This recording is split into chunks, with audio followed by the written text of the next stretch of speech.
Okay.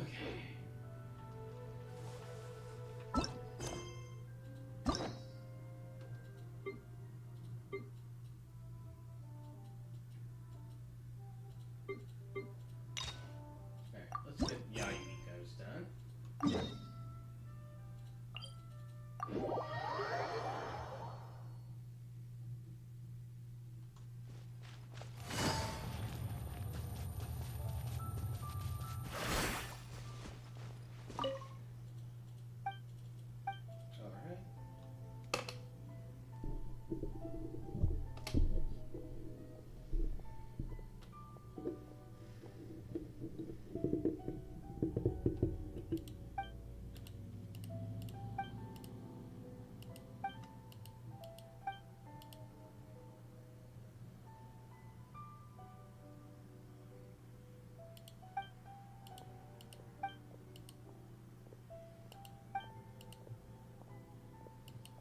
Hmm.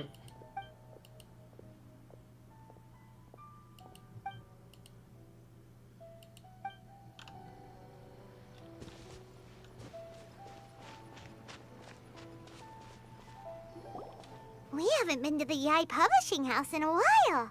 Paimon wonders if they have any new books in. The one we read with A that time was pretty cool.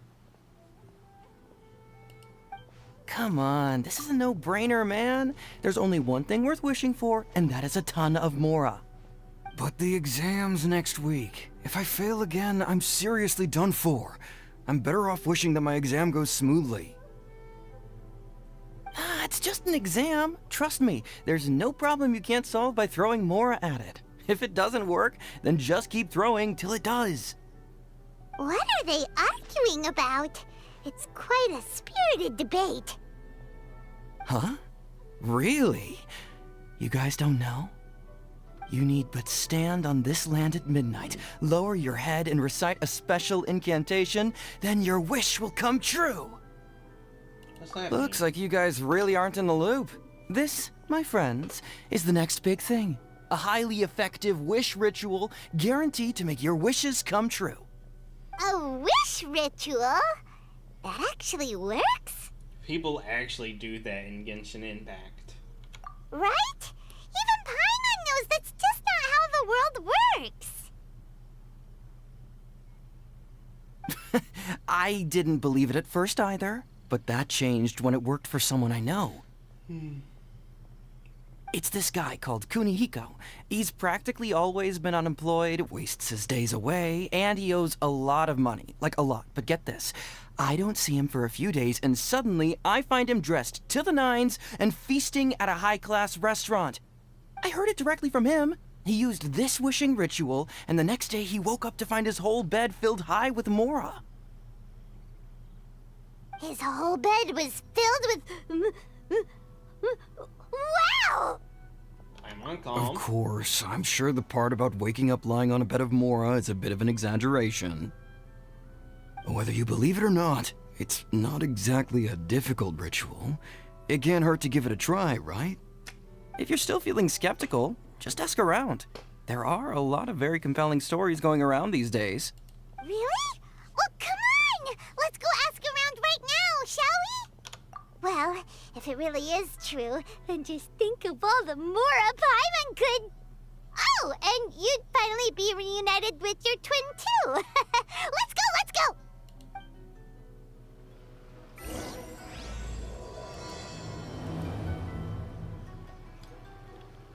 Face the ground at the stroke of midnight.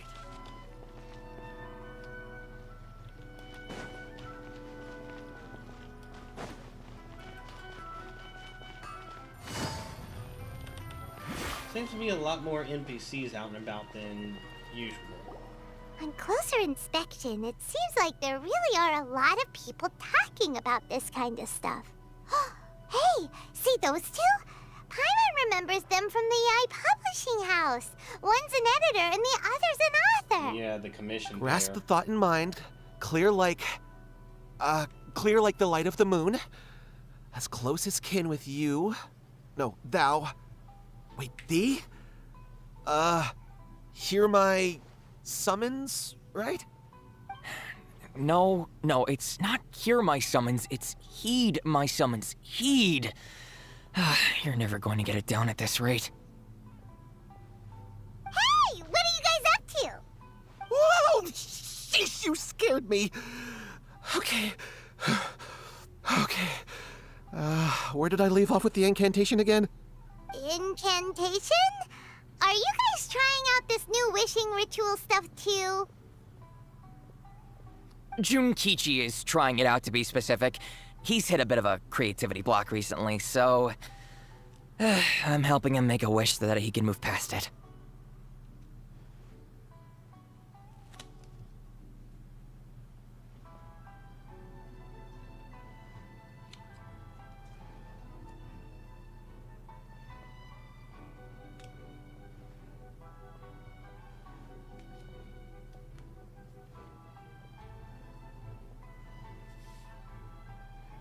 I mean, I obviously don't. But Junkichi never listens to an outside opinion, so all I can do is go along with it. Mr. Shigeru, can you please be a little more accommodating? This is extremely important to me. People have had all kinds of wishes come true. Become more attractive, get rich quick, ace their studies. I'm just a poor, struggling writer looking to get over a creative hurdle. Is that so much to ask? Anyway, I just know this is going to work. I have a gut feeling about it. Didn't you say the same thing when you went to make your wish at the Grand Narukami Shrine? Oh, I just know this is gonna work. I have a gut feeling about it. The Omamori from the shrine take too long to have any effect on your luck. All right, enough of that. Help me get this incantation down. My new book depends on it. Look, to be completely honest, I think you need to sit down and have a good think about what kind of story you want to write. Where's all that self-confidence you had when you first started out? Look at you now. Trying dubious methods from any old light novel. Wait. What? This wishing ritual comes from a light novel? Yep, it's from the one called A First-Hand Guide to Summoning Spirits. No, it's most likely a self-published title. It just appeared out of nowhere and took Inazuma by storm. As a fellow writer, I'll refrain from passing comment on how well the story is written, but everyone is saying the wishing incantations it contains are the real deal. Look, Junkichi. Yes, everyone's saying it's real, it works, but that's only half the story. I've also heard lots of people saying that everyone who's had their wish granted using this method starts behaving strangely. What's so surprising about that? They're probably just giddy with joy at having their wish come true. This is starting to sound a little suspicious. Why don't we go to the Grand Narukami Shrine and ask Yaimiko about it? She's the expert when it comes to both light novels and the supernatural.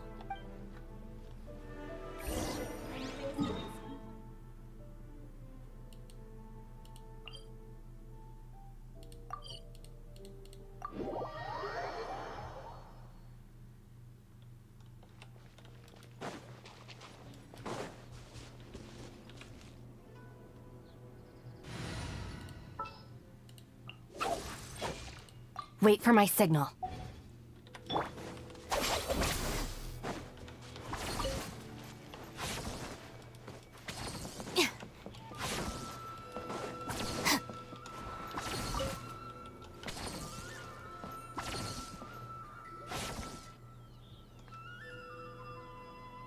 Miko! Great, you're here! Well, hello there, young ones. What brings you to the shrine? It just so happens that I have a wonderful novel here. I highly recommend it. Oh? Well, what did you want to ask? Well, we were just... actually, you look kind of busy. Is this a bad time? No, not at all. It's nothing major. Lady Guji, what do you mean, nothing major? I'm begging you, you've got to help me save my brother. It really is nothing major. I stand by that. Oh, but since you're so curious, let's have him relate the story one more time. Just... You two seem to have a good relationship with Guji-ai. Please, put in a good word for me. You have to convince her to help my brother. Here's what happened. My name is Kato Yohei, and my brother is Kato Shingo. All he's ever wanted is to become a swordmaster, so he once asked Sensei Domon of the Meikyo Shisui art to take him on as a disciple. Domon turned him away. Took one look at him and said he didn't have what it takes to train in the art of the sword. But my brother wasn't about to resign himself to defeat. He trained every day as hard as he could, and finally proved himself by defeating one of Domon's best disciples in a duel recently. But since his victory, he's been acting extremely strange. It's like he's become a completely different person. The doctors can't find anything wrong with him, so I'm betting it must be the work of an evil Did he spirit. do the ritual? That's... You know, there really aren't as many evil spirits lurking around as you seem to think. Your brother achieved the goal he'd been striving toward for as long as he can remember, and now it's gone. It's only natural that he feels a little empty and lost while he's trying to find a new direction. If it were me, I'd just leave him be for a couple of days. He'll recover on his own soon enough. No, Lady Guji. If you saw him for yourself, you'd know. I guarantee you he's not acting like someone who feels empty and lost. Oh, all right, all right. Then tell me, when did your brother spar with Domon's disciple? About 5 days ago. 5 days ago, you say? Yes, Lady Guji. That's a long time for him to be acting up like this. I'm really worried about him. Our greatest wish is to one day found our own school, just like Domon. We can't jeopardize that dream now. Wait a minute, now I'm a little confused. Are you here to save your brother, or are you here to make your dreams of founding a martial arts school come true? Well, they're kinda two sides of the same coin, aren't they?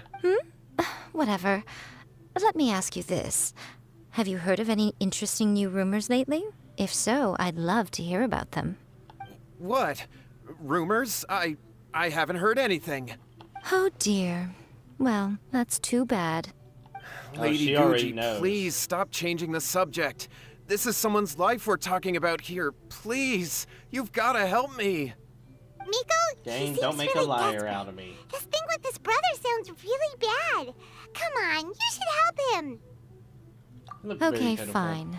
Then it's decided. Yay, Miko! So you're gonna help him? Nope, she's gonna make us do it. Kato, whatever your name was, these two guests are trusted acquaintances of mine, and in fact, they are experts in resolving all manner of strange and supernatural phenomena. Exorcisms and that sort of thing are all in a day's work for them. Yeah! Wait a sec! Really? Is that hesitation that I detect in your voice? So let me get this straight. You come begging to me for help, I actually recommend someone for the job, then suddenly you start doubting me? Not at all, never. Whatever Lady Guji says, I trust wholeheartedly. Thank you two for your willingness to help. Please follow me. No, hold on a hot second, Miko. We may be a lot of things, but we ain't exorcists! We have no clue about this. Don't worry. If he wants an exorcism, just grab a handful of salt and mutter some mumbo-jumbo while you're sprinkling it around.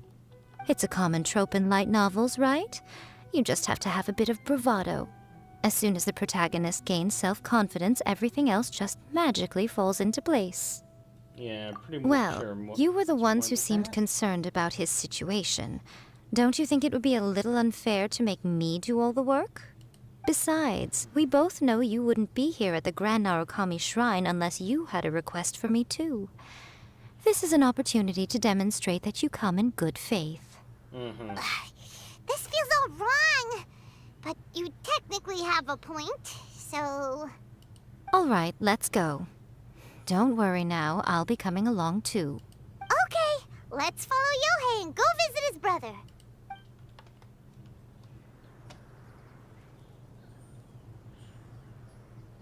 What is going on here? Granted, you can never be quite sure what's going on in Miko's mind, but she seems even more than...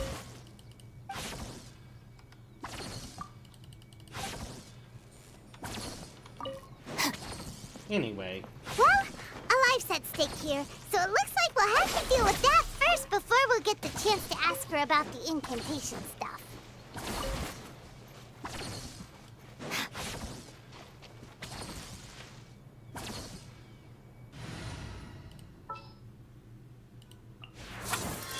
Need to hire a duelist?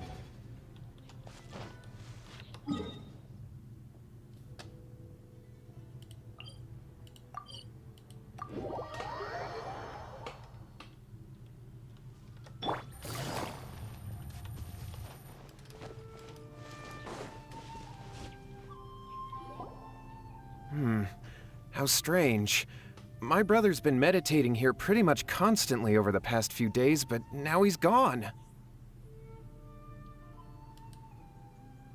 Meditating? Yeah, it's something that he suddenly started doing after defeating Domon's disciple. He just sits there alone, talking to himself. It's pretty disturbing, actually. But that's not important right now. Where the heck could he have gone in his current state? This does pose a bit of a problem. If we can't find your brother, well, we can't perform an exorcism with nothing to exorcise, can Kato, whatever your name was. Given the circumstances, why don't you start by going to find your brother, and also picking up a handful of salt on your way? We'll need to use it during the exorcism. Okay. Okay, got it. Oh, I'm on it. He really doesn't care. Miko, what about us? Shouldn't we help look for his brother too? No need. While What's-His-Face is handling that, we'll take a walk around and ask people what they know about the two brothers. Maybe we'll find out some amusing details. Into the shadows.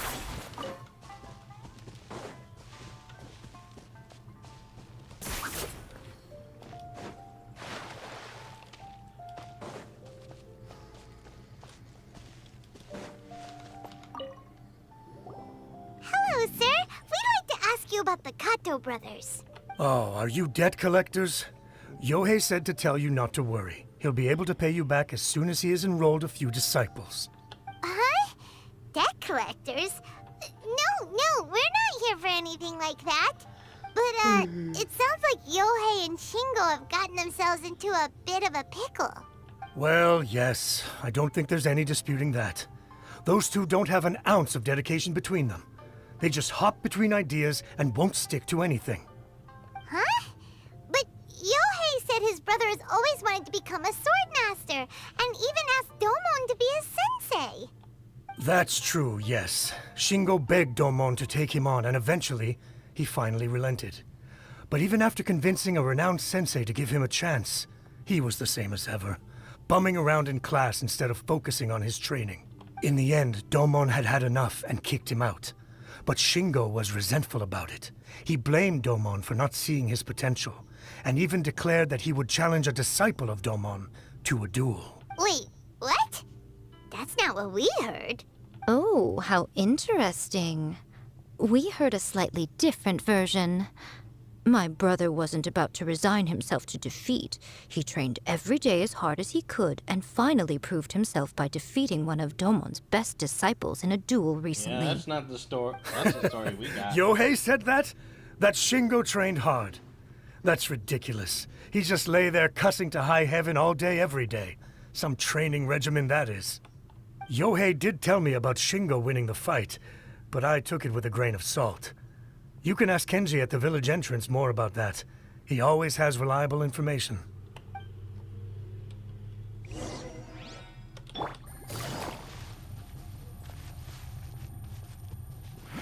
Loaded.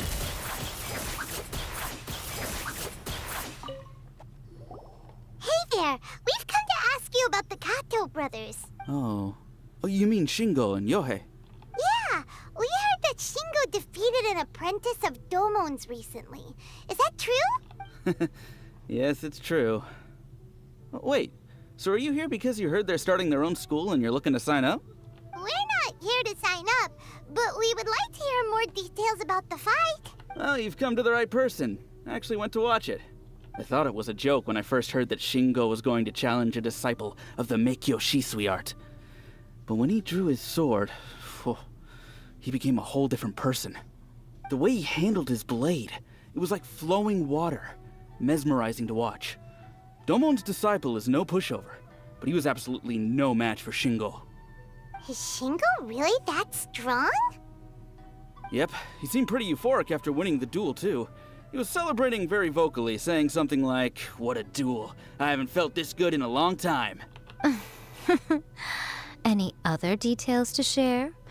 We've heard that Shingo has been behaving rather out of character since then. I'd definitely say that he has more energy than he used to. In the past, he never used to do much except lie around sunbathing all day. But just yesterday, for example, I saw him cutting down trees for the village head. In the space of one afternoon, he did what most people couldn't finish in 3 days. Not only that, but he managed to fell a lavender melon tree with just one kick. Oh, That's strong. Quite impressive. Things got weird after that, though. The village head brought out some tofu for him, and he just flipped out. He shouted, "What is that stuff? Keep that away from me!" and then ran off. Lady Guji, esteemed exorcists. Finally, I found you. I found my brother. He's at the waterfall, and I've got the salt you asked for, too. Come on, let's go! Oh, as much as I'd prefer to stay and hear some more delicious details, I suppose we'd better be going now that he has been found. Oh my god, she loves the drama.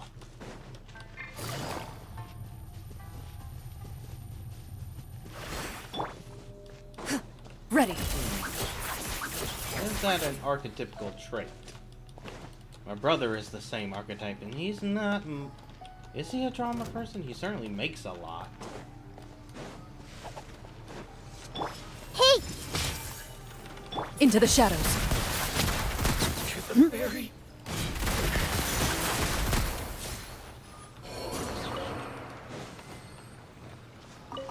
Wouldn't my brother be a gossipy drama type? Honestly, outside of home, I didn't pay too much attention to his personal life.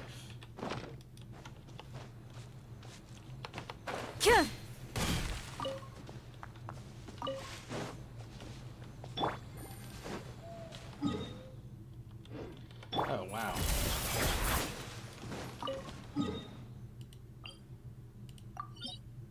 Whoops.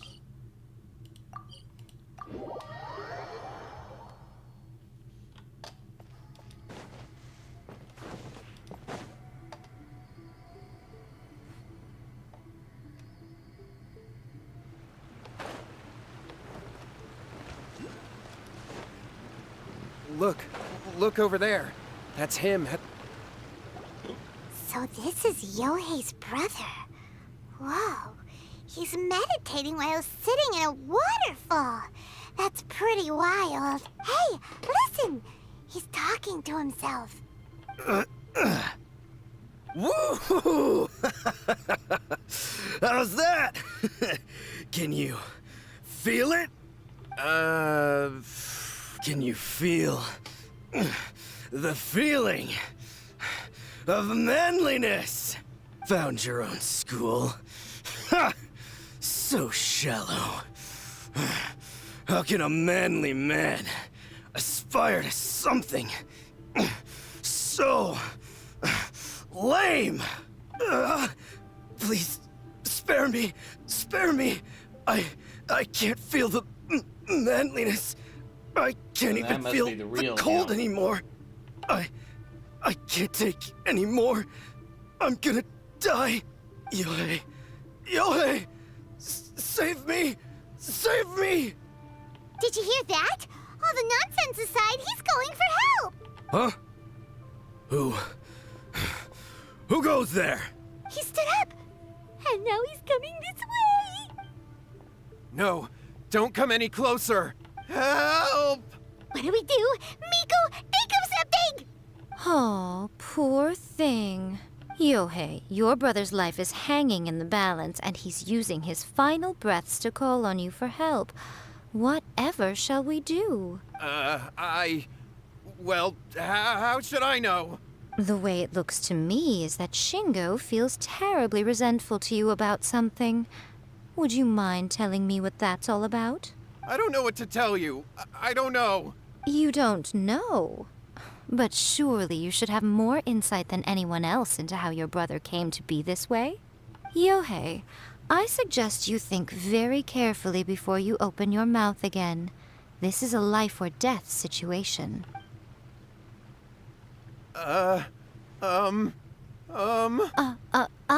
Your brother is your closest relative. You must have noticed straight away when he started acting out of character. And yet, 5 whole days pass before it occurs to you to come and seek help from me. You really expect me not to notice the gaping holes in your story? but I... As you wish. It's fine by me if you don't want to tell the truth. But after Shingo dies, you'll be next. It's futile trying to escape.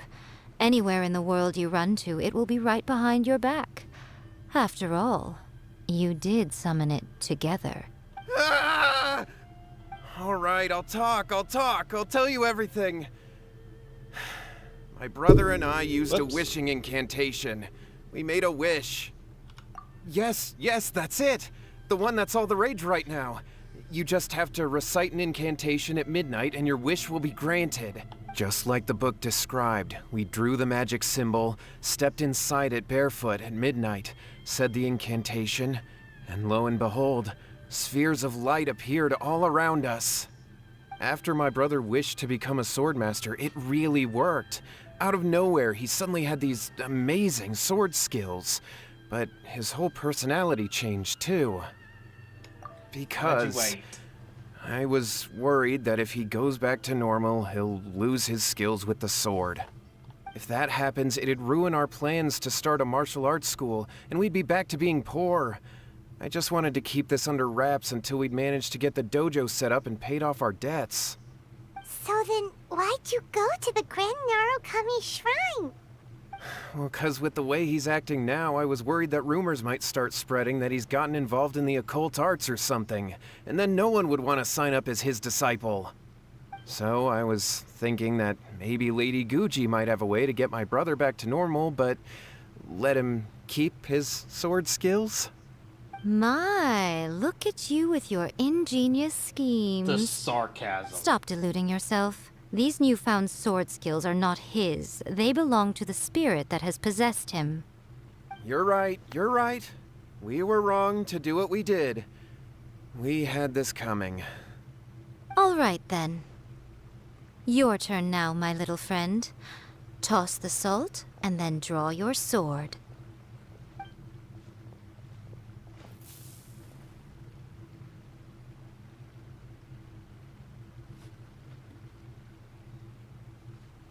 What is that?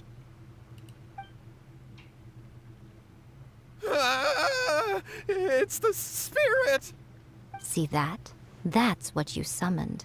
And look, now that Shingo's no use, it's coming straight for you. Save me! Save me! Miko! He fainted! What do we do now? We do nothing. But you, little one, just a quick fight and this will all be over. Who's this? Ah, a fellow swordmaster. Come on, fight me! He's coming! Be careful! I see everything. Ready.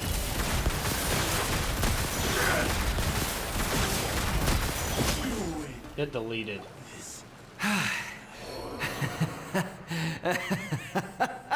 That was great! Excellent! Woo! What a rush! I haven't felt this great in a long, long time. He disappeared! But he looked pretty content at the end there. Huh. Well, Paimon sure is confused. Do you know what that was all about? Rough idea. We can talk about it later. They're about to wake up. What am I doing here? Yohei? Yohei, is that you? Shingo, are you alright? Oh, random dead hilichurl. Yohei, I had the weirdest dream. I dreamed that I wasn't a useless loser with a sword anymore. I even beat one of Domon's disciples. I thought we could finally open a dojo of our own now. But then I realized I couldn't control my own body. And there was this voice in my ear talking to me constantly. I was terrified and I wanted to take control of my body back, but I couldn't. And the voice kept talking about manliness. Shingo, we shouldn't have made that wish. We summoned a spirit and it possessed you. Yes, and had we not come to your rescue, your life would have been over before too much longer. Then the spirit would have haunted your brother until he died of fatigue too. Thank you, Lady Guji. And thank you for your assistance, exorcism experts. All right, take him to get some rest. He's very weak right now, having been possessed for quite a few days. He will experience a high fever, but it won't be fatal. Remember, this is the price you pay. At this point, I would normally lecture you on the dire consequences of using occult methods to obtain power that does not belong to you. But I think you get the picture now, don't you? Yes, we understand now. We won't do it ever again. Thank you, Lady Guji. Thank you, exorcists. We'll be on our way then. Come on, Shingo. Miko, would they really have lost their lives if we hadn't gotten involved? And if so, why the heck were you so reluctant to help out? Oh, they would have been fine. I had to scare them a little, though. Otherwise, I hardly think these two lazy rascals would have learned their lesson. So, what was it that possessed Shingo? You saw it all for yourselves. I'm sure you can figure out what kind of spirit had possessed him, can't you?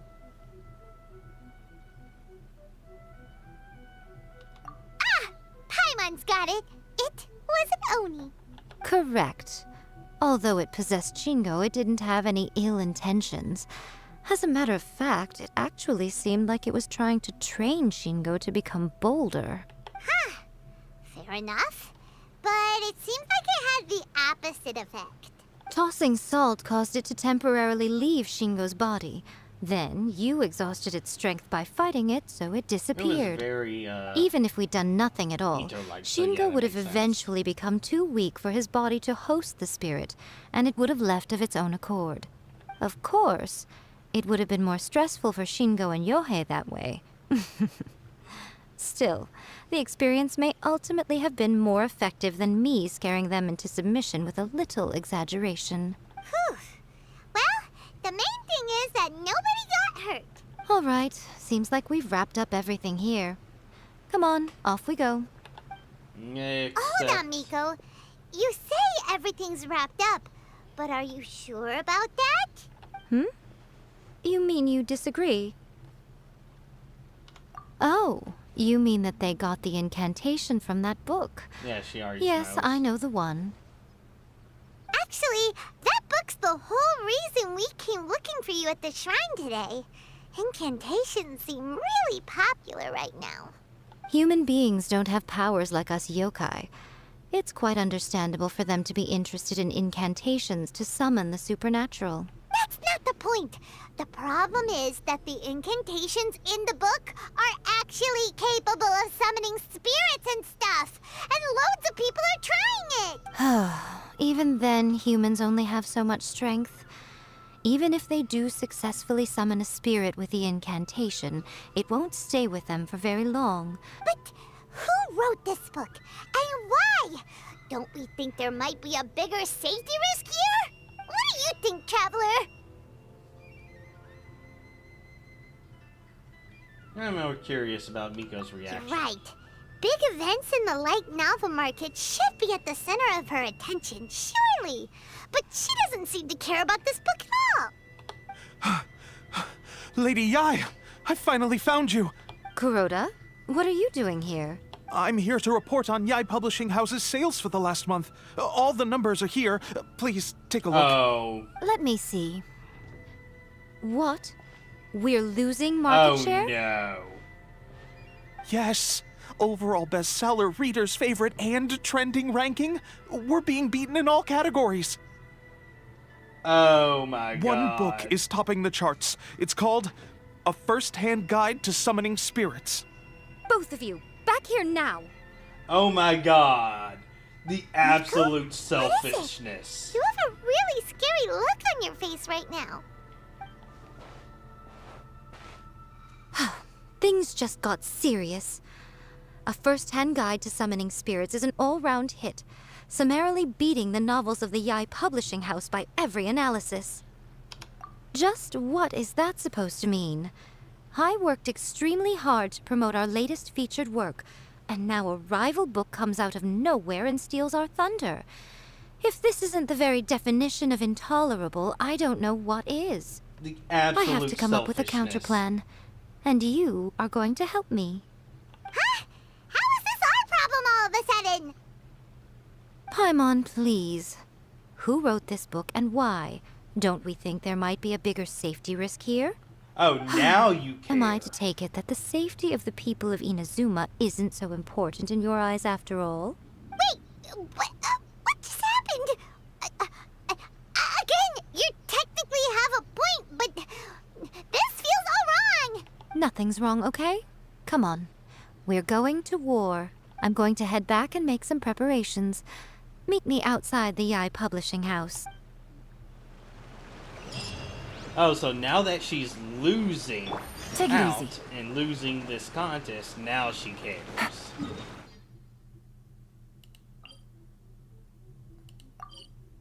That is so like a certain political streamer who will go unnamed at this moment, who is exactly the same way. Take it easy. Suddenly that he's on the losing side, he cares about corruption and shit like that.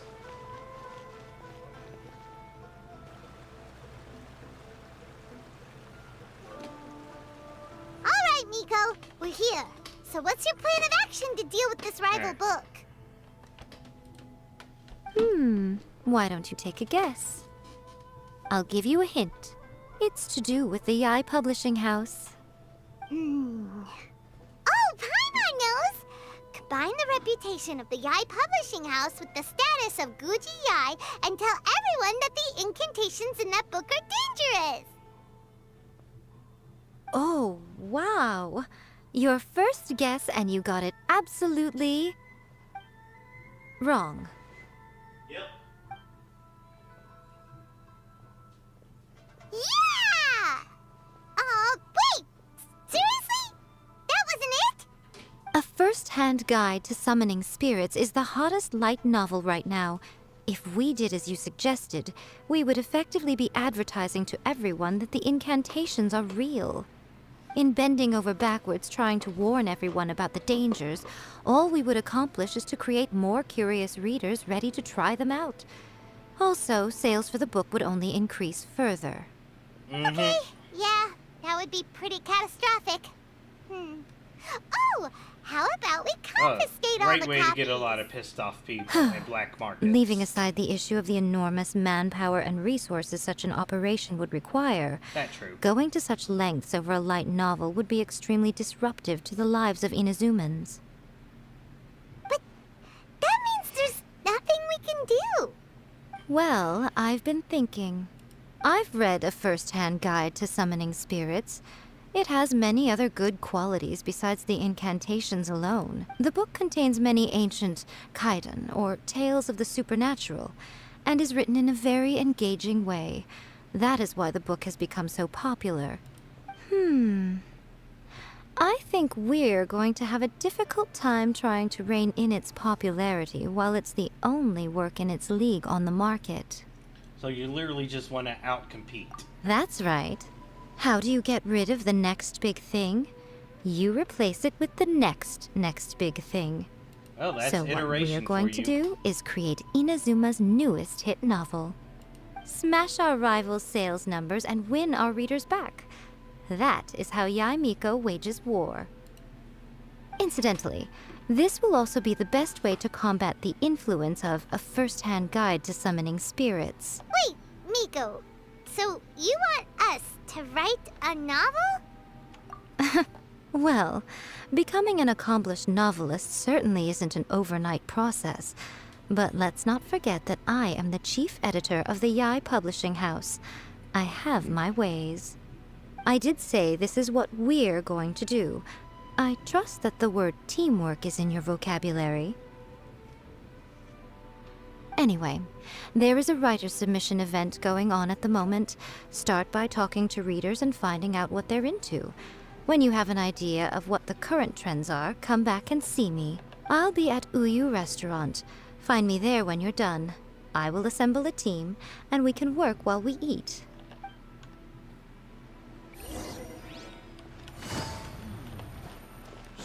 Loaded.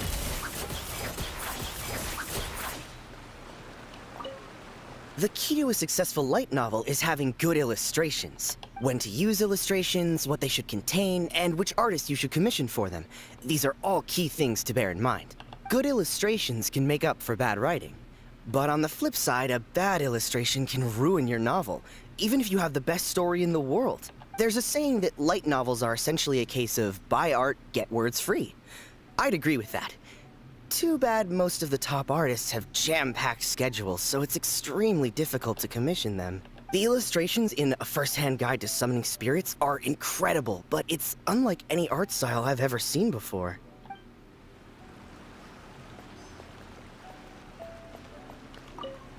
I've been reading light novels for a long time now. I'm mainly into big, ambitious fantasy works with an original core concept and good storytelling. These days, though, everyone seems to be imitating each other. Most of the time, I can guess what the story... The only recent book worth mentioning is A First-Hand Guide to Summoning Spirits.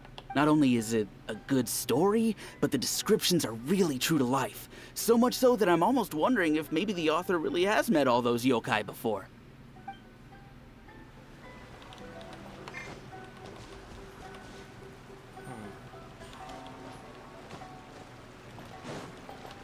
The Yae Publishing House has held many writers' submission events to date. The winner gets a huge amount of publicity. It's been the ticket to fame for a lot of authors. If you've got a good idea for a story, you definitely don't want to miss out.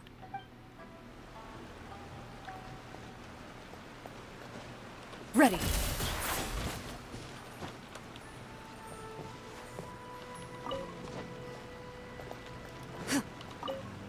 I'll be honest, I read light novels for the cheap thrills. In most traditional stories, the protagonist usually has this long and drawn-out character arc, usually involving a process of separation, loss, and ultimately growth and renewed strength. It reads well and everything, it's just a little slow-paced for me. By contrast, there's this popular light novel at the moment called A First-Hand Guide to Summoning Spirits, where the protagonist is super strong right from the get-go. That's what I mean by cheap thrills. Action-packed right from page one. The protagonist is a kitsune who has not only mastered the secret art of incantations, but also tea ceremony, painting, and calligraphy. Painting There's and much calligraphy more to is much light the same. novels than Paimon realized. Let's go tell our findings to Yae Miko. These items are unclaimed.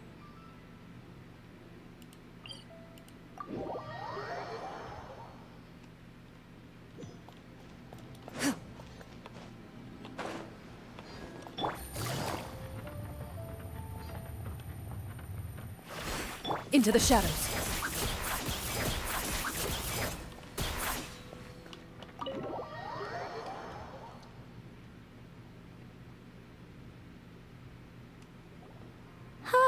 There you are. Let me introduce the team. You've already met Junkichi and Shigeru. Shigeru is an experienced editor, and Junkichi is the author he's partnered with. Junkichi's working through a creative lull at the moment, but all his past works have been very popular with young people. He's developed a distinct and enduringly popular style. Satomi is Yae Publishing House's ace in the hole. Her specialty is that she can write all kinds of completely different stories and all under different pen names. As for what those names are, well, that's a trade secret. They will be teaming up with us to collectively create the novel that knocks A First-Hand Guide to Summoning Spirits off its perch. So, feeling better about my plan now? Uh-huh. It definitely makes sense. Now then, tell me what you found out about readers' preferences. All very true. An original core concept, a fast pace, quality illustrations, and lots of action.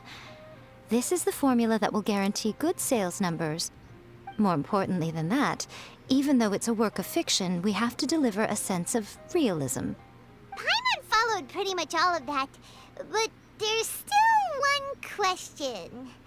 What are we actually gonna write about? For example, we know we need an original core concept, but how do we come up with one? Before you can answer that question, you have to understand your target audience. Take A First-Hand Guide to Summoning Spirits, for example. When I read it, all I find is common knowledge to the kitsune. But to the general public, it's bursting with new and interesting ideas. It all comes down to the size of the information gap between author and reader. As a traveler, there must be a great many things you know that are complete unknowns to the people of Inazuma. What is commonplace to you may be fresh and original to them. Oh, right! So maybe we can take inspiration from our time in Mondstadt and Liyue. But that would make it a completely different genre than a first-hand guide to summoning spirits. Is that gonna be a problem? Not at all. You don't have to worry so much about how to compete with that book. All you have to do is provide some interesting ideas based on your travel experiences. As long as the core content is interesting, my expert team here will be able to flesh out the details. Alright, let's start with Chapter 1 then. The battle against a god. What are you thinking?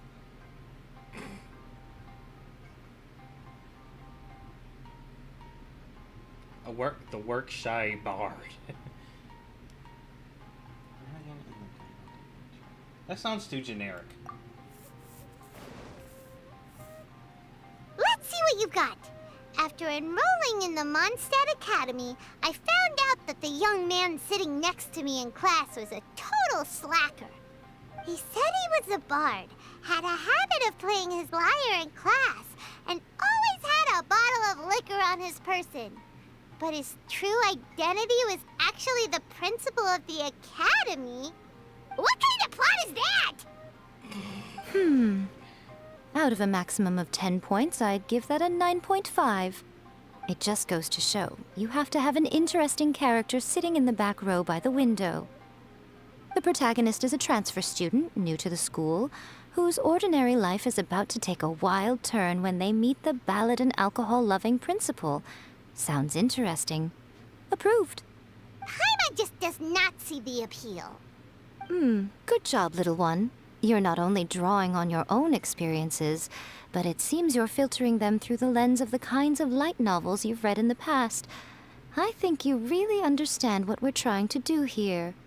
Thoughts from the experts? Are we able to work with this general framework to make an interesting story? Yeah, we think it works. I tend to overcomplicate the core concept if I'm not careful, so this deals with that problem. That's good. Okay, we're done with Chapter 1. Let's move on to Chapter 2. Huh? Won't that do for now? Readers will devour your content a lot more quickly than you'd think. If we don't keep delivering the goods now we've caught their attention, all our hard work so far is in vain. Hurry, Chapter 2, let's go. Can't you see that Satomi is waiting? What's wrong with you? You don't look so good.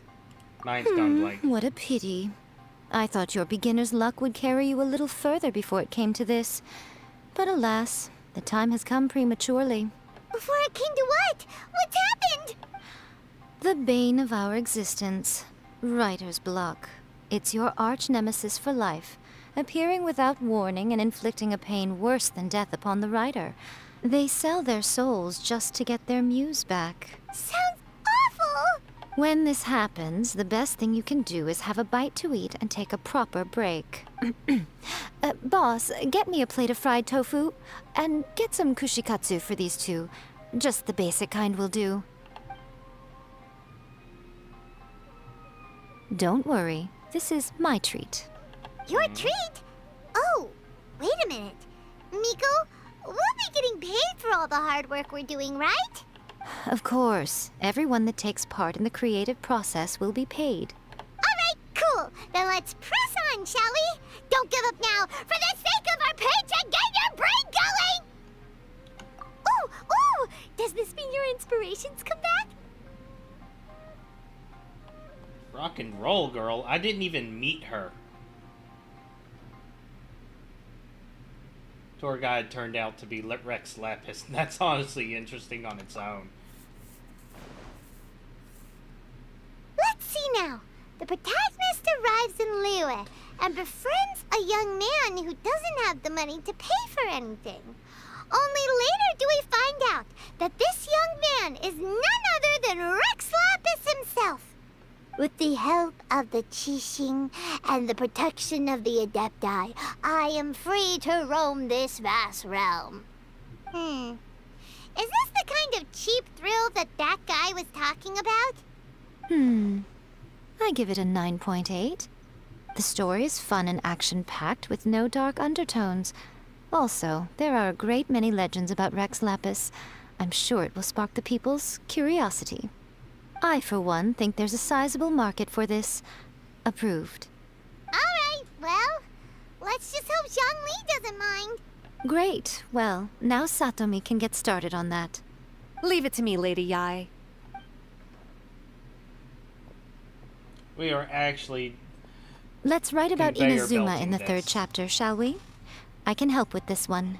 We can use the Vision Hunt decree or your experience in the Resistance. Any ideas?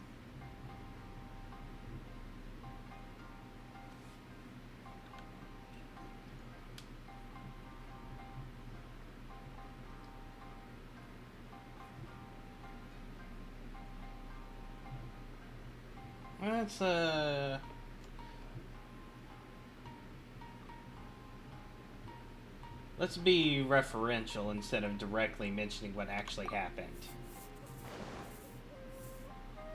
The strict Principal Raiden of the Inazuma Academy decided to confiscate all light novels. With the help of Lady Kitsune, the protagonist defeats Principal Raiden in an exam before... Are we absolutely sure we can publish this? We can and we will. I think it's great. One thing, though. We'll need to rewrite the part about me giving you the Omamori. Let's change it to... The mysterious Lady Kitsune teaches the protagonist a spell that can make their wishes come true. The protagonist uses this spell to defeat the Raiden Shogun in battle. Whoa. So we're really going head-to-head with our rival on this one, huh? I suppose so. Once they're done writing the manuscript, I'll write the passage where the protagonist recites the incantation myself. Are we done then? Do you really think this will be able to beat a first-hand guide to summoning spirits? The content is fine. Now we just need to promote it. I will contact an artist to make some illustrations. I'm positive they will be at least as good as those in A First-Hand Guide to Summoning Spirits. We'll also need an endorsement on a paper band around the book. I can get the wonderful Ms. Hina to write that. She runs a regular Q&A column in That's Life Miss magazine. Hina. The people of Inazuma absolutely adore her. You're free to take a break while the creative team is doing their work, but please go by the Yai Publishing House at some point to commission Ms. Hina for that recommendation. Once our light novel is complete, let's meet at the writer's submission event. Yes, I'm sure they will enjoy her recommendation.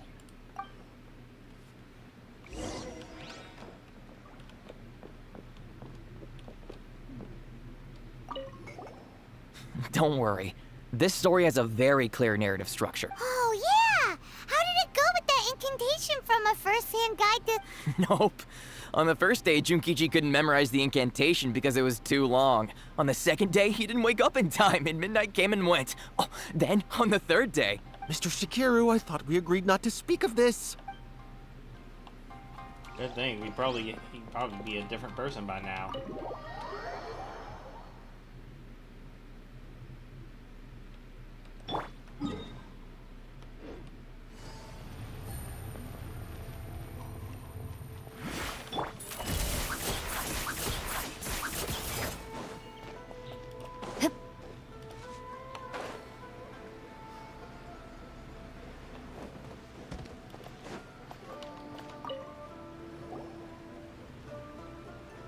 Miss Hina doesn't usually do endorsements, but since it's Lady Guji that's asking, we'll see what we can do.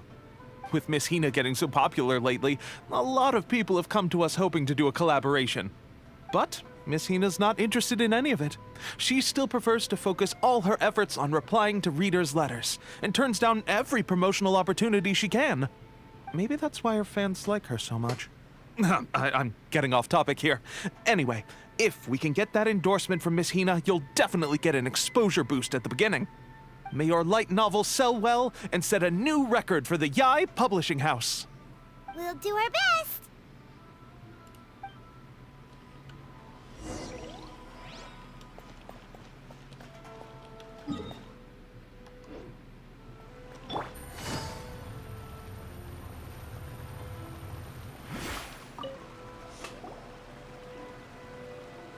So Are we're you not sure you'd going like to submit even this entry? ask him. Let me see. The Miraculous Adventures of the Traveler by Thousand Hands. What a strange pen name. Definitely your doing. Having been around you so much recently, Paimon's slowly starting to understand your unique tastes. What do you mean, strange? It took a lot of work by a lot of different people to get this thing finished. Don't you think it's a very descriptive pen name? We'll get this printed as a matter of priority and conduct trial sales in pilot locations throughout Inazuma. I'll announce the sales numbers in 3 days. Uh-oh. Paimon's getting a little nervous now. Do you really think this is gonna work? Top-notch That's team. right. Be confident in your work. That's exactly how a light novelist should be. Okay, then I'll sign you up. Please come back in 3 days for the results. Thank you all for your submission. I wish you the very best of luck. Actually waiting for 3 days.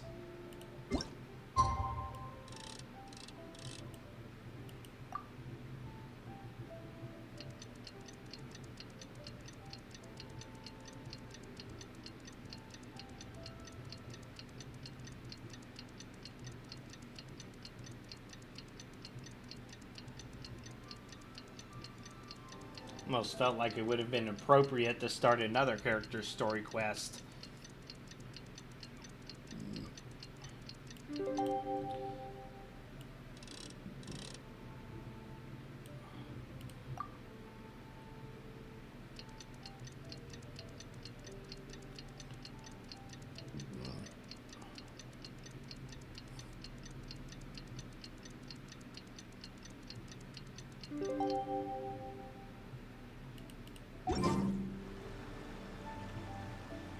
Oh, full cutscene. Ah, you've all finally made never it. Mind. Good news, everyone. I just received word that your light novel is flying off the shelves. Multiple sales locations are asking when we'll be printing more copies. Woohoo! That's great! This level of success is an amazing accomplishment for a new work. Most new books don't sell 30% of what you've sold. I have free copies for each of you here. Please take them. The payment will follow shortly, and I'll notify you to come and collect it when the time comes. Oh yeah! The whole reason why we made this light novel was to combat the influence of a first-hand guide to summoning spirits. We sold a lot of copies, but it doesn't feel like we accomplished our goal. How do we know whether it worked? Oh, don't worry. The change is already underway. Shh. Listen to what the people around us are talking about. The conversation has already moved on, hasn't it? Hey guys, have you heard about this latest Kaidan thing doing the rounds? You just need to recite the incantation from A First-Hand Guide to Summoning Spirits at Midnight, and your wish will come true! Oh, that? That's a throwback. That's old news, man. No one's talking about that anymore. The Secret Spells of Lady Kitsune is the new hit thing. I've already memorized all the incantations. The Secret Spells of Lady Kitsune? What's that? You haven't read it yet? Okay, so supposedly, if you recite the spell in there on a moonless night, you'll receive protection of the Kitsune and all the other powerful yokai. They can make any of your wishes come true. I heard that the incantations in A First-Hand Guide to Summoning Spirits have weird side effects. This one guy wished for a load of mora and got it, but then one night it all turned to leaves and he developed a high fever. They actually had to use one of the secret spells of Lady Kitsune to get rid of the discomfort. That proves that the incantations in this book are more potent than the ones everyone was trying before. Pretty much everyone I know is desperate to try it out. Just waiting for a moonless night. Really? Well, I better go and prepare too. Well, feeling less worried now? Wow, you're right! Everyone's shifting focus! But what's this talking about? Paimon doesn't remember that detail from the brainstorming session. This is something that will become very important to us further down the line. All right, it's time to move on to the next phase of the plan. There's a phase 2? Of course. Behind every book that hits the market lies an author, right? Oh yeah, if we leave him to his own devices, he might just write another guide to summoning spirits. Also, we still need to figure out what his motive for writing it was. Exactly. That's what we need to take care of next. Fortunately, I've already managed to identify the author. He's a failed light novelist named Tomoyuki. But when we went to ask him about it, he had no recollection whatsoever of having written the book. First victim. Yes, this is another case of possession. Only this time, whoever possessed him actively sought him out. After his novel submission failed, he was walking aimlessly in Araumi. In frustration, he shouted out, "Please, someone, anyone, help me write a truly amazing novel." After that, he lost consciousness. But the spirit that wrote the book has already left him now, right? So what are we supposed to do? Simple. It wrote a summoning incantation in the book, didn't it? So we can just use its own method to make it manifest itself. And you, my little friend, are the perfect candidate for this role. Is it too late to back out? Oh, what are you talking about? The fun's just about to begin.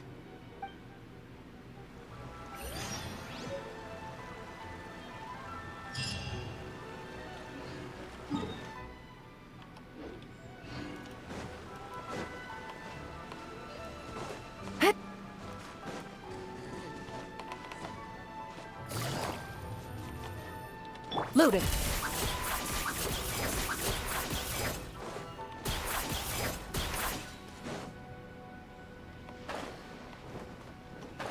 Oh, dungeon. Miko, what is this place? The ideal spot for a little meet and greet with a certain elusive author. This is the place where we are most likely to succeed in summoning the spirit. Really? But it feels so eerie here. That seems rather fitting, considering that we are dealing with the spirits of the deceased here. What are you so afraid of, honestly? We're finally about to meet the true author of a first-hand guide to summoning spirits. Paimon's heart is pounding, but Paimon's pretty sure it's not because of excitement. Come on, in we go. Hey, wait up! Ooh, Paimon's scared. Stay close by, okay? Don't...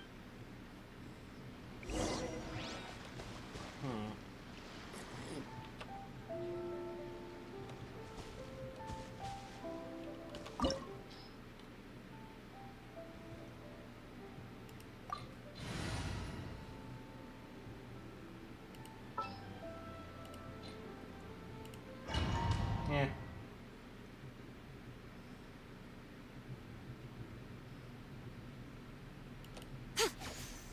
Let's see what I said.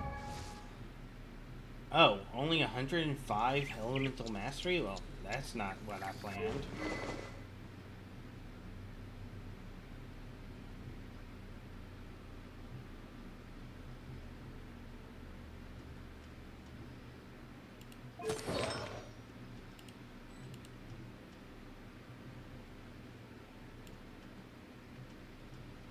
Oh, a variety set.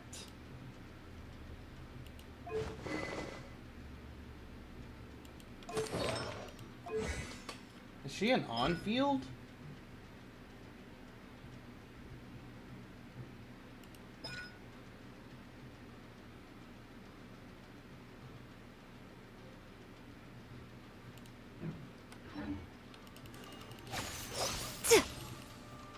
Right now.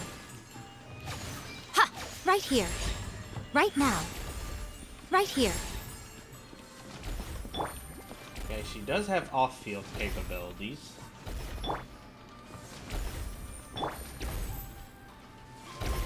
What a weird painting. Miko, do you know what it's supposed to show? Probably a scene from ancient Inazuma. It's a artwork and all, but it's also kinda eerie. So it's a bit scary. Looks like the artist signed their name. Rakusai? It's not very clear. Let's go inside and take a look.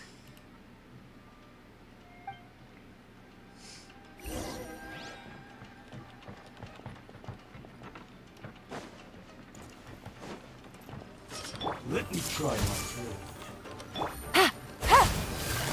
Busted. Show them. Emerge. Right here.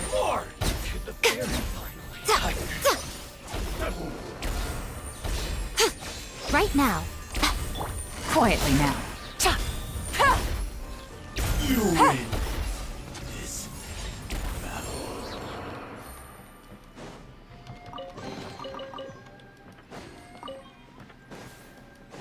Wow, this place is huge. Hey, is that a mirror? There's a really weird-looking stool as well. Wonder what it's for. Ah, I see. Huh. This setup is quite handy. Saves me a lot of work. All right, go and take a look around. There should be a mechanism somewhere that makes the whole room move.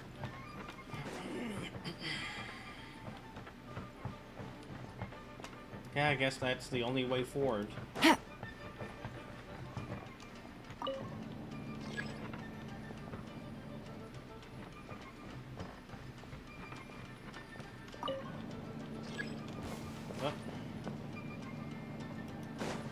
Treasure hunters. Everyone hold hands. Ready.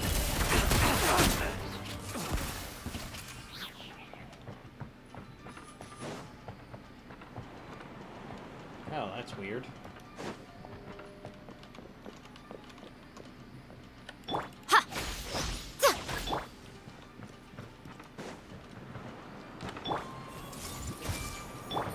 What's one more? Things are about to get dicey. Teamwork is dreamwork! Loaded.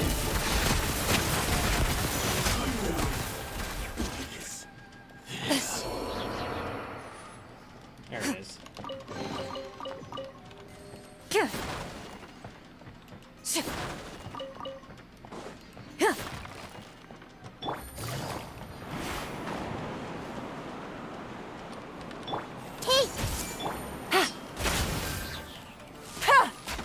Let's light it up! Into the shadows.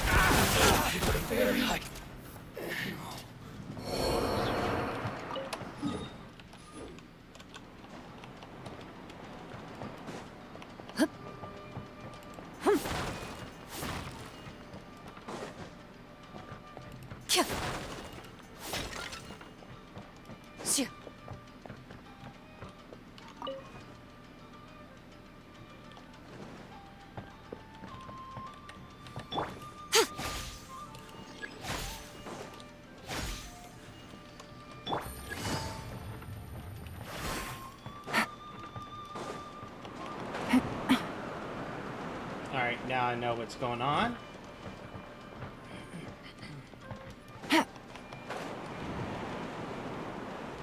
Oh, that's a door. I see everything. Loaded.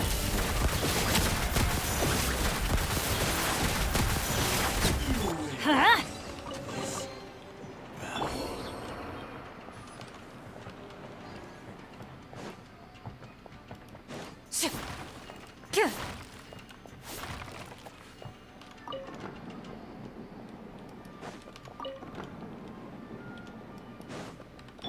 Everyone hold hands.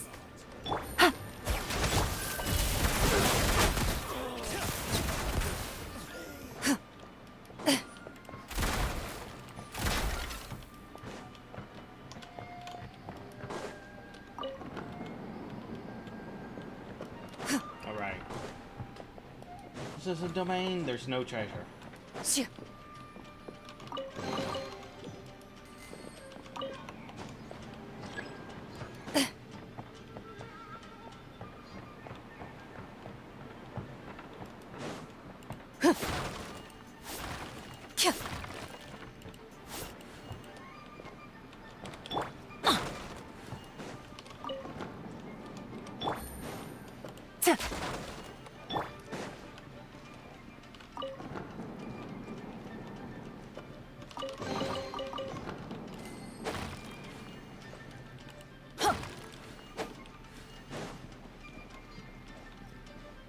Adventure time!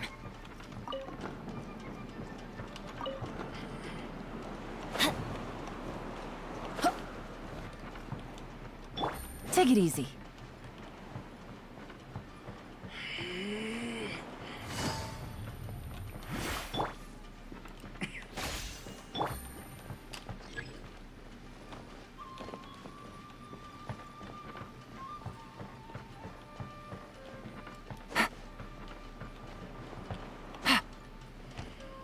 Take it easy.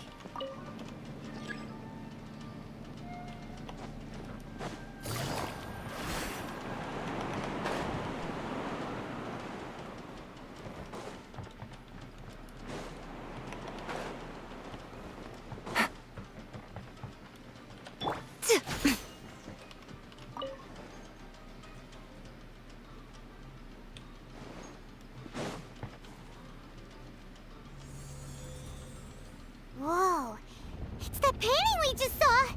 It's turning this way along with the whole wall. It's getting eerier and scarier.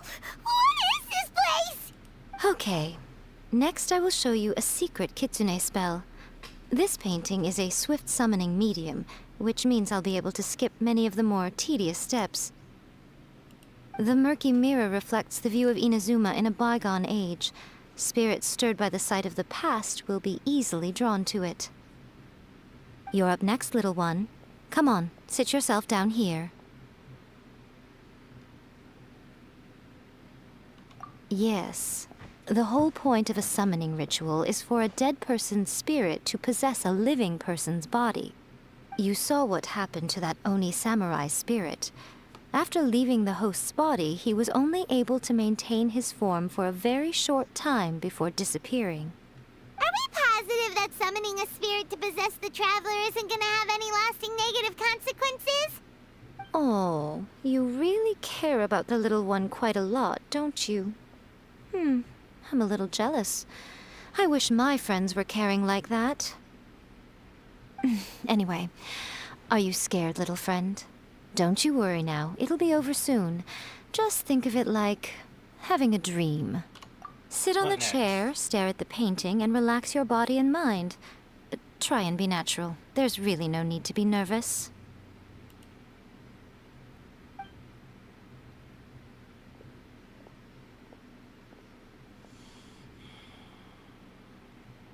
It's like she's sitting inside the painting.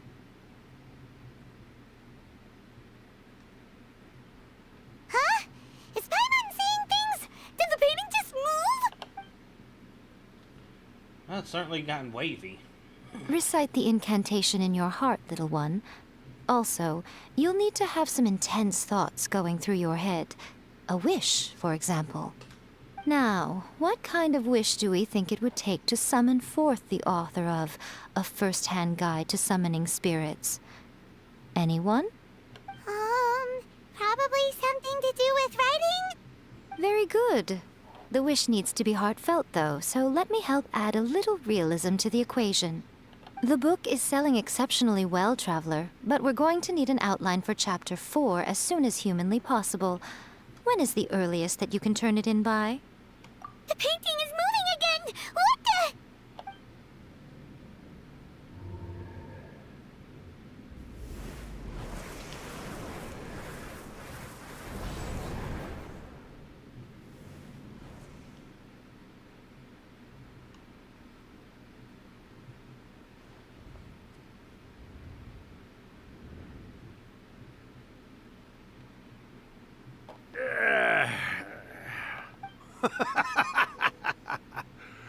I never thought the day would come when I'd be summoned using my own ritual. Getting a taste of my own medicine. What have we here? Another budding writer? What's come over you all? Why is everyone wishing for help with their writing? Are novels so popular in this day and age? We got you! So you're the one who wrote A First-Hand Guide to Summoning Spirits! What are you trying hmm? Why'd you put that summoning incantation in the book, huh? What's your game here? Huh? What's this? Oh, I see. No wonder this felt so familiar. I've walked right into your trap, haven't I? You ask me what my game is here? Well, of course. It was to use this incantation as a means for all the souls of the departed yokai to make their glorious return to the world and plunge all of Inazuma into a brutal, bloody war. What? Seriously? Paimon knew it! You had an evil plan all along! Oh, did you now? Then how naive of you to let me possess this body so easily. I sense, yes, great power within her. Good. Good! With this power, no one shall be able to stand in my way! Wake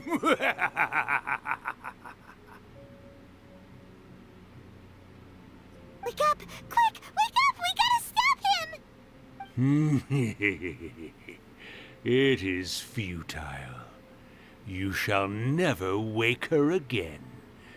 This body now belongs to me!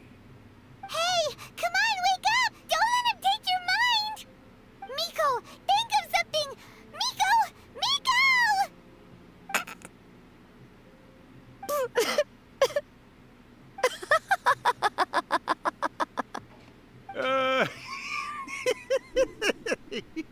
Yep, saw that coming. You're laughing? Oh, Rakusai, you haven't changed a bit. You caught on so quickly. Too perfect. Well, you made the face enough times that I couldn't exactly miss the hint. This is what you were going for, yes? Never one to stand on the sidelines of a good spectacle, are you? Always got to dive in and fan the flames, huh? You mischievous little kitsune, you. Look what you've done to this little flying one here. Oh, poor thing scared witless. You were having plenty of fun playing the bad guy a moment ago. Now you're trying to blame it all on me? Rakusai? Miko, you guys know each other? Yes, we do. Of course we do. Allow me to formally introduce the author of A First-Hand Guide to Summoning Spirits, Urakusai. No, wait. To be more accurate, it's Urakusai's memory. Memory? But isn't he a spirit? Ah, spirits, memories. They're just different words to describe the same thing. Something that comes from the ley lines. Do you remember that recent incident when the Rift Hounds were gnawing at the sacred Sakura's roots? Yeah, I remember. You witnessed human memories leaking from the ley lines, didn't you? Well, since there are human memories, of course there are going to be yokai memories too. In life, yokai possess supernatural powers, and even when they are a shadow of their former selves from a bygone era, they still have the ability to control whether they are visible or not. Typically, yokai memories survive longer in the world than those of humans. Indeed, indeed. I was wandering around the sacred Sakura's roots when I suddenly heard someone yelling, "Please, someone, anyone, help me write a truly amazing novel." It piqued my curiosity, so I popped inside his body and wrote a novel for him. So that's how it happened. But why did you include a summoning incantation in the novel? Oh, little one. Not to toot my own horn here, but when I was alive, I wasn't just another kitsune, no. I was a mighty and powerful Daiyoko. The memories of other yokai can't possess human bodies at will like I can. But with this incantation, they can go one last little joyride in the world for a couple of days. Anything they're still itching to do, they can go and get it done. But... She's trying to say that all the commotion this causes is likely to be a great disturbance to the humans. Disturbance? I guess you mean that we might leave them with some broken dreams after we leave, hmm? Oh, yes. And they might have a fever or whatever. But you know, I actually think that the most admirable thing about human beings is the way that they go out and shape their fate with their own two hands, given that they're not born blessed with the same powers that we enjoy. As for those who would rather draw on external power than seek to improve themselves, it's quite right that they learn their lesson eventually. So when you think about it, we're actually doing the humans a big favor. Miko, you agree, don't you? Yes, that's what I thought too. All right then. You finally convinced Paimon. You guys were right. What are you scared of, little one? Don't be deceived by her day-to-day antics. Miko is actually one of the most powerful yokai out there. Not only that, Urakusai, but my latest work has beaten that book you wrote, A First-Hand Guide to Summoning Spirits, to become the most popular in Inazuma. Oh, she's just trying to push Of buttons. course. You were never one to make extra work for yourself where you can help it. And yet you went to all these lengths to find my painting room, and even took the trouble to All summon to me. brag. I knew you must have some ulterior motive. You were always the one to pick a quarrel with me when we all used to gather around and share stories.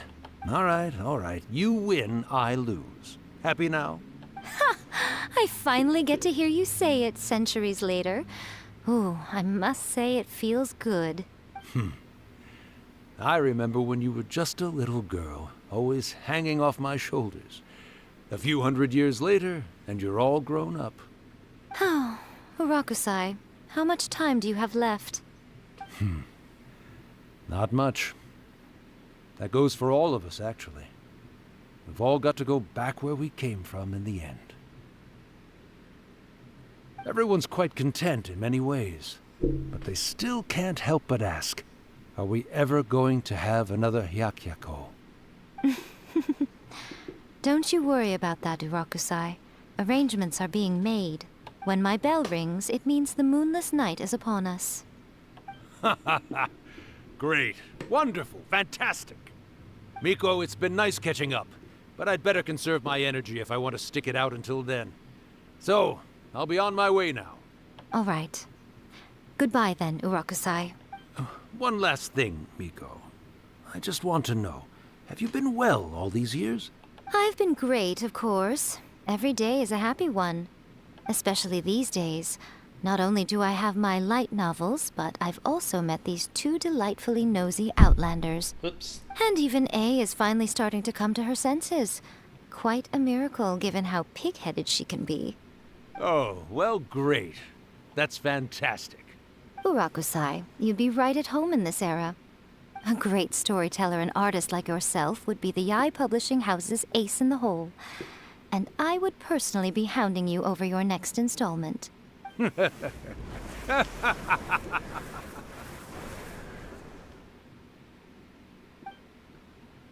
He disappeared. Are you awake? How are you feeling? Are you all there? Here, like last time, repeat after me. Oh, you beat me to it. Looks like your brain is intact. So, your first possession, What was it like?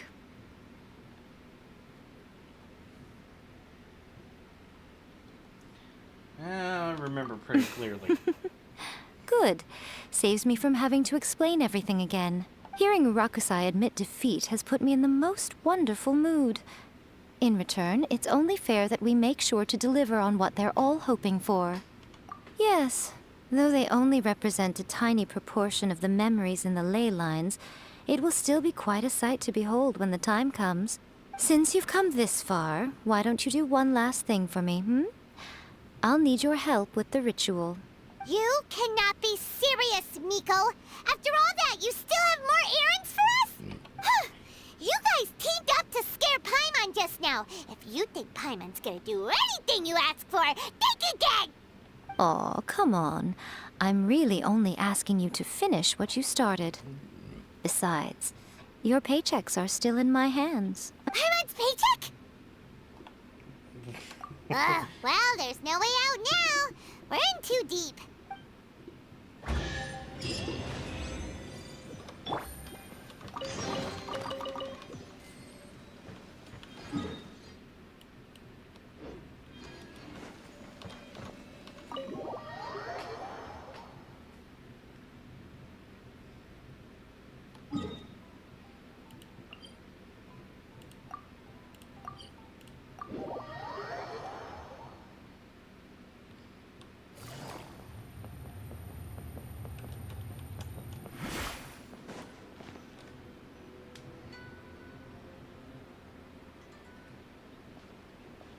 Well, hello there, my little helpers. So nice of you to join me. You're right on time, too. As if we had a choice. We just want our paychecks. So, Miko, what exactly do we have to do to make this Hyakyako happen? Also, to be clear, we actually have no idea what it even means. It might sound ominous, but to put it simply, the Hyakyako is just a gathering of the yokai. Back in the day at yokai gatherings, once everyone had had plenty to drink, one by one they'd start soaring into the sky with their yokai powers. There were so many of them that their silhouettes would block out the moon. But now, the yokai memories that leak from the ley lines are weak. They are no longer able to fly. So I will be performing a convocation ritual for them, gathering all the wandering memories together in one place. When the time comes, they will gather in the sky above the Grand Narukami Shrine. Once their energy is spent, they will be satisfied and return to where they belong. All the preparations for the ritual have actually been made well in advance. Remember the incantation and the mention of moonless night that I added to our novel? Oh, yeah! Something about reciting the secret spells of Lady Kitsune Oh, on she's a doing a moonless night. mass ritual. That's the one. Actually, it's not a wish-granting incantation at all. It's a spell to help calm the ley line memories. When that time comes, let's all pitch in and help send them on their way. I will start the ritual preparations shortly, Dang, and at that time I need you to do large-scale two things. scheming. First, tell the Shrine Maidens to leave the mountain. During the Hyakyako, a whole swarm of yokai memories will be hanging around in the air above the Grand Narukami Shrine. Having the Shrine Maidens leave avoids the bothersome issue of someone potentially getting possessed. After that, I will commence the ritual, and the memories will begin to congregate. This will take some time. I need you at the foot of Mount Yogo during this part to keep an eye on nearby monster activity. The memories are normally dispersed and don't pose a threat, but when their energy is concentrated, it is likely to disturb the monsters. They may see this as an opportunity to try and make it up the mountain. I need you to fend them off so that that doesn't happen. Easy enough. Alright, got it. Then what? Well, if at that point you felt like coming to the shrine and getting a close-up view of the yokai, I wouldn't say no. Okay, let's get going. I mean, skip telling all the...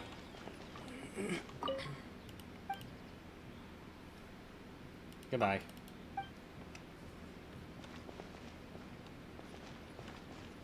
There's one. Take it easy. Descend the mountain? Are those Lady Kuji's orders? Yep, Miko said the ritual she's gonna perform soon might pose a physical danger to you all. I see. I'll evacuate everyone right away. What about you? We'll be taking care of a couple other things for her. And once we're done with that, we're gonna come back and do the ritual together. It seems like Lady Guji places great trust in you. Lady Guji's never allowed anyone else to be in her presence when she's conducted rituals like this in the past. Thank you for helping with the ritual, and good luck. Don't worry, we're much stronger than we look. Miko's about to start the ritual. Come on, let's go deal with the monsters down the mountain.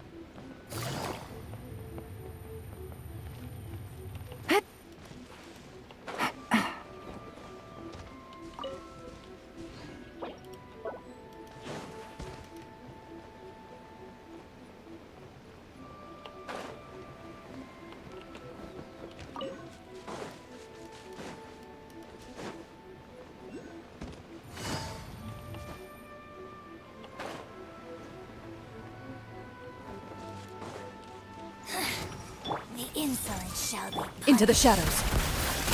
That's not a monster.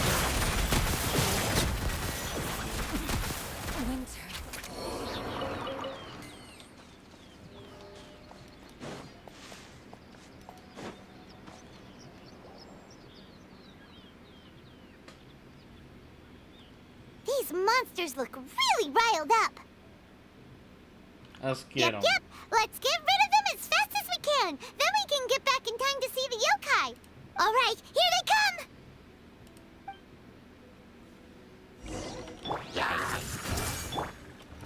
Everybody stand back! Ready.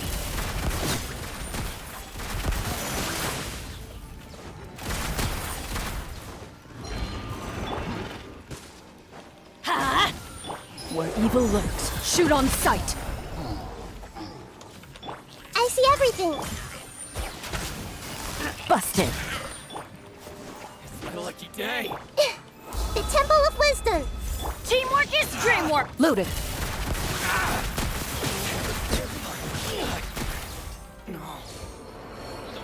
There's so many of them!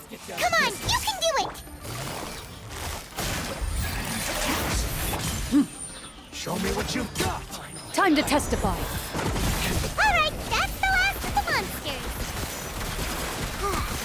How far along do you think the ritual is? Let's head back to the Grand Narukami Shrine and take a look.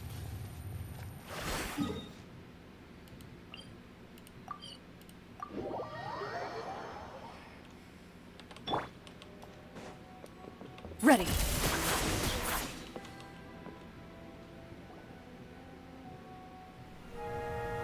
Ah, here's the cutscene.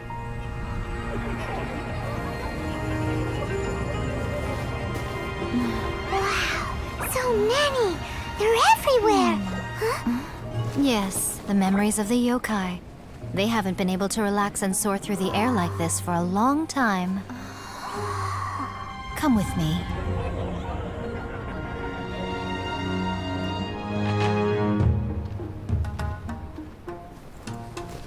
Look at the music. You all right, little one? You look a little nervous. It's just, Paimon's never seen anything like this before! Whoa, they've really blocked out the moon!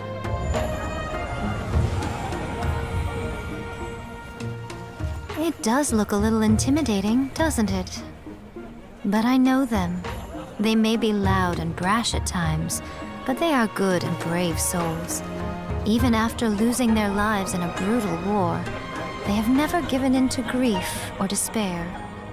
Alas, their time is short.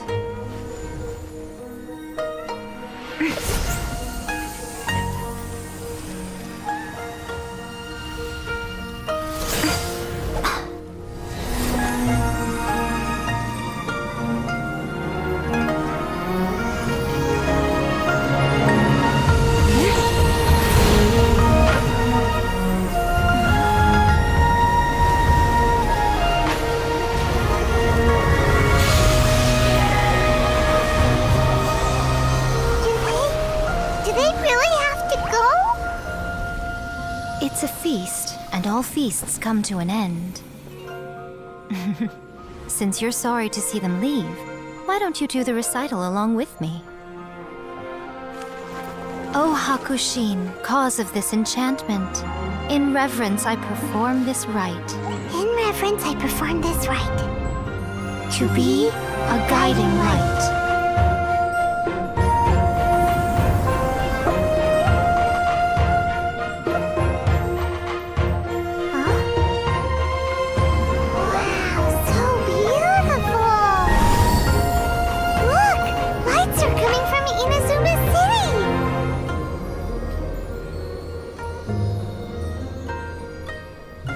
The book says, recite the secret spells of Lady Kitsune tonight, and our wishes will come true.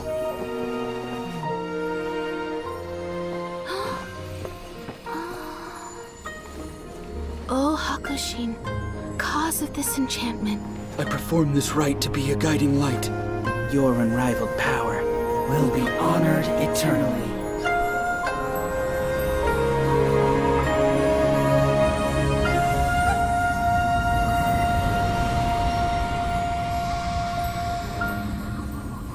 Urakusai, you asked if I was doing well. Really, every day is a happy day for me. But watching you all leave now, I can't help but feel a little lonely. Just a little, of course.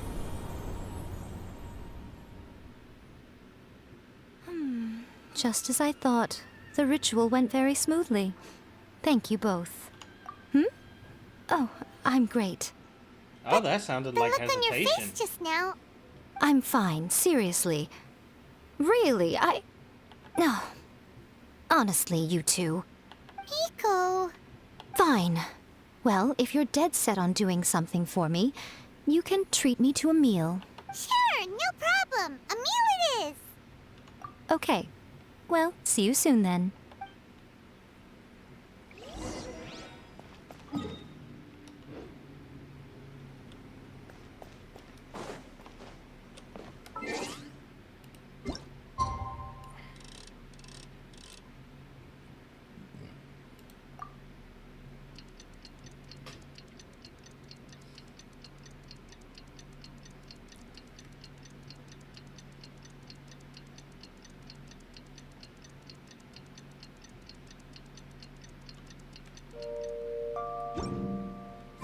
Today is the...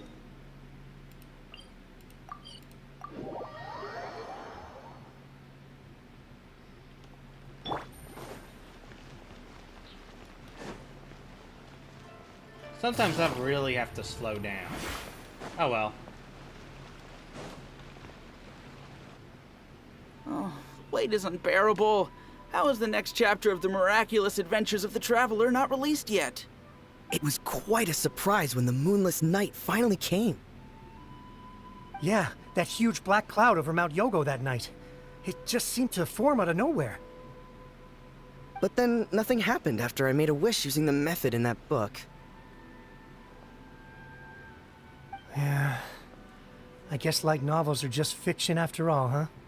That night was definitely the nail in the coffin for the incantations from novels fad. Still, something tells me the miraculous adventures of the Traveler will remain an interesting series for a long time to come. Huh? Paimon can't see Miko anywhere. Guess she's not out here. Maybe she went inside already. Let's head in and look for her.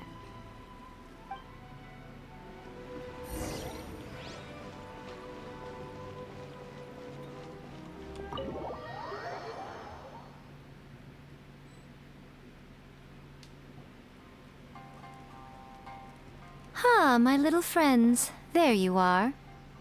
Miko, what is this? You started eating without us? I did, yes. You're paying, after all. The thought of being able to eat the most expensive dishes and drink the finest sake, all for absolutely free? Oh, I just couldn't wait any Saw longer. that coming. Ah, boss, see these two faces here? Remember them. They're the ones picking up the bill later. Alrighty. What's gotten into you?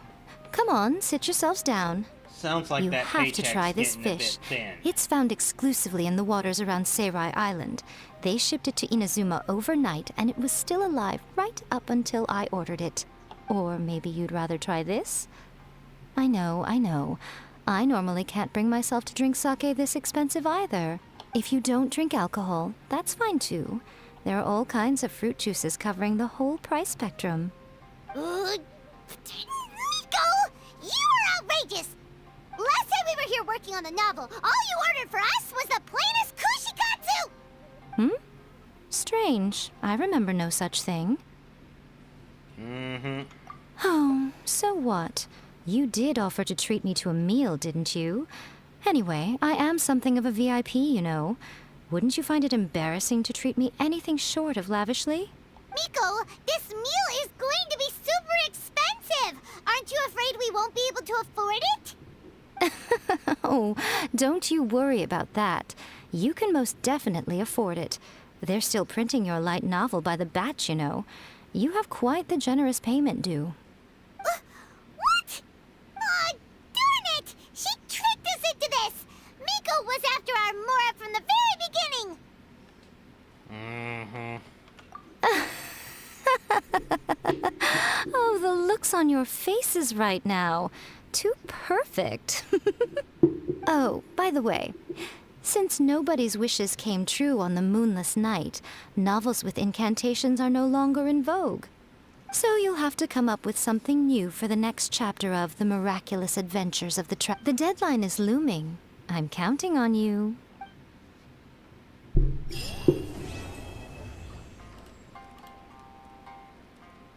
I don't even want to talk to her.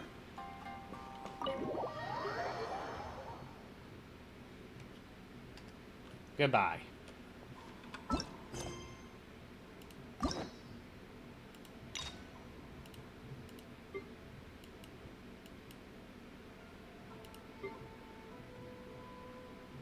Alright.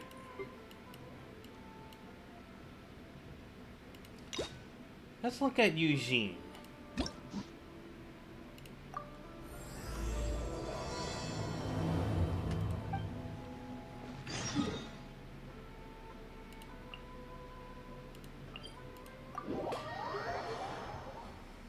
I have no idea what her archetype might be. Take it easy.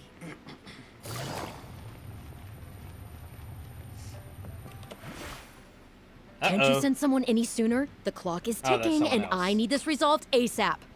I'm sorry, but we don't have any adventurers available at this instant. Ah, your timing is most optimal. Allow me to introduce Yu Ning, manager of the Yunhan Opera Troupe. She has commissioned the guild to... Traveler? Ugh, Eugene is always talking about you. Please, you've gotta help us find her. Yep, she's gone and disappeared. Now of all times, just days away from the big performance. All she left was a short note.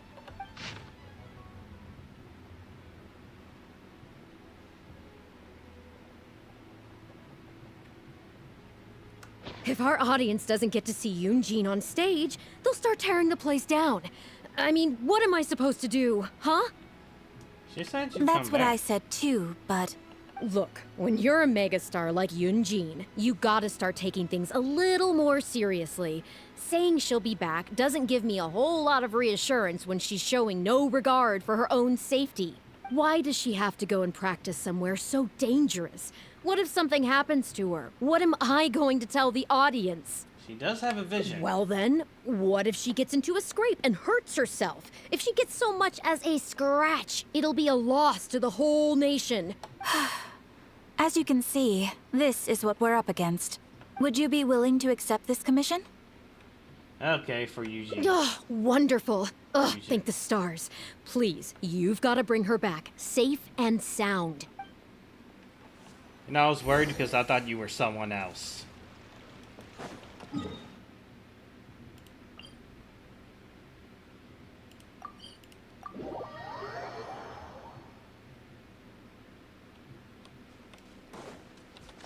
Loaded.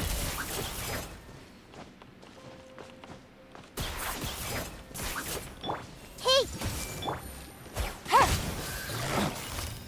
Quietly now.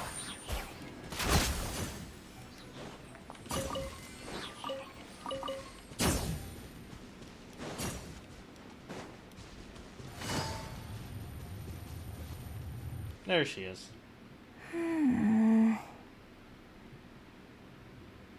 Monster attack?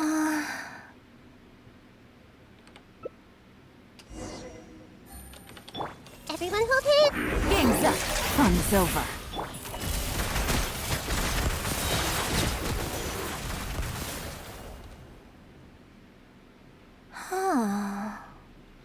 Are you okay? Oh, it's you. I do apologize. I didn't see you there. Wow, she's completely in her own world. What brings you all the way up here? Oddly enough, I was just thinking of scheduling a meeting with you later. I didn't expect to run into you here, of all places. Manager sent me. I see. So Yunning sent you. I did tell her not to worry. Oh, but on this occasion, it seems I'm rather lucky you came. You've helped me avert a major catastrophe. It's a pity, though. I was so close to achieving the state of mind that Shenhe was talking about. Do you remember what Shenhe said about the divine damsel fighting against the evil monster? I remember this. That in reality, she hadn't acted as courageously as the operatic rendition would have you believe. That it was simply a matter of life and death, and she chose self-preservation. Granted, she later admitted that she preferred the version of events given in the opera, with its portrayal of a divine heroine sacrificing herself for others. But after giving it a lot of consideration, I think that this character is defined by her emotional complexity, and even uncertainty. So the more emotions I can experience for myself, the wider range I will have to draw on in my performance. If access to a different state of mind can help me provide a fresh interpretation of the character and her actions, well, surely it will take my acting skills to the next level. That's why I came here. My plan was to take it slowly. Start by just dipping my toe in, as it were. But once I started, I just got completely drawn in. I feel like I was so close to a breakthrough here. This is quite dangerous. Considering the rewards that I could reap from this experience, the risk is negligible. Still, if I choose to continue, this is unlikely to be the last time I'd need your help. I suppose I had better return to Liyue Harbor for now. I'll only end up putting you in an awkward position otherwise. Goodness knows how you'd explain this to Yuning. I wonder whether I have gained anything useful from this trip. I suppose only time will tell. Yep, just random dead hilly churl.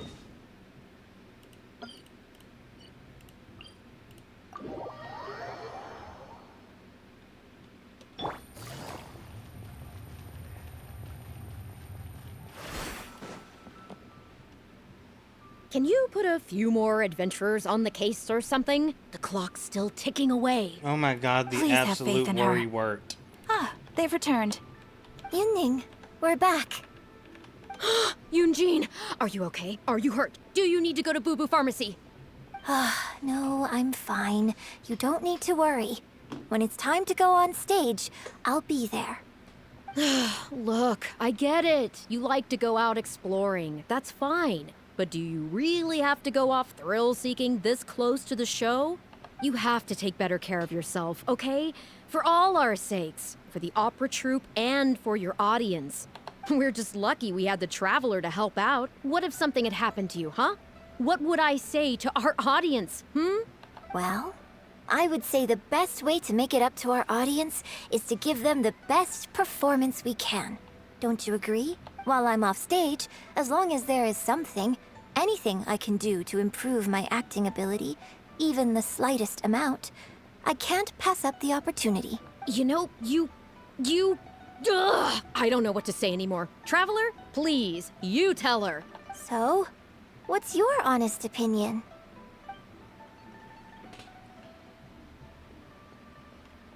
I'm gonna say good point. I'm glad you agree. Right, then let's get preparing. Hey, Traveler, get over here. You've only just managed to bring Yunjin back. Now you're taking her straight back out again? What's the big idea?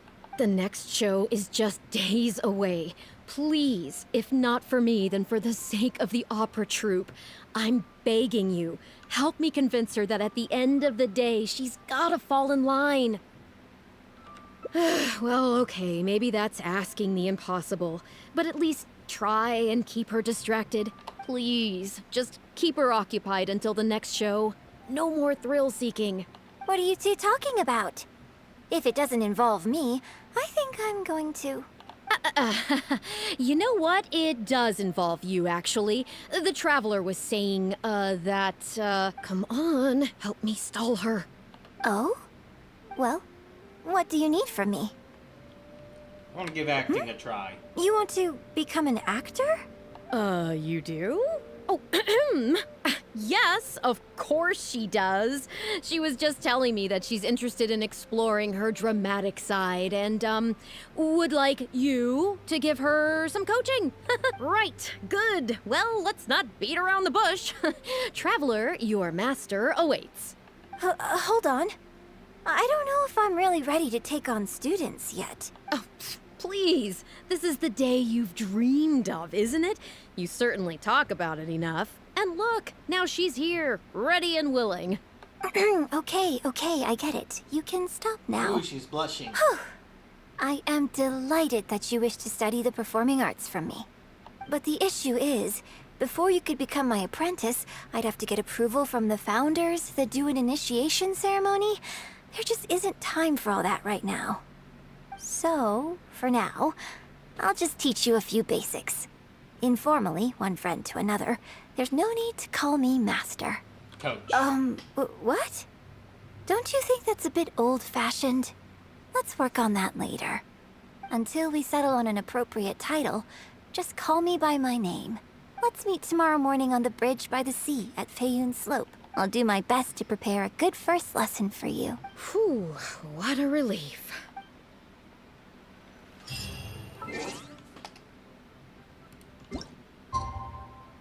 Good. It was before midnight.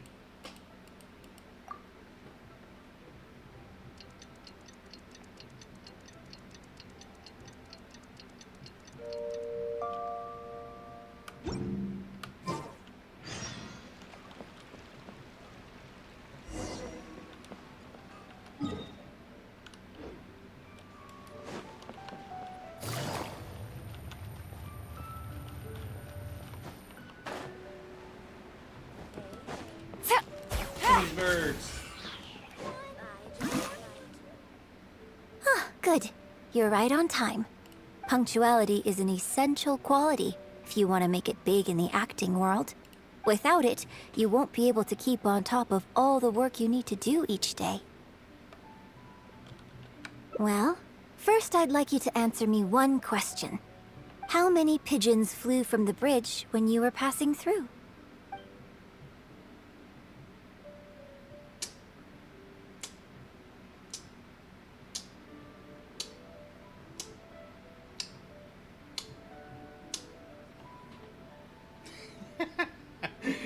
There was a lot of birds, so either 8 or 7. Huh? Yes, that's right. I'm amazed. Are you this good at everything? Anyway, the point of this question was to test your powers of observation. Eyes are the medium for the transfer of emotion. You must train your eyes to be bright, active, and strong. Watching the birds fly, hover around, and come into land will not only exercise your eyesight, but also cultivate attentiveness. Wow. Indeed, my exceptionally own daily practical. training routine starts right here.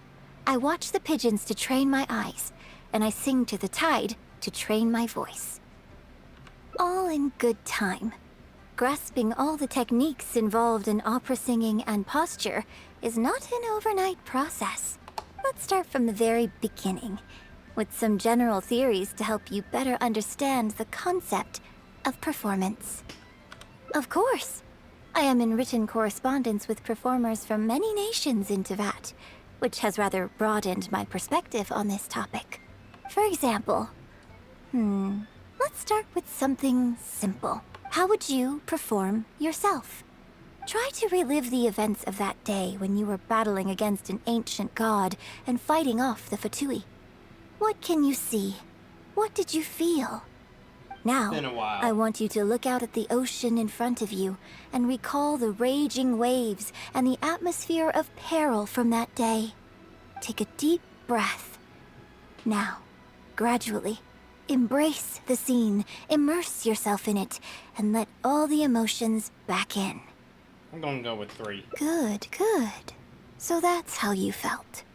Next, I'd like you to focus on the goal you wanted to achieve at that time. Again, number Good, 3. yes. Use that. Okay, good. Now, all of this overwhelming emotion is welling up inside of you, and I want you to let it all out. All at once. Go. 2. Stop. Wrong. This is all wrong. There's no emotion, no soul. Granted, the character you are trying to portray is your own self, but your performance didn't do the scene justice at all. I couldn't hear you fighting for your life while gargantuan waves were crashing all around you. What I heard was the sound of someone doing vocal exercises by the beach on a calm day. Here's the thing. When you're acting, it's not only about getting into character, you also have to recreate the scene in your mind as vividly as you can. Now, I appreciate that you did actually experience this particular scene for yourself, but maybe conjuring up specific details of your surroundings at the time is a little too advanced for novices. It's a double. You're right. If we were looking for an environment to help evoke the emotions you felt at the time, I suppose we could try again. A little farther afield. At Guyun... Oh? Too far away? Don't worry, I was just thinking aloud. Besides, even at Guyun Stone Forest, we'd still have trouble recreating the state of the sea that day. Let's try something else. Come with me to the suburbs just north of Liyue Harbor. It's not too far. If you've got no objections, let's head off. Who the heck?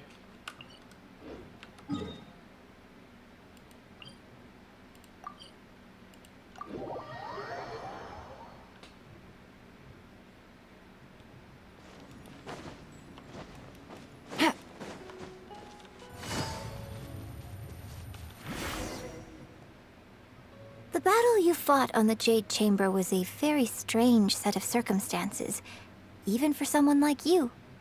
It's quite normal that you can't get into character just like that. I know it's hard to recreate every facet of the experience in your mind, but what you could try is to replace the foes you faced in that scenario with ones you are much more familiar with. I'll give you an example. Let's say you're performing a scene where your character experiences the grief and pain of a death, but you yourself have never experienced this kind of tragic loss before. Well, you can replace death with another, more familiar scenario that evokes a similar sense of grief and pain for you, such as... you bust a gut trying to find a treasure chest, only to finally reach it and find it filled with cabbages and radishes. Ah, now you're catching on. Action scenes work the same way. Perhaps the experience of facing an ancient god is a challenge to recreate, but if you're replaying the kind of actions you perform every day, you just need to let go, and your subconscious will guide you through. Come, show me how you normally fight. You can start with monsters nearby.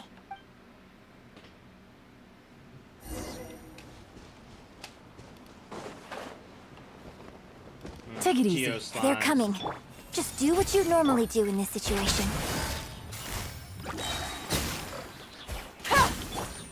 Get out of here! Ready.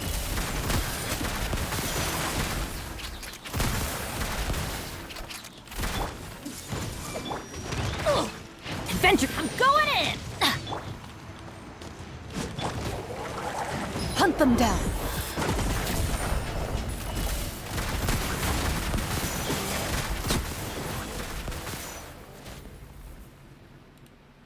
Oh, that was wonderful. Such deft and fluid movements. Just like a real adventurer. Let's perform the scene again now, while the battle is still fresh in your mind. Look at those red-clad scarecrows. But I want you to see them instead as those Fatui who brandish the sacrificial knives. Now, let us reenact the battle on the Jade Chamber. It's okay if you can't recall the events clearly. You can just replace them with the movements you are most familiar with. And... attack! The three Adepti are manning the Guizhong ballistas. Do not let the Fatui disturb their work.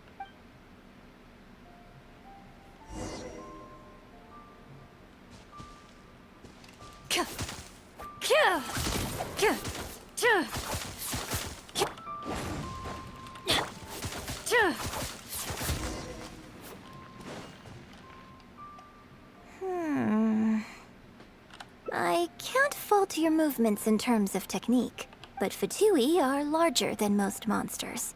I don't think it was a conscious decision, but you were aiming a little too low. And you also didn't strike with enough force. Overall, it was just lacking that sense of being in the heat of the battle. Veteran practitioners of this acting method are able to adjust and embellish their real-life experience enough so that it makes an adequate substitute for the scene they are trying to portray. But adjusting deep-rooted habits to adapt them for the stage, that's no easy task. Still, this was only your first time trying this method, and all things considered, I think you've done quite well. But judging from your movements, I think this next method might suit you a little better. No. Choreograph every aspect of your onstage performance in advance. Every movement, every facial expression, even your emotions. and rehearse it thoroughly. You can reference existing characters from opera or imitate similar people from your own life. In short, you want to pin down every detail of the character you want to portray in your mind, and then work through them methodically and find ways to bring them out. Well, in your case, what you need to do is imitate your past self. Think of yourself not as you, but as somebody outside this world controlling your every move. Like the player? It's complicated to explain, but once you give it a try, I think you'll get the hang of it. Okay, how about we start by setting a simple scenario. The Fatui in red want to attack the Guizhong Ballista, and the heavyweight guards in blue want to try and stop you. What you want to do is evade all the blues and go straight for the reds. Yes, I think that sums it up. There's an open area to the north. I'll set up a stage for you. When you've finished rehearsing everything in your mind, come and find me.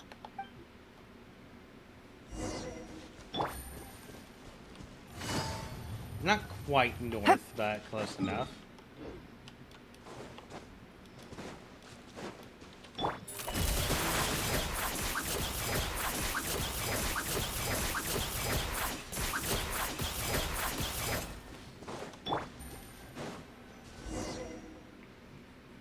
Well, have you finished rehearsing? No need Ready, to I think. rush. Take your time. I shall guide you with my voice.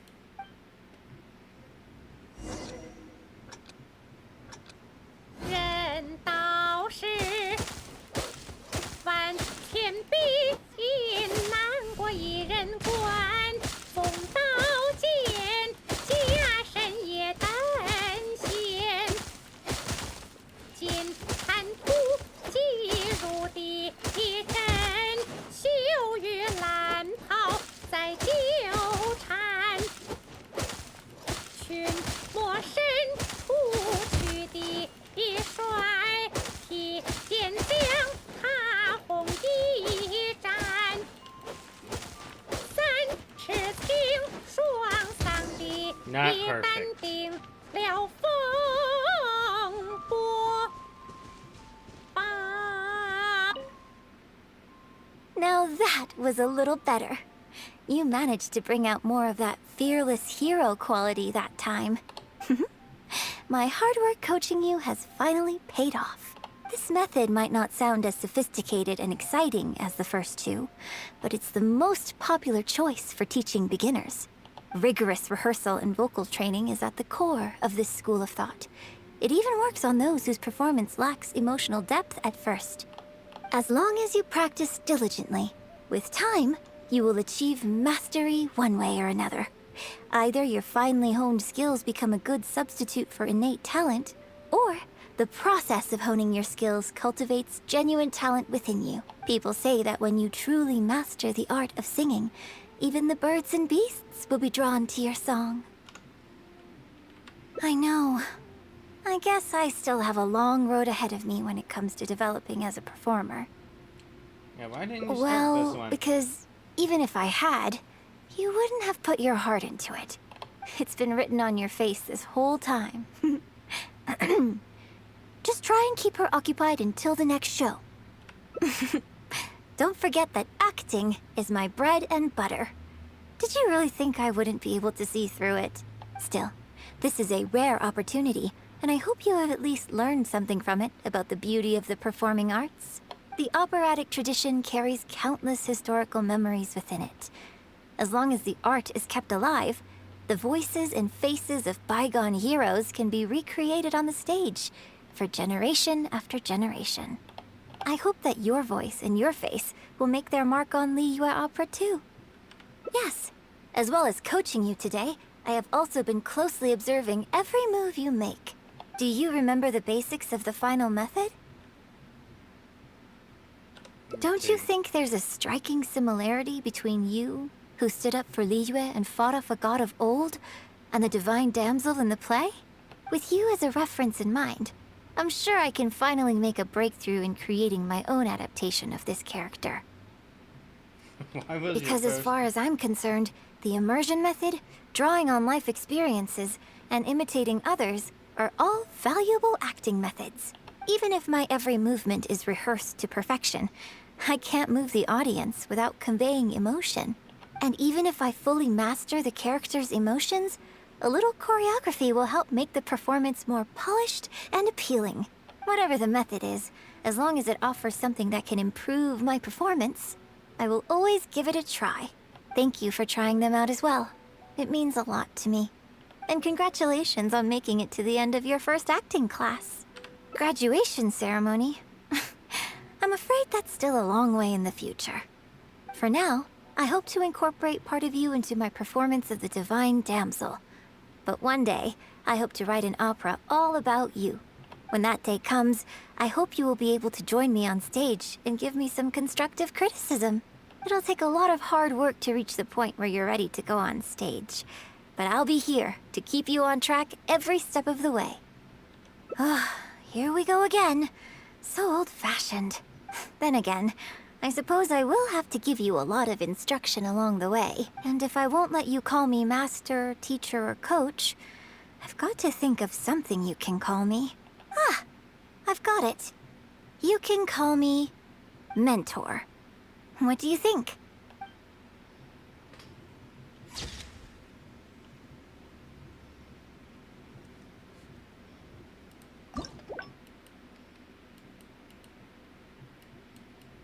Wow, that was all one path? Literally no branching.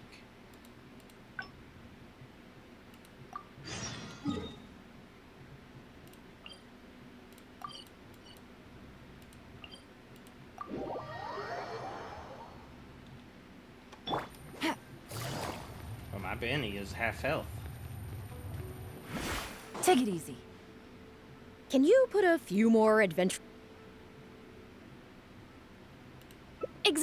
Exactly. Just think of all the people coming from far and wide just to show you their support. Why do you make it sound like they are coming to see me and not the show? Well, same difference, isn't it? I don't think so. They seem quite different to me. Well, either way, you're quite right. I mustn't let down our audience, especially those who came from afar. And I certainly mustn't make you come out looking for me again. So I suppose I will put my training exercises on hold for a while. Whew. I'm glad to know that the brightest star in my troupe is finally gonna start listening to reason. I'm gonna head back and see how the set is coming along. Don't go disappearing on me again. All right. I'll head back and do some rehearsing. It's no substitute for first-hand experience, but it should still help me iron out a few issues. Speaking of which, I haven't even thanked you properly for saving me. If you are free after the show, come and find me at Hayu Tea House.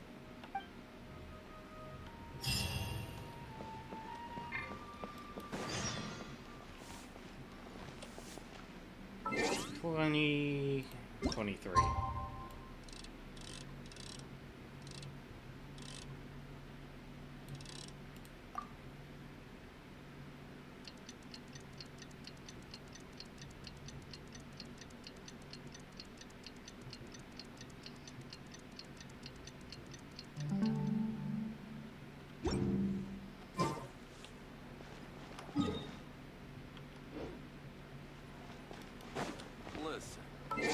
Oh my god, it was past midnight.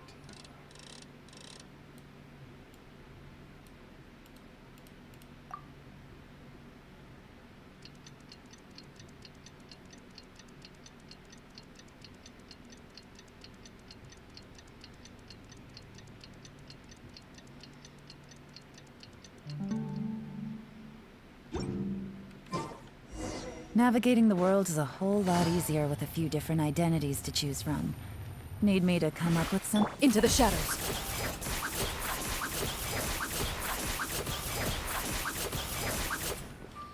That was wonderful. One to take off the bucket. What Alright, she's down here. Senua Kias. place to go for classic Yue dishes. At least I thought she would be.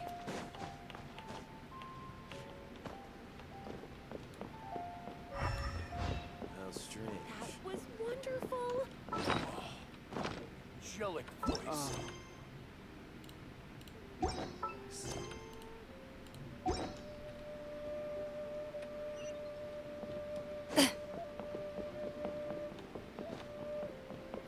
It's up here. Liyue opera is really something, but Liyue opera performed by Miss Yun, now that's something else. That's an Thrilling accent. performance. I've never seen anything like it before in my life. Your reputation is well deserved. Well, I've had the pleasure of seeing the talented Miss Yun on stage many a time in the past, but the songs still sound fresh and new every single time. It's been barely a few days since I last saw you perform.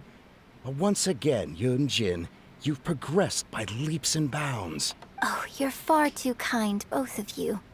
I'm still new to the profession, but I promised myself when I joined the troupe that I would strive to develop myself as a performer every day. And I wouldn't be where I am now without everyone's faithful support. Nonsense, you're too humble, Miss Yun. You're a major celebrity. Who in Liyue hasn't heard the name Yun Jin?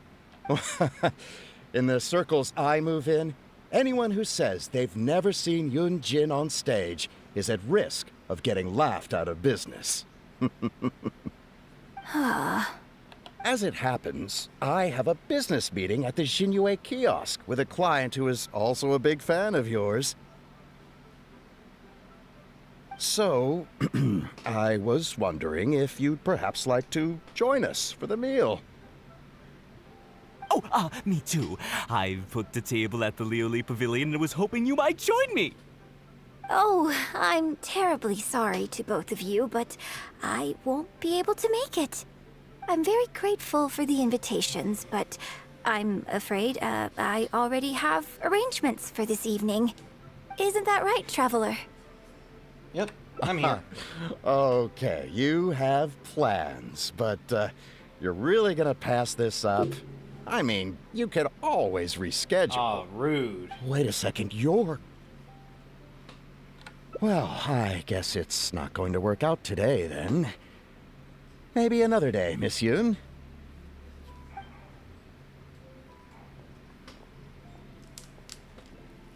Huh. They took off pretty quick.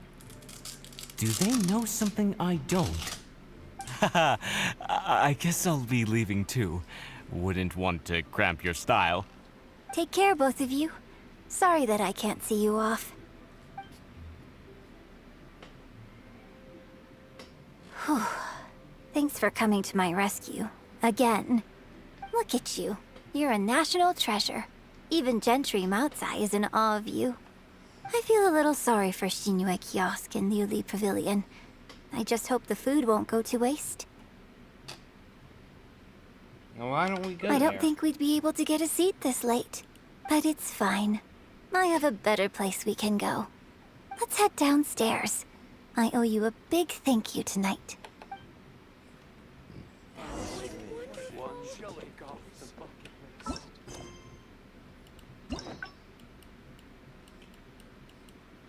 No branch just yet.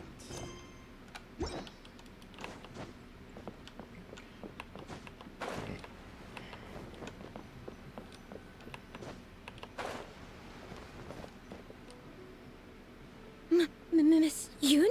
Oh, wow, it's really you! I have just a few questions, if you don't mind. Get back here! Oh, ditzy girl, you don't have a clue what you're doing!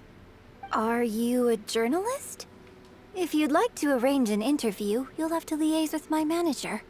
Sorry, Miss Yun. Don't mind her. She's just new and still learning the ropes. We'll leave you alone. Miss Yun, I'm interested to know why you added a silk dance to the scene where the divine damsel makes her appearance. You noticed that? Yes, based on the original script, that scene would see your character perform the Adeptus Walk. But the addition of the silk dance meant that the whole way you carried yourself was so much more... animated. Yes, but delicate and graceful like a crane. Oh, sorry. Which publication are you from? How come I haven't met you before? Oh, well... Ah, yeah, we're from the Steambird. I am Boy Yi, the editor-in-chief. And this young lady is Shuryun, one of my journalists. We were based in Fontaine. Just recently we made the move back to Liyue. Yeah, that is from Fontaine. Oh, I see. You're from the Steambird. Then it's no wonder. Your journalist has clearly done her research. That's very kind of you, but really, my level of knowledge is very basic compared to yours. Hey, Miss Yoon is throwing you a bone here. Make the most of it, okay? Talk to her! Talk to her! Actually, I'm afraid there's somewhere I need to be. And I'd really need to clear this interview with my manager.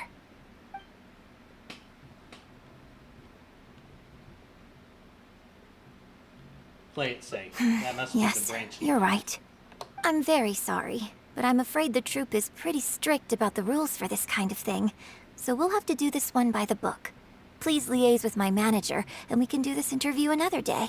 The Steambird is a highly reputable publication, so I'm sure my manager won't give you a hard time. Once the interview is arranged, I'll be very happy to answer any and all questions you have. But... fair enough. Sorry if we're being intrusive. Please forgive us. We'll leave you in peace. Hey, come on, quit dawdling. Yes, I'm coming. Bye, Miss Yun. Hey, wait. That's the wrong way if you wanted to talk to my manager. They're Oh gone. well, never mind. I have a friend who works for a paper. I'll ask them later. For now, though, the top priority is making good on our plans. Now that I think about it, I've turned down 3 social engagements tonight. Come with me. Our plan is the only one remaining, so let's make the most of it.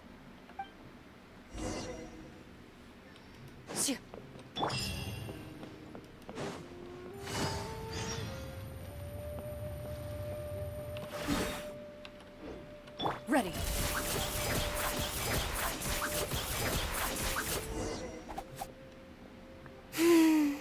I can smell the fragrance of food in the air. Yes, Cherhu Rock is definitely the place to go after a performance. Number 2. You're a fan of Chef Mao's cooking too? And Yang Wanmin Ming's. Restaurant's blackback perch stew is hot, spicy, and fresh. But it's not kind on the throat, so unfortunately I can't eat much of it. Also, it's a bit cramped in there. I prefer open-air restaurants. Hey, have you been to Chen the Sharp's place before? His grilled tigerfish is the best around. Third Round Knockout and Wanmin Restaurant are both great restaurants. But when it comes to barbecue, this is the place to go. Enjoying some nice food and drink, sitting by the hot coals in the cool breeze? Let's go.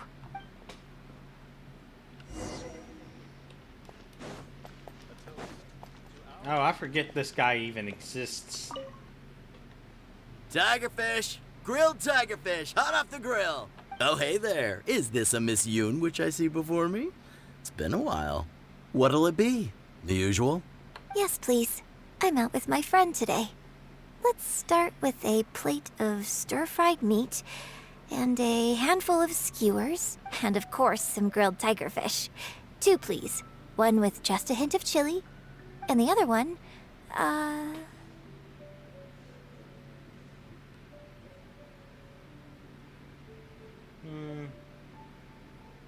I'll go with extra. Got it. Your grilled tigerfish will be ready soon. Do you want any drinks with that? Yeah, I don't advertise it though, because it's just something I'm experimenting around with for fun. Miss Yun likes a drink with her barbecue, so I ended up getting her to try them out for me. So, would you two like some tea, or?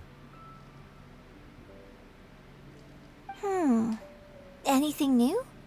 Well, I managed to scrounge some milk from Dongsheng next door.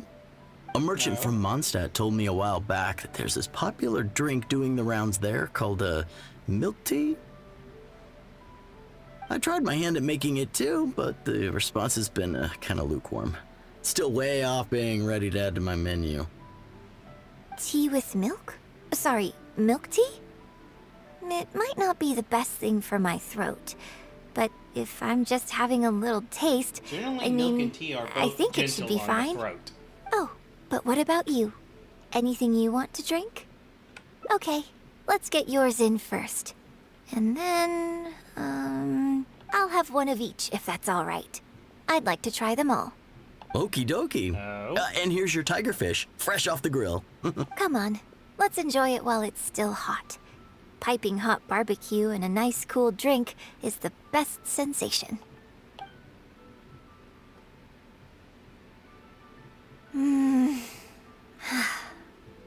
That was great. Shame about these drinks, though. I only had a little sip of each one, so there's a lot left over. Well, I mean, I could just drink them, but they're a little bland for me. Nothing that special.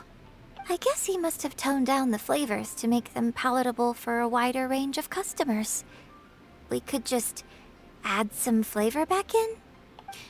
In fact, do you know the Hot Pot game? No way. How do you know that Let's play the Hot Pot game with the leftover drinks.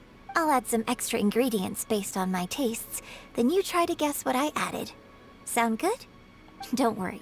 After mixing in the new ingredients, I'll also drink half, so I won't add any weird stuff. We don't need to worry about every last detail. Come on, I'll go grab some ingredients from the shop next door. Once you've psyched yourself up, come and join me.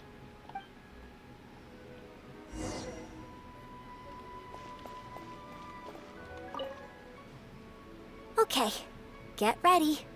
Oh, and no peeking. Alright, avoid her It's gaze. ready. Let me try it first. Pretty good. Your turn.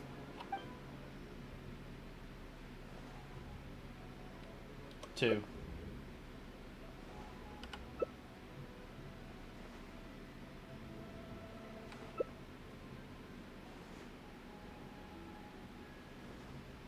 Huh? Oh, just regular facial expression control. Besides, it's nothing that unusual. I think it tastes okay, doesn't it?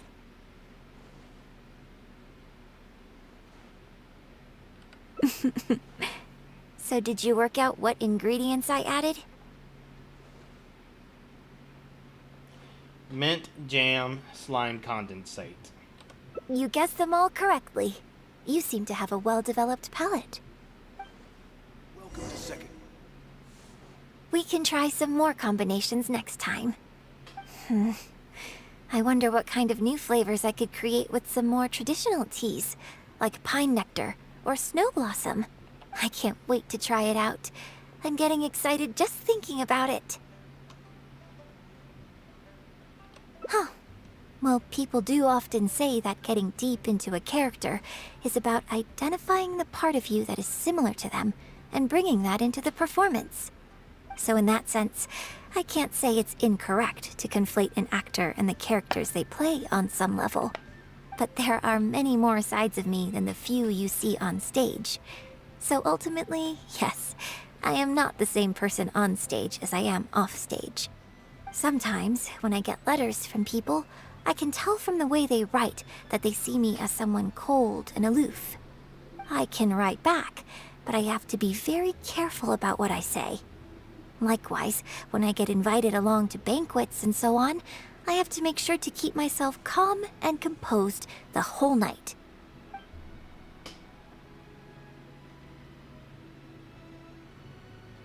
Oop, number one. Make her blush. I bought you one drink, okay? That's not a license for you to start saying weird stuff like that. Well, never mind. You seemed like you were being sincere. I'll let it go. All I was trying to say is that everyone has many different sides to their personality. And if you get fixated on just one of those, there's so much you'll never discover about a person. I mean, if we hadn't had the chance to hang out and chat like this tonight, there are things about you I might never have gotten to see, like the mighty and distinguished traveler, diligently reviewing my hot pot drinks. I would have assumed you were the stuffy thespian type. Thespian maybe. But I don't think I'm old enough to be called stuffy just yet. Just think of me as another one of your friends. Just one who happens to have a flair for the dramatic. So, friend, what shall we do next? Something to remember today by? Photo. Get a photo? You mean capture this happy moment for posterity so we can look back on it later? Sounds good. Let's have the food stall in the background. Now how should I pose?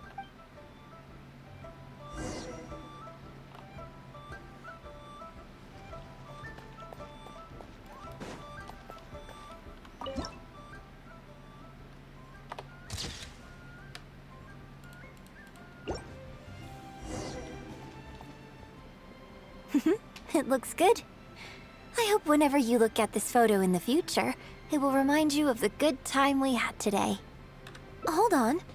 How is one photo going to be enough? We'll both need one if we want something to remember each other by. You take this one, and I'll take another photo of you. But could you find another location for us? I'm thinking somewhere around Feiyun Slope with a good view. I'll join you in a moment. I have something to prepare here first.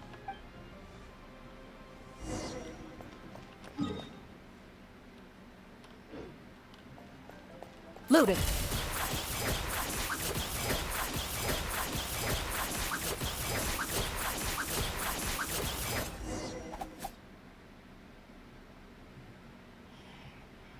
Sorry to keep you waiting so long. But did you have to get ready? You'll see. The view here is great. The lights, the buildings, it's the ideal spot. I can see you chose it carefully. Yes, this angle is perfect. Okay, strike a pose and close your eyes. Yes, right. please. Quickly now.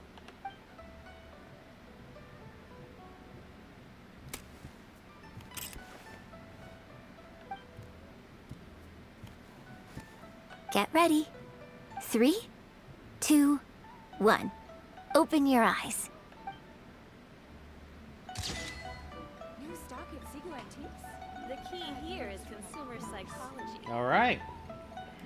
She set up a stand. All right. Let's get this other branching path.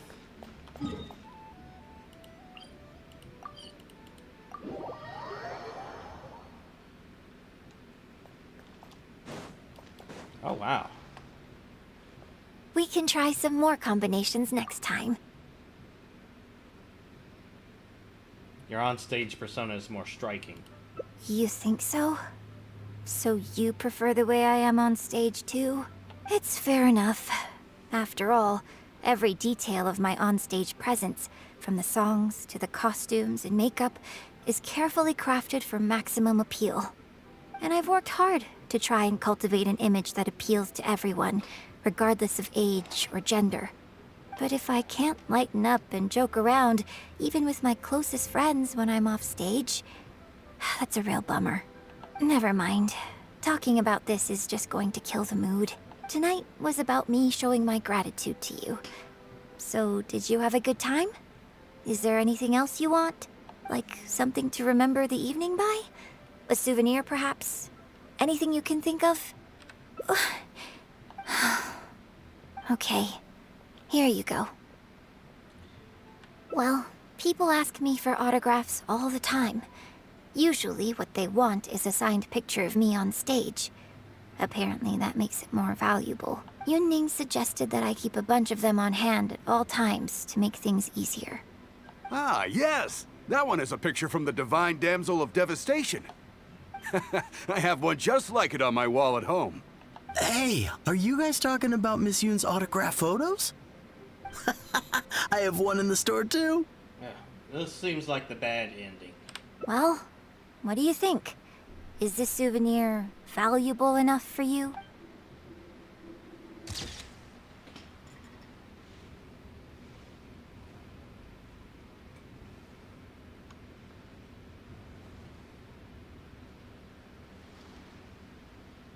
Yeah, that's the bad path.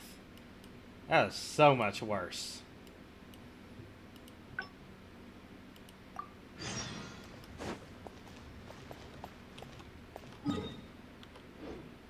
into the shadows. Right, where am I going?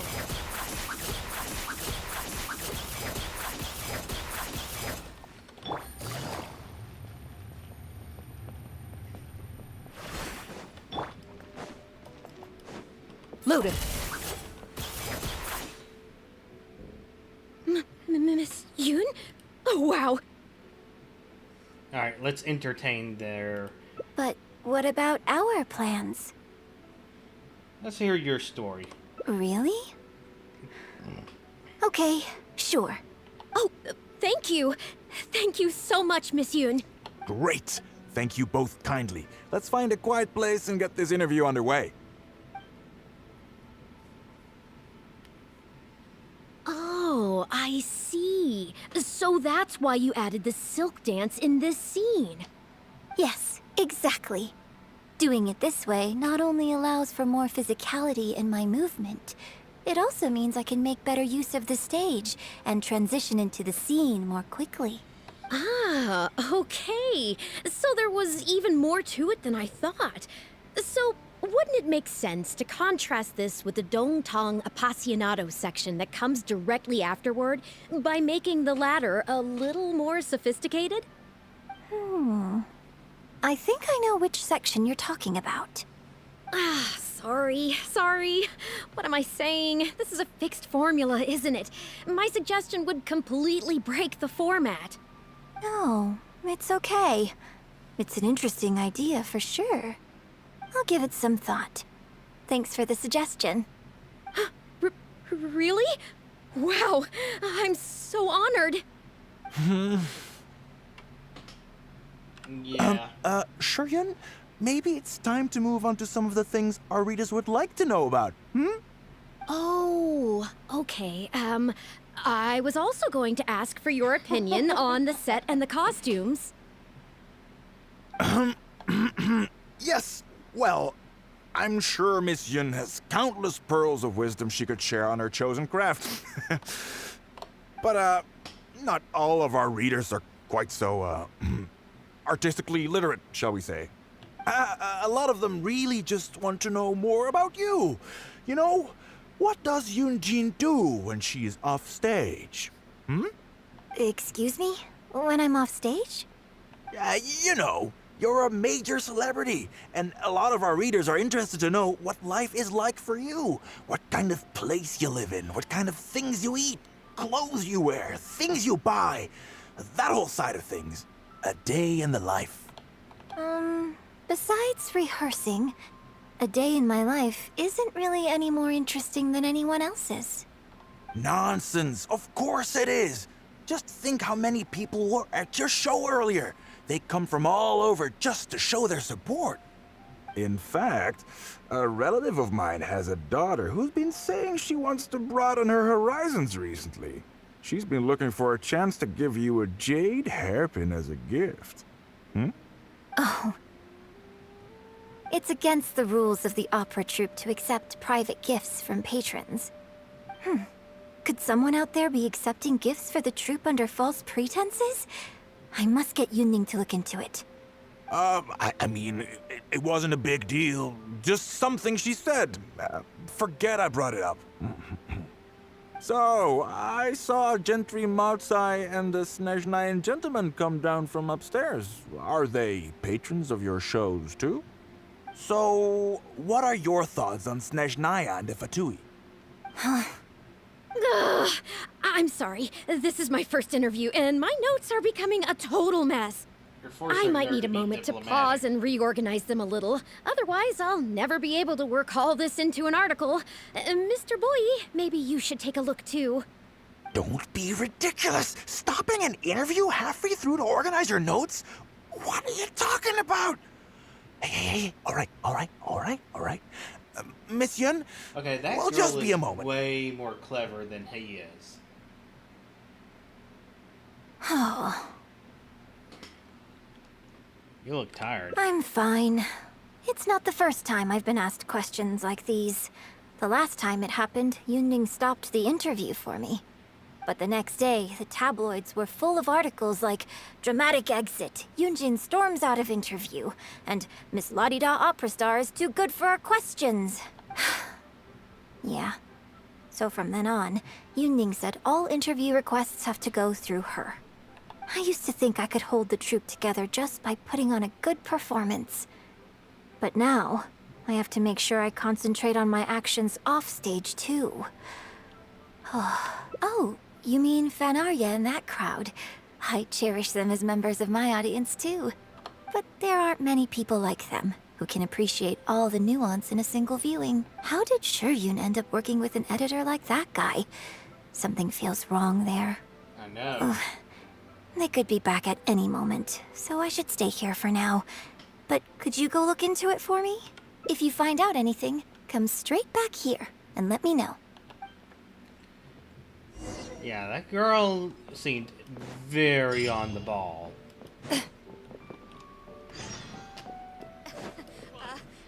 Shiryun. How can you be so cruel to Miss Yoon? Yeah, she was not completely on board. Keep your voice down. Whatever you got to say, it can wait until we're out of earshot. We'll both be in hot water if Yoonjin finds out. What's wrong with you? Why can't you get it into your head? Quit asking dull questions and start thinking about how to win over our readers. Do I make myself clear?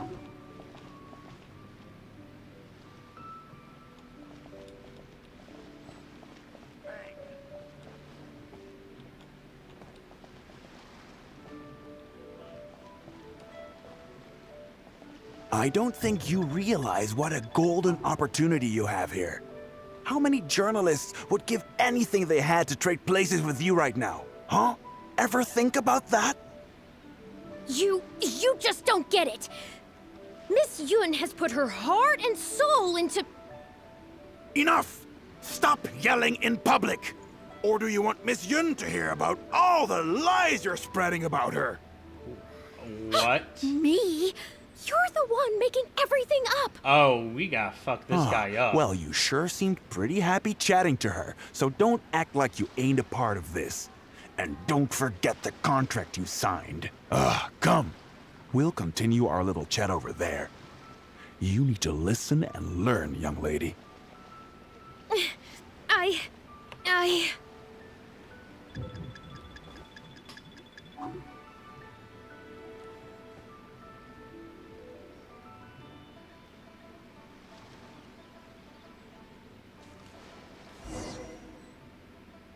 Are you ready to stop whining now? Do you have any idea how rare an opportunity like this is for a small-time paper like ours? They're not Just part of the think Steambird. of the sales if we can get an exclusive. We'd have enough to cover your salary for 2 lifetimes. But what about us pretending to be from the Steambird? Aren't you worried she'll find out? You really think she still would have talked to you if I hadn't told that little white lie? Besides, what have you got to be afraid of? As long as we make it sound like an eyewitness account, how will she be able to refute it? Heck, if she actually presses the issue, I'll probably have to thank her for keeping it current for me. This is horrible. I will not let you treat Miss Yoon like this. I don't know who she thinks she is anyway. Oh, I sang a couple of shows, so now I'm a national superstar. Give me a break. No one wants to read about your sopranos or your falsettos. We give the readers what they want. That's how this business works. Case in point, that blonde gal seemed to be getting along pretty well with Yoonjin. There's definitely a story there, even if there isn't. Ugh, that's enough! I'm reporting you to the Millilith! Report me? What for? Libel? Identity theft? Good luck with that. I haven't written anything. Where's your proof? You'd better tread carefully, Missy. First you neglect your own duties, and now you're trying to get in the way of mine?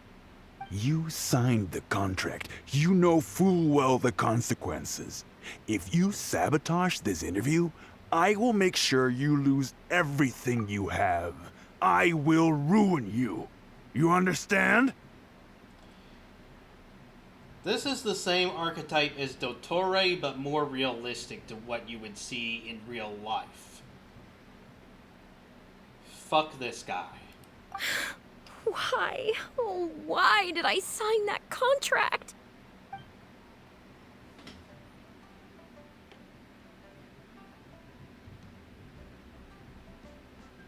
This has got to end now. Who's there? Oh, it's you. What do you want? I'm warning you, don't do anything stupid or I'll spread a lovely little story about you and Yunjin throughout all of Liyue. Wait a second. I was so focused on Miss Yoon earlier that I didn't notice who it was. Huh? What are you talking about? She's the Traveler. You know, the one who even the Chi Sing will listen to. What the... what have I gotten myself into? Now you notice you're in trouble. No need to get all worked up here. What we meant was no more. Yes, quite right. You are quite right. I'm disappearing into thin air as we speak. Just my luck. I'm so sorry. I had no idea it was going to turn out like this. But I'm so ashamed. I don't know how I could face Miss Yoon now. So please pass on my apologies to her.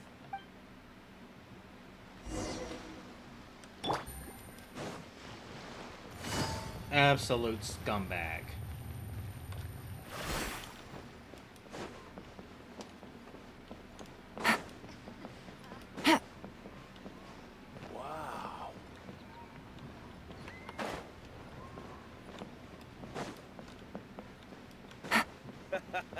There she is. Take it easy. Did you find anything out?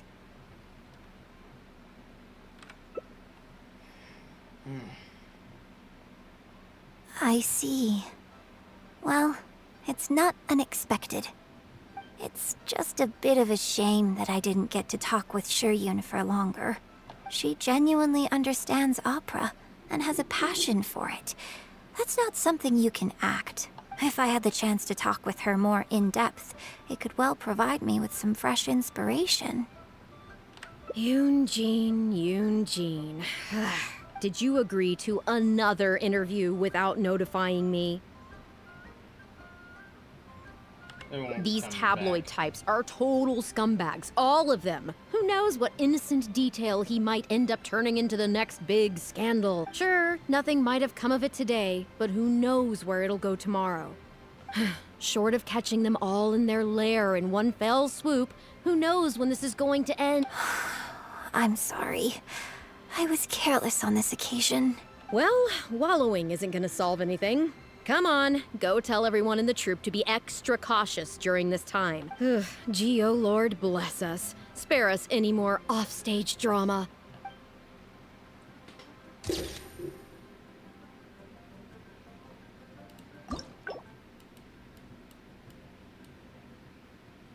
Alerting the quarry.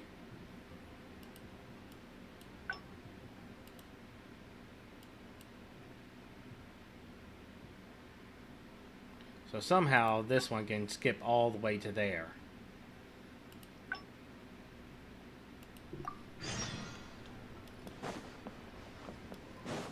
Bang.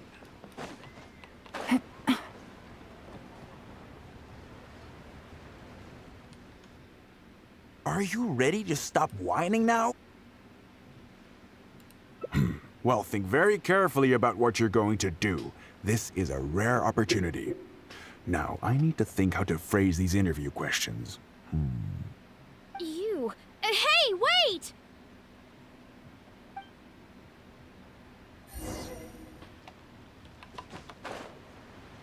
Report back.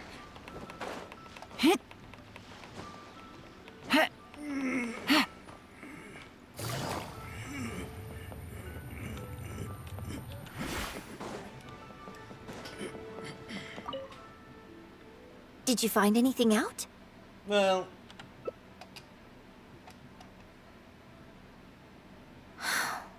I see.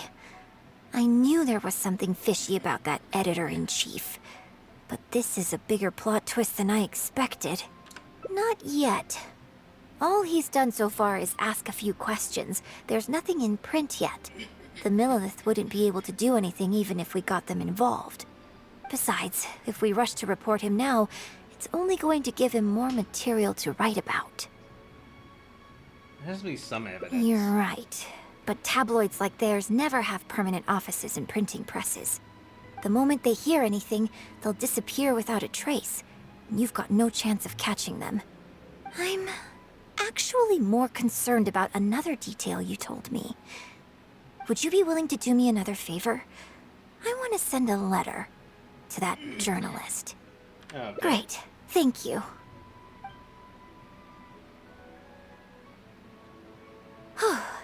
The editor should be here soon, so I'll stay here to deal with him. I'll have to rely on you to deliver the letter. If everything goes well, we should be able to get some breathing room for a while. Bang. And with that, the fate of the final blob was seen with a view was...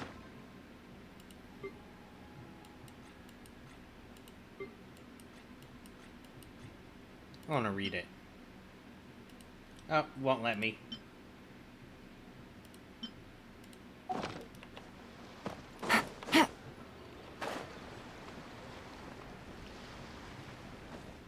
I've had it with you. Do you think contracts are just bits of paper? If we weren't on a tight deadline, you'd better believe I'd fire you right here on the spot. You will stay here and reflect on your actions if you know what's good for you. Sorry, but I'm not babysitting you anymore today. Oh, what am I going to do?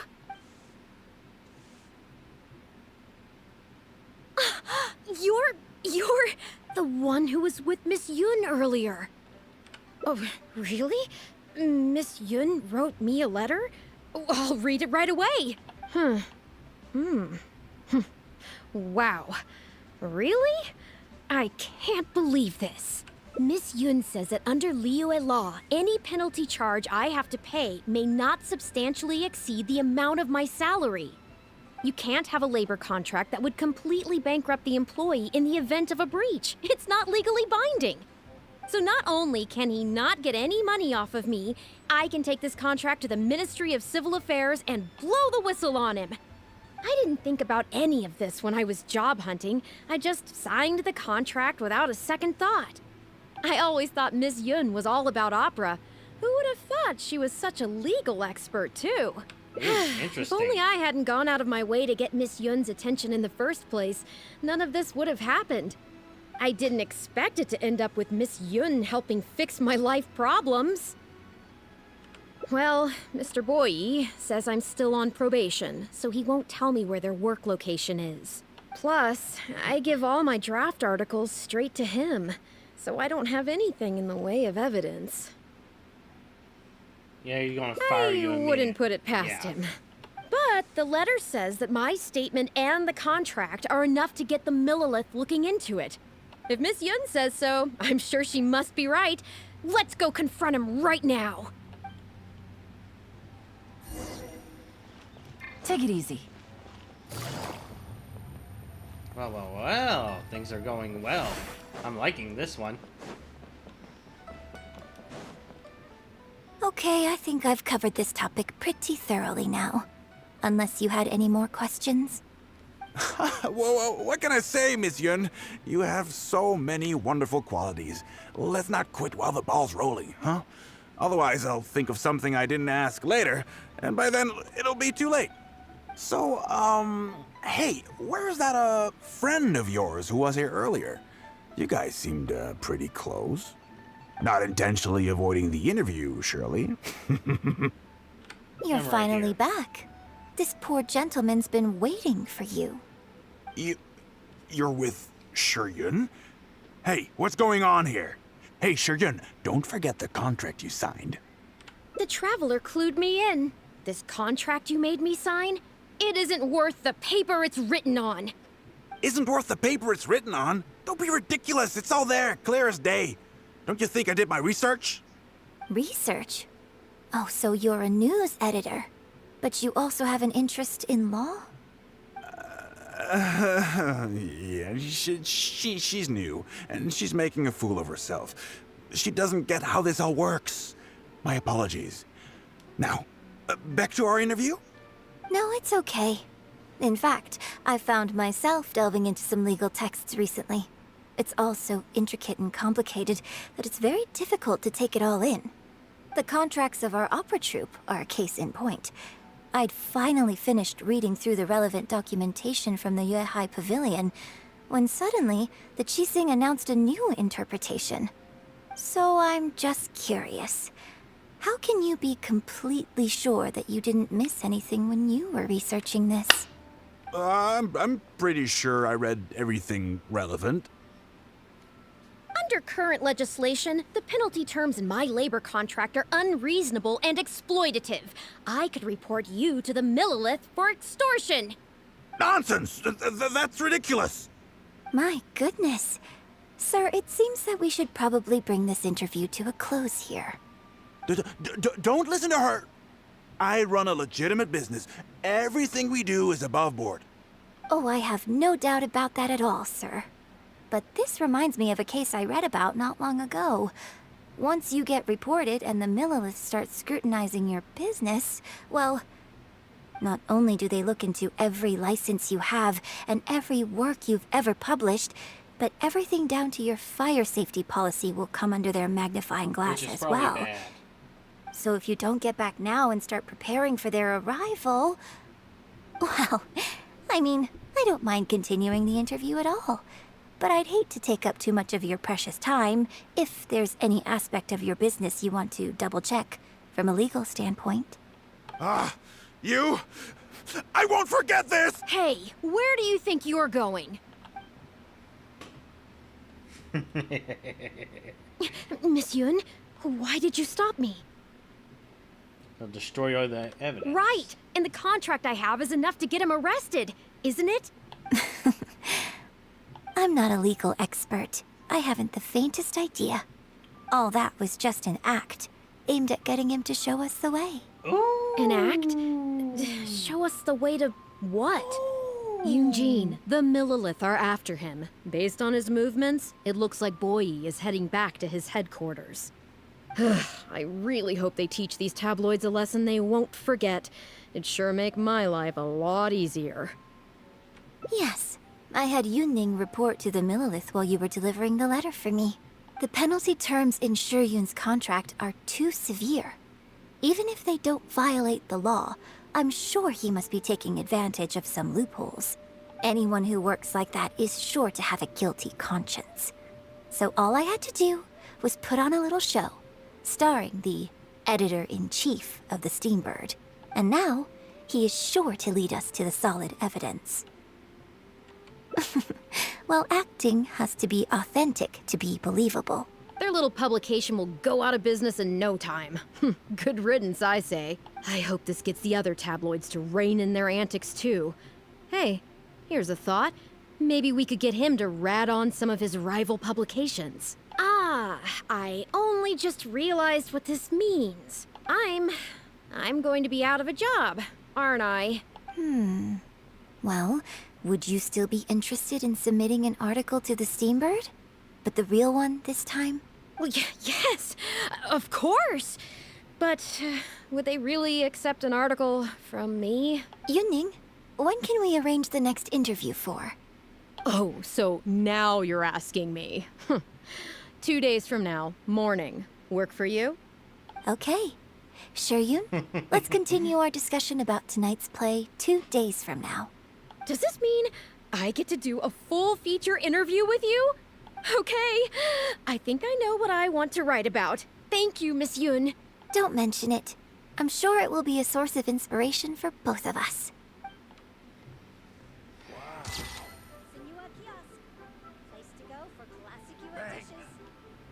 And with that, the fate of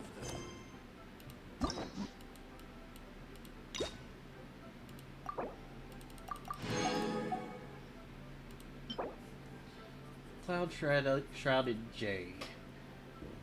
Stamina based.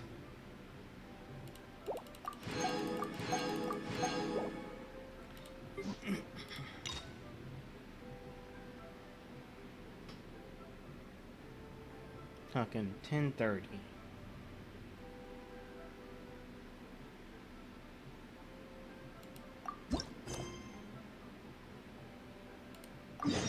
Alright, here's another character who I don't know.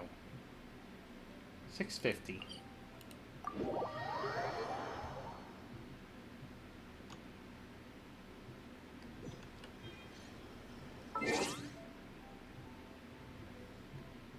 Yeah.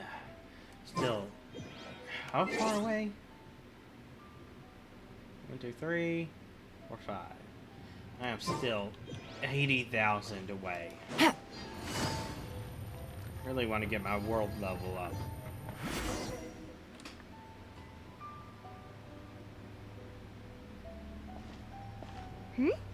Those two look familiar.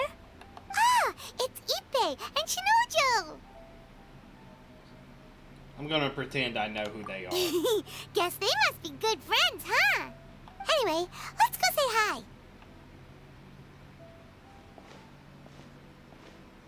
I'm getting a little hungry. Hi, Ippei. Hi, Shinojo. What are you guys doing here? Oh, it's you. Thanks so much for your help last time. I was just ordering some clothes when I ran into him. You know these two as well? Yes, they helped me and Master Kamaji out a great deal last time. I've never had the chance to say thank you properly. What about you? How do you know them? Also a chance encounter.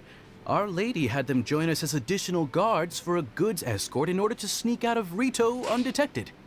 So we all knew each other, huh? What a coincidence. Not exactly. We've only just met. We both came here to order some clothes and got to chatting. Somehow we ended up on the topic of Master Kamaji and Lady Hiragi's relationship. Wait, it's okay to talk about that, right? It's probably fine. They've known about it for a long time already. Oh, yeah! Paimon remembers those two had a thing. In fact, that was why Chisato wanted us to deliver a letter. That's old news, though. So why has it come up now? Are they taking the next step or something? We have reason to suspect that they'll be getting married soon. I remember that. Wow, that's great! They can finally make it official! Of course, this is just personal speculation. They haven't announced anything, and we wouldn't dare to ask. I was instructed to place an order for some formal wear for a big banquet. Turns out that Ippei received the exact same instructions as I did. They're both preparing for a banquet at the same time. They're both purchasing the kind of fine wine and confectionery normally reserved for big festivals. It's hard not to put two and two together. Lady Hiragi has been in high spirits recently, and I heard she's on a diet as well. Surely it's all for the wedding. This is wonderful news! But, What's wrong? Oh, don't mind me. She's about to be happily married to the love of her life. I genuinely couldn't be happier for her. Right? I think so too. It's fantastic. Yes, but we shouldn't let ourselves get overexcited. What if it's all a big misunderstanding? As things stand, we have no actual proof of a wedding. Now, if they sent me out to deliver wedding invitations, that would be a different story. Shinoju doesn't look like he's taking this very well at all.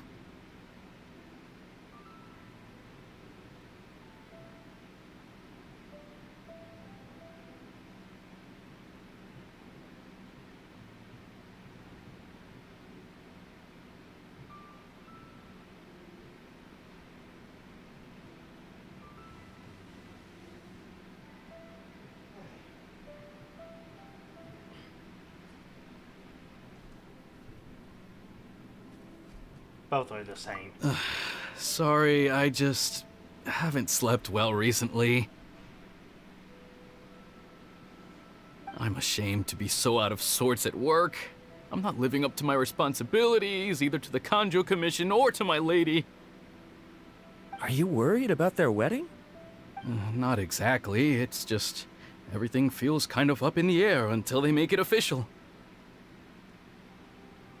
I get what you mean. I really do. We need this wedding to be set in stone before the celebrations can really begin. What should we do? Should we just straight up ask them? I don't know. That seems a bit rude.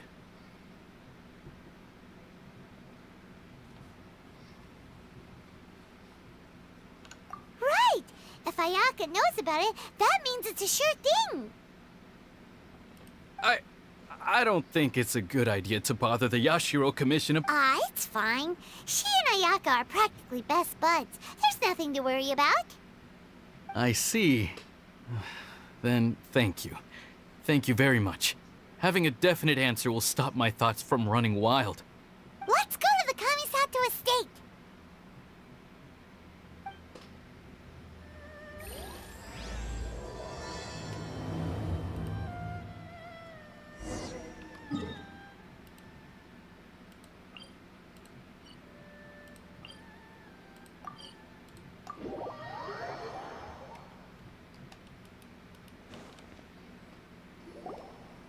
This place impresses me every time I come here. It's so magnificent, but still so elegant.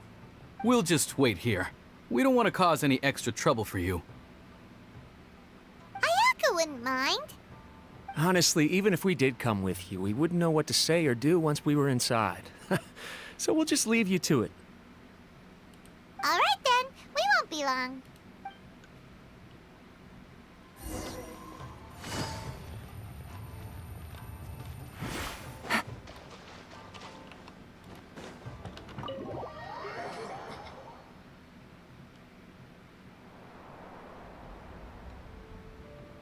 Oh, Toma. Without looking at the board, you've ruined my strategy in one move. Amazing. Now what should I do next? Ayaka, Toma, it's us! Hey guys, it's been a while. If you're looking for my lady, I'm afraid she's not here right now. Oh? That voice. Toma, would that happen to be the Traveler? Yes. Greetings, Traveler. Ayaka speaks of you constantly. Finally, today is the day. I am head of the Kamisato clan and Yashiro Commissioner, Kamisato Ayato.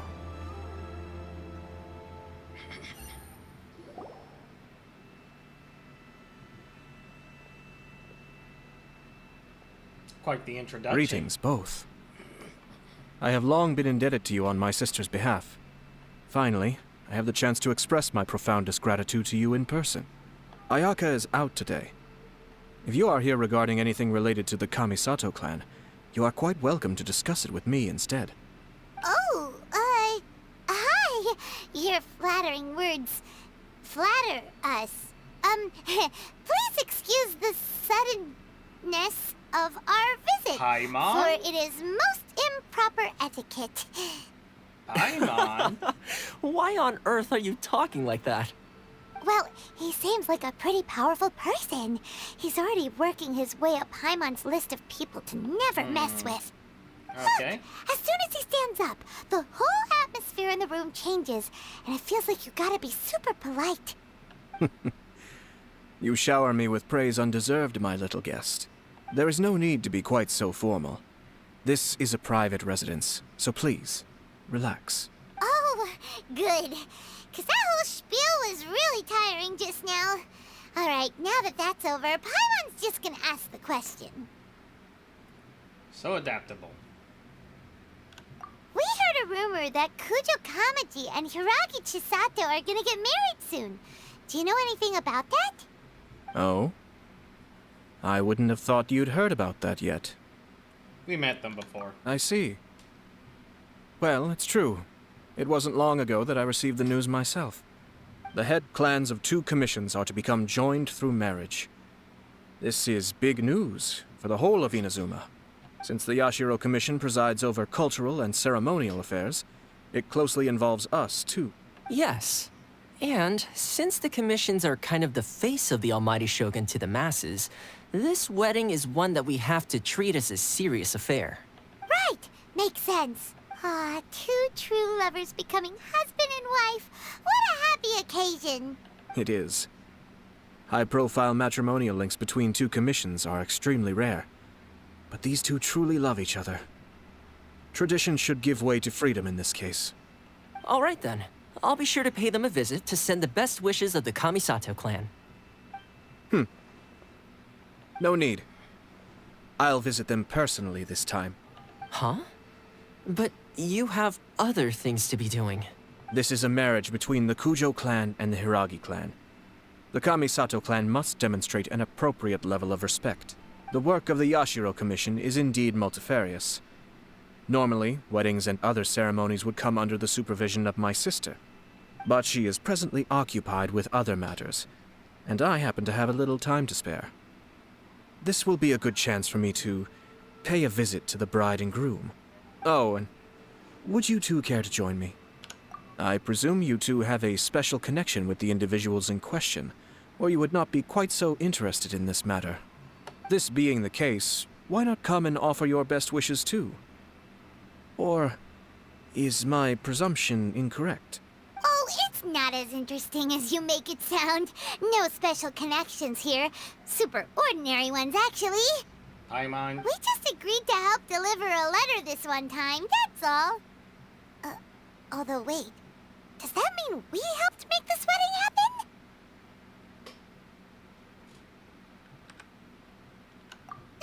All right then. I cannot thank you enough. Your mere presence shall surely mean we are spared the futile pursuit known as small talk. Wait, you're the Yashiro Commissioner, but you can't do small talk? Small talk is a chore. Of course, there are some people in the world who quite enjoy doing chores, but I am not one of them. Toma, I'm heading out with my two guests now. I'll leave the residence in your capable hands. Not a problem. Take care, my lord.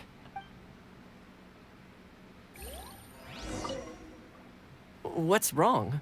Are you worried about having to be on your best behavior around my lord?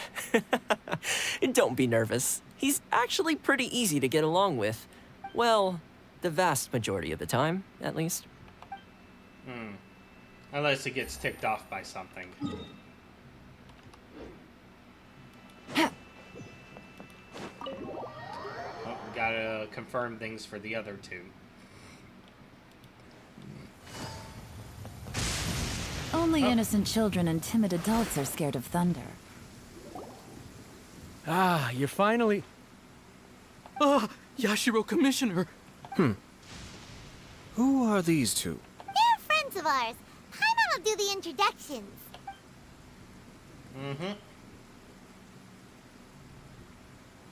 So it's true. Well, there we have it. That's it then. So be it.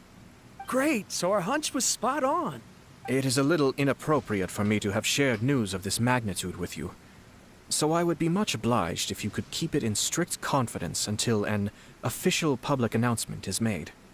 Don't worry, sir. We give you our word. We won't tell anyone about it. That puts my mind at ease. Now, on the topic. We'd like to pay a visit to the Kujo clan. Would you mind leading the way for us? Of course not. I'd be honored. I guess this is where I... Goodbye then. Aw, cheer up, Shanojo. I'll try. Thank you. He is absolutely heartbroken.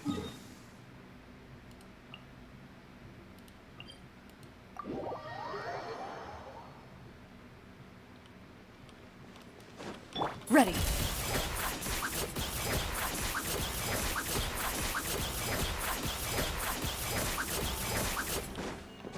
Shoo.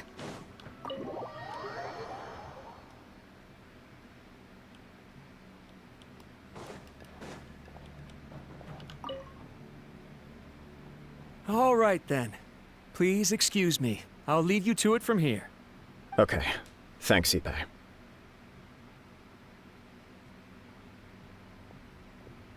I apologize that your impromptu visit comes at a busy time for us, Commissioner. Otherwise, you can be sure that we would have prepared a more extravagant reception. I don't mean to impose, Sir Kujo. In fact, I'm not here on official business at all. I heard the good news about yourself and Lady Hiragi. What a glorious marital alliance this shall be. Given the close ties between our clans, it seemed only right that I should come and offer the Kamisato clans congratulations in person. I'm truly honored. I hope the news didn't come as too much of a surprise. Hey there! We came to congratulate you as well! How you doing? Since the incident with the Takatsukasa clan, things in the Tenryou Commission have slowly started to stabilize. I'm still acclimating to the position of acting head of the clan. I just hope I'm up to the task, so I can live up to everyone's expectations. You're far too modest. The public thinks very highly of you. They say you're hardworking, upright, and responsible. I'm flattered, but I wouldn't have achieved anything without the support of my people. Thanks to them, everything is gradually stabilizing, and I finally had the chance to focus a little on my personal life. Well, you're certainly making big progress in that department. Come on now, you're embarrassing me. Pardon me, It's perfectly all right. Please, continue. I'm quite content to listen. It's a joyous occasion. Light-hearted is exactly how things should be. Really, who stays stony-faced when talking about a wedding? You're right. But I am curious to know, what's your honest opinion on the whole thing? Do you think it's too sudden?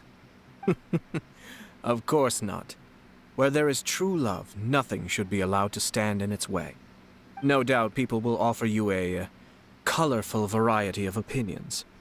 But of course, you will have factored this into your decision, and I'm sure you are prepared for whatever challenges may lie ahead. Indeed I am.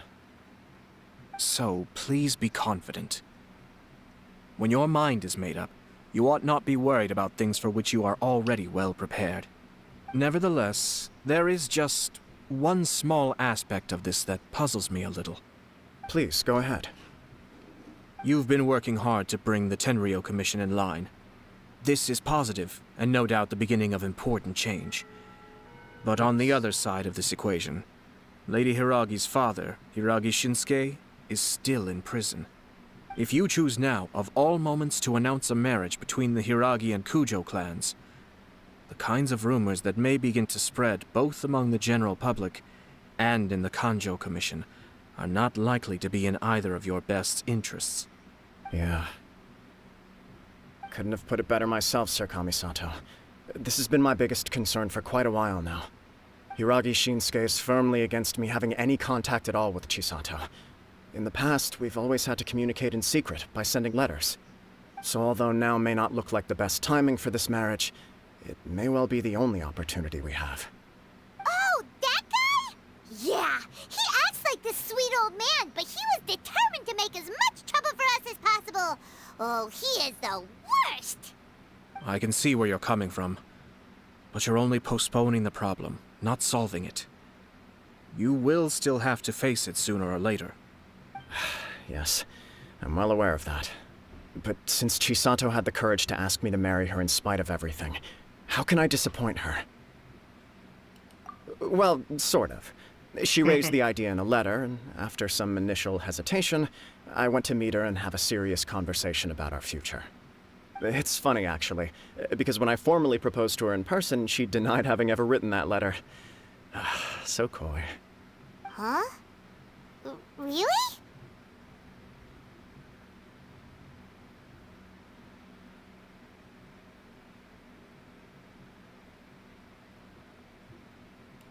She didn't say. She just acted confused by the whole thing. She really committed to it. I'll never forget the look on her face. Oh.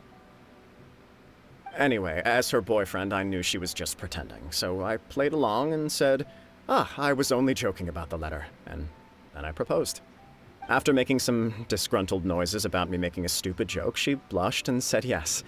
We spent that afternoon working through all the details of the wedding. Okay. So you discussed it and decided on a date? We did.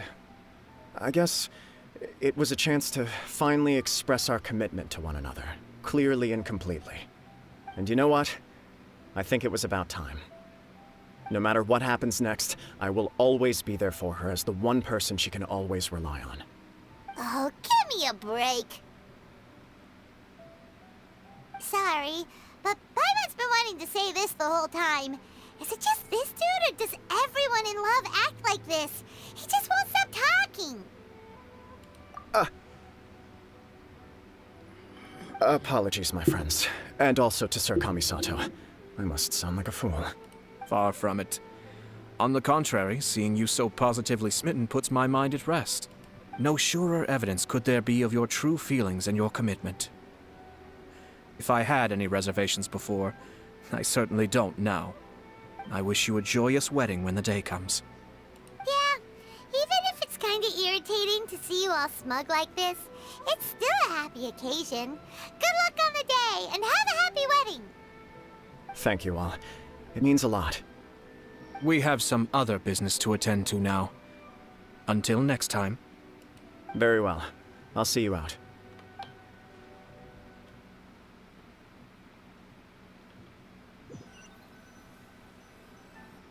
He seems busy. That must be true for anyone about to get married, right? It's a happy kind of busy, though. You're right. Kujo Kamaji is on Cloud 9. What do you think, Traveler?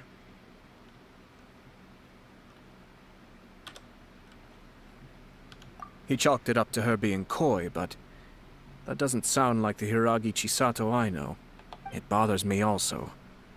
But, unfortunately, attempting to seek the truth of the matter would likely be fruitless.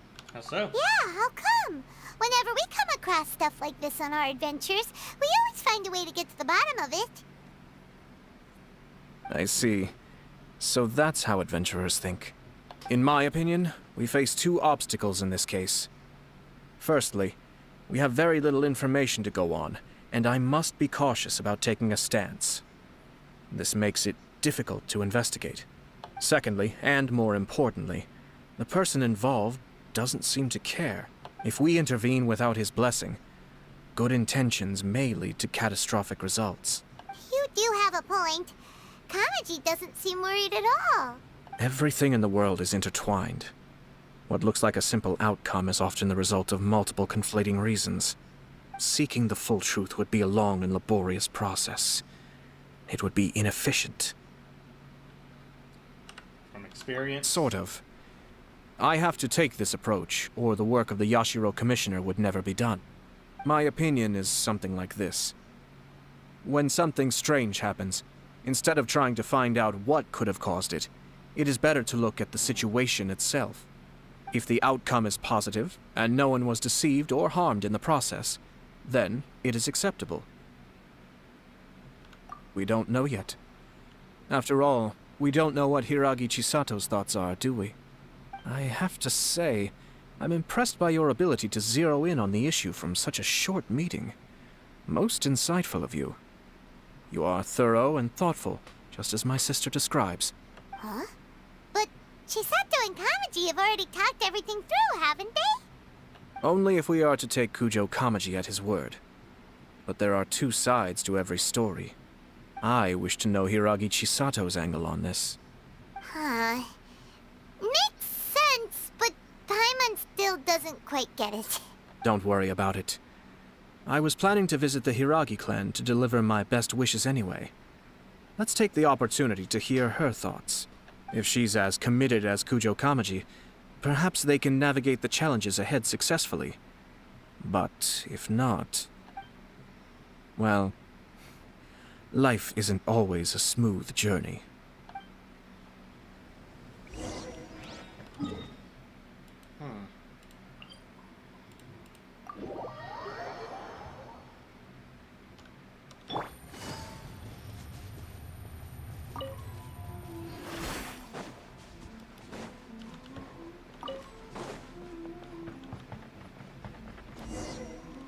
There is still much to prepare for the wedding. Should we also invite some prominent business leaders who frequently visit Rito? At the very least, we should send them invitations. I agree. Ah, hello there, Yashiro Commissioner. To what do we owe the honor on this fine day? As it happens, I'm here regarding the same wedding I believe I heard you discussing just now. I come bearing the felicitations of the Kamisato clan. Would Lady Hiragi happen to be available at this moment? Our lady is entertaining guests right now, and we're not entirely sure how long she will be. But please, do come in. We will arrange some tea and snacks for you and your attendants. Hey! Paimon is not an attendant! You misunderstand. These two are dear friends. You're too kind. We don't wish to impose. We'll just wander around in the general area. Apologies for the interruption while you're busy with preparations. Please, let us know once Lady Hiragi is available. Nonsense, Commissioner. No imposition at all. This wedding is a joyful occasion, and all the other clans who serve the Hiragi clan are most delighted for them indeed. We're merely doing the best we can to make this wedding as grand an affair as possible. When the time comes, we'll invite everyone in the clan and even the general public to attend. That sounds splendid. We'll leave you to it. Take care, Commissioner. Seems like you guys talked a lot without actually saying anything. Hence why I dislike small talk. Our timing was not ideal, but never mind. I spotted a stall on our way over where we can pass the time. The owner always manages to come up with novel ideas. I'm one of his regular customers. Oh. What are you doing here?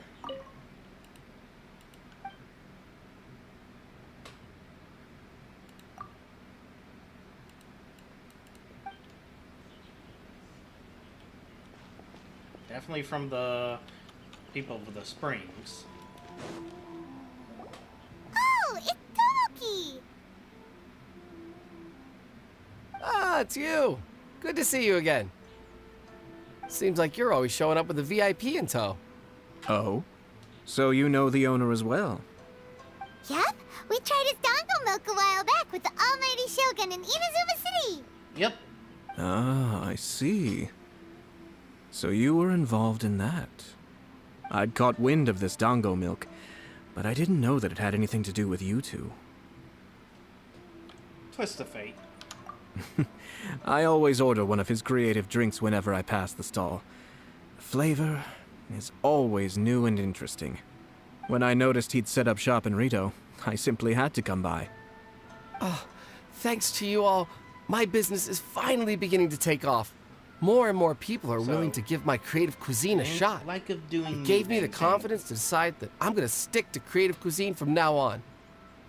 On the one hand, I wanted more people to be able to try out my culinary creations. On the other hand, I wanted my customers to experience the joy of being creative too. So I gave it a lot of thought and finally came up with an all-new business concept. Sounds interesting. What is it this time? I've decided to give complete creative control to the customer. I offer all sorts of ingredients, and they pick and choose whatever they want to mix with their milk or tea. As well as dango, I now offer rice cake, purple potato balls, black sugar, and sunsettia. Do they really all go well with milk? Hard to imagine, but who knows? It could be delicious. What if I were to choose some ingredients you don't have here? Would that be okay? Well, I guess so. Any novel ideas you have, Commissioner, please feel free to tell me. I'll go buy the ingredients right away. The whole idea was to let my customers express their creativity freely. So of course, I shouldn't place restrictions on the ingredients if I can help it. Excellent. There are a few things I'd like to try. Lavender melon, seagrass, and sea Ganoderma. First one makes sense, but the other two? What? You want to mix those with milk? I do indeed. Why? What's wrong? You really think that's gonna turn out tasting good? It's all about the experience. The taste is secondary. It's great to try new things. Traveler, any thoughts? Lavender melon. Sounds like a risky choice. Are you sure? Well, okay. Paimon will have the same as you. 3 milks with lavender melon, please. No problem. Give me a second, and I'll have them ready in just a moment.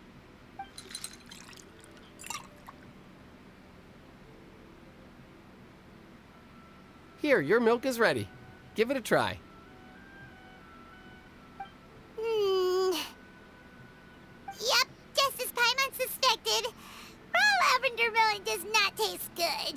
I think it tastes all right. It makes me feel in touch with Mother Nature. Your review seemed pretty positive, but Paimon still thinks there are better combinations. Taste is your key concern, yes? Whoa, that sounded Obviously, way too much like food and Zhongli. drinks are some of life's most important pursuits. Well said. If I could say the same was true for me, I believe I'd be a very content man. Yes. No one has unlimited energy, and I try to conserve mine for the things that really count. To create some mental breathing room, I try not to overthink the less critical matters. Having my sister attend public events in my stead, and having Toma as housekeeper has also been a great help, and allowed me to focus. We're just passing the He's time literally here, just though, not right? doing the things he doesn't want to Anything else do. to think about than what we're doing right now? Oh my god. One or two things. Let's continue this discussion Okay. somewhere else. I would not have expected that. I noticed archetype something to be before we prim and left the proper. Hiragi clan's residence. No, it was just a small detail. I was curious to know their thoughts on the wedding, so I asked them about it. Naturally, they responded that all other clans are happy for the Hiragi clan. But that's not the truth. What do you mean? Hiragi Shinsuke is still in prison, meaning the Kanjo Commission is the least stable in the Tri-Commission. Hiragi Chisato is the sole remaining pillar of her clan, but now she plans to marry into the Kujo clan. If I belonged to one of the assisting clans to the Hiragis, I would not be feeling optimistic about the future. But they didn't mention a word about that. They simply said they were delighted for them. These are not unintelligent people. I highly doubt it is because they simply do not realize. I imagine they didn't want to discuss family issues in front of outsiders. But still, the more I think back over that conversation, the more it doesn't sit right. Keep a close eye on them, Hisashi. Yes, sir. Whoa! Where did you come from? This is one of my most trusted members of the Shumatsuban. He's been quietly watching out for us this whole time. One of the ninjas. Merely doing my duty, sir. Keep a close watch on the clan representatives we met today. Well received. I'm on the case. Oh, and I almost forgot. That milk I just had? Please order one more and deliver it to Toma. As you wish, sir. Oh no, poor Toma. Good luck, buddy. Sorry. Sir Kamisato, Lady Hiragi's previous engagement is now concluded. She's waiting for you in the courtyard. Thank you kindly. Let's go and see Hiragi Chisato.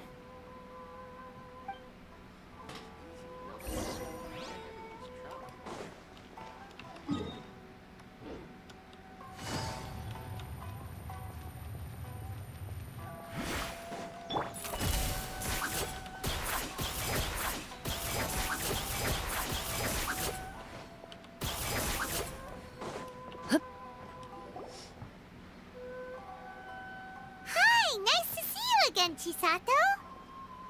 I heard that Sir Kamisato had brought some guests, but I didn't know it was you two. It's been a while, Lady Hiragi. How have you been faring? This is a rare privilege, Sir Kamisato. It is not often that I have the chance to meet you, let alone here in the comfort of my own home. I'm doing very well indeed, thank you. You must be so busy. Thank you so much for taking the time to come and congratulate Kamaji and I. It really means a lot. But of course. The Tri-Commission are the servants of the Shogun, and we should look out for one another.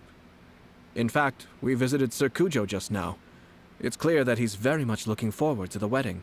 Perhaps his joy is infectious, for I am now feeling rather elated myself. I sincerely wish you a joyful wedding and a blissful marriage. Thank you for your kind words. This was not an easy decision to make. We will both have to work harder from now on. I'm sure the news will cause something of a stir. But come what may, we will stand as one and face whatever the future throws at us, together. Sounds like things are pretty tough for you, Chisato. Yes. To be honest, I'm still a little nervous about it all. But Kamaji has been so supportive. His promises have comforted me a lot. It sounds like you have some considerable reservations, Lady Hiragi. Yes. Well, there are so many things I need to consider. In case you were wondering, I was not actually entertaining VIPs just now. I was in fact meeting with one of the Kanjo Commission's officers, Shinojo. Oh, really? Him? Mm-hmm. He charged in all of a sudden and said that he had something very important to tell me. He didn't mince his words. Basically, he doesn't want me to marry Kamaji. Oh, he finally told you. He has always been a calm and contained person who never acts out of line. I was quite shocked to see him so agitated. But despite all that, what he was saying made a lot of sense. He thinks that now is a bad time for this wedding to happen. He pointed out that I am like the final pillar propping up my clan. If I marry into the Kujo clan, that pillar is taken away. There will no longer be a voice of authority in the Hiragi clan. And it could be a disastrous move for my personal image, too. It's just two families becoming one big family, though, right? Politics. What's the big deal? Traditionally, in Inazuma, clan affiliation influences every facet of life. After the wedding, Lady Hiragi will belong to the Kujo clan. The Kanjo Commission's attitude toward you may undergo some significant changes thereafter. Precisely. This is a terrible thing to be saying, but I'm starting to have second thoughts. Maybe I went along with it all too easily. Maybe I allowed myself to be pushed into this. I'm so sorry. I can't believe I'm making my guests listen to me complaining. No problem at all. The Yashiro Commission has a duty to listen to you. Now that I've heard your concerns, I should offer to help you as best I can. For instance, by helping you gather your thoughts on the matter. Now, we heard from Sir Kujo that his decision to tie the knot was prompted by a letter he received from you. But we've also heard that you did not write that letter. Sir Kujo thought that perhaps you were just being coy. Oh, dear. Perhaps I should have kept that part to myself. What? But that was... It was just a prop in his playful proposal, wasn't it? It was clearly purpose-designed, what with all the fancy lettering and so on. Fancy lettering, you say? So I am to understand that had it not been for this letter, you two may not have chosen this moment to be wed? When it comes down to it... yes, I think so. Oh, do you mean to say that this letter is not what I thought it to be? Sir Kujo maintains that the letter was penned by your hand. Huh? But then... how did... Either way, it's wonderful to see how much you both trust one another. In that sense, you could say that the origin of the letter is ultimately not of great importance. Who knows? Perhaps Sir Kujo was the one being coy. After all, he had no particular reason to be forthcoming with us about the details of his playful proposal. I understand. As you say, ultimately, the origin of the letter doesn't matter. But my position does matter. Kamaji and I thought that we needn't worry about anything that lies ahead, because we can face it all together. But now, I think I should give it some more thought. Marriage is the most important decision of your life. Don't let yourself regret it. It is also part of the Yashiro Commission's job to help people through difficult times. I say this as an advocate for you personally, and for the Hiragi clan. Please, do not be compelled by circumstances to make any decision that goes against your will. To be together with the one you love is a sacred thing. It is my earnest wish that both of you may enjoy a bright and beautiful future, not a bittersweet one. I'll take to heart every word you have said to me. I can't thank you enough, Sir Kamisato. I'll think very carefully about your advice. All that matters is that you follow your heart. Since you'll be needing some time to think things over, we will excuse ourselves now. Oh, wait. Let me see you out. Thank you, Lady Hiragi, but there will be no need. Traveler, let's find somewhere to talk. Alright, what you thinking?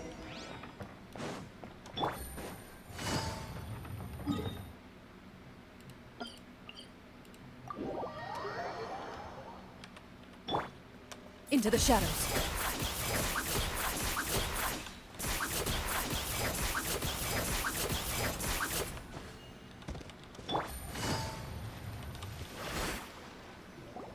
Hiragi Chisato is on a totally different page than Kujo Kamaji. Ayato, why did you give her such vague suggestions? Couldn't you just have told her what you'd do in her position? Because Paimon's pretty sure you have an idea. I've said everything I can, given the Yashiro Commission's stance. Interfering too much with other commission's domestic issues will only create trouble. The more I think about it, the stranger this all seems. But Hiragi Chisato has yet to see it. We must be vigilant. Strange? In what way? Someone wants Hiragi Chisato to be married as soon as possible, and if my guess is right, it is someone from within the Kanjo Commission.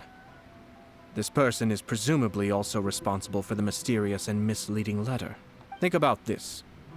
A lowly officer is greatly worried about Hiragi Chisato's future, while the heads of the supporting clans ostensibly have no concern at all. It doesn't add up. When someone's words and actions do not match, you need to infer their intentions from their behavior. Someone's come up Yes. wants her position. It's a smart strategy. Far superior to the one adopted by the Tenryo Commission's Takatsukasa clan. Even had the forged letter failed and been seen for what it was, there would have been no repercussions. They could simply have explained it away as a misguided but well-meaning matchmaking attempt by a member of the family. But if the letter were to achieve its goal, as it has so far, the perpetrator would successfully weaken the Hiragi clan without ever having to lift a finger against them, all under the guise of simply encouraging a wedding. With Hiragi Chisato having married into the Kujo clan and the head of the Hiragi clan in prison, challenges to the Hiragi clan's leadership would begin to emerge throughout the ranks of the Kanjo Commission. Eventually, another clan would take the Hiragi clan's place. No evidence. Actually, we have evidence. His name is Shinojo. Oh. Shinojo? He should be back by now. Yes, sir. That's the second time you've done that!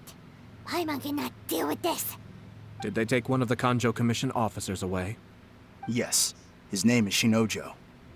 As I expected. They cannot afford to let this opportunity pass them by. They have to act now while the Hiragi clan is at its weakest. Hiragi Chisato had been persuaded by Kujo Kamaji, and the wedding was sure to go ahead. But after Chisato's meeting with Shinojo, she began to have second thoughts. In their eyes, Officer Shinojo has interfered with their plan. But why did they suspect him and not us? Someone was eavesdropping on our conversation with Chisato the entire time. That's why I was a little reserved. No way! Whew. Lucky Paimon didn't say anything stupid. But Chisato got what you meant about the letter, though, right? I think so. But whoever is behind this will not allow their plan to fail now. They will not be inclined to respect Hiragi Chisato's own wishes. Her stance was so passive that she was easily manipulated, treated like a pawn, with even her marriage becoming a battleground for political power play. Despite all of this, she still believed that a happy future was awaiting her. When she formally marries into the Kujo clan, she will lose her title as daughter of the Hiragi clan, her position in the Kanjo Commission, and above all, her independence. Marriage is such a trap. Easier said than done. The perpetrators are manipulating everything from the shadows, letting unsuspecting pawns do their work. This is what makes their approach so smart. We, meanwhile, are out in the open. If we attempt to stop this wedding from happening, we will become the villains of the story and face immense public backlash. At this stage, if the perpetrators wish to maintain control over the situation, their only option is to come out from the shadows and bare their fangs. I will wait for that moment to arrive. But first things first, we must go and rescue Shinojo. He has done nothing wrong and does not deserve to be punished. Tell me where Shinojo is. We'll head off right now. Oh, looks like we're going into the dungeon for this quest.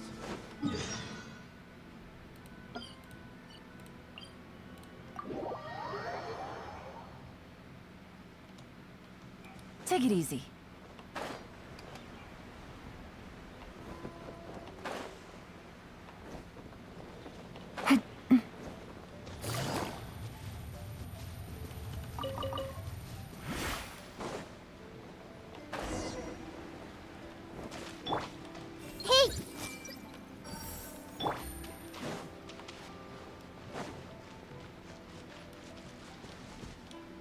Oh, never mind. What are you doing? Release Shinojo this instant! Stop this at once. It's the Yashiro Commissioner. Well, we take orders from our master. No one else. Really? Then please, excuse me.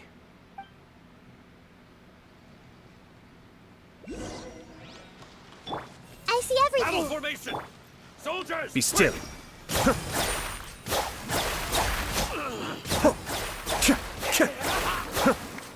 Get them! Everyone hold hands! Sharing my knowledge!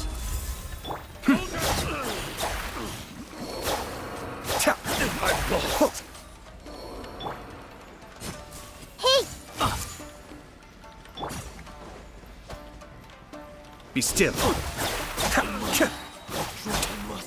Withdraw. That's an interesting attack skill. Blast. Let's go. We must report to Master right away. Hey! Get back here! No need to follow them. No, we We want need them bait to to be catch the fish reactive. anyway. Leave them be. I think I saw a key fall to the ground during the fight. Let's free Shinojo first. But in all the chaos, it must have been kicked to one side. Where did it end up? What the? It's a Tanuki?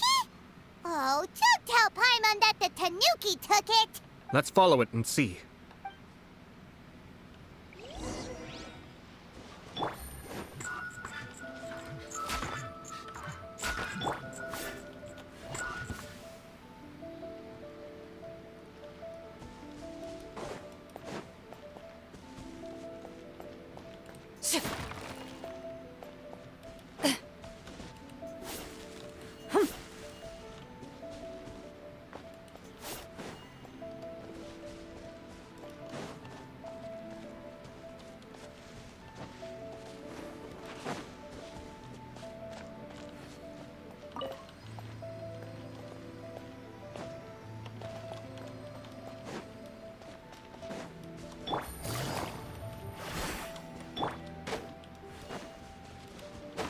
Off we go! Where'd he go?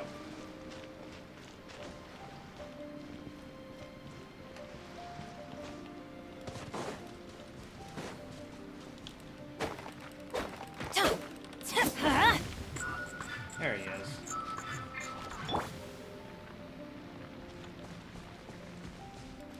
I just broke that.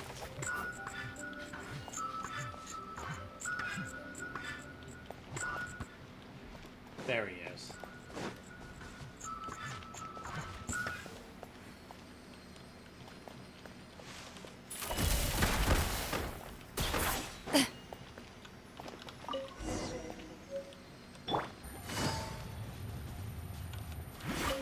Oh, thank the gods you're here!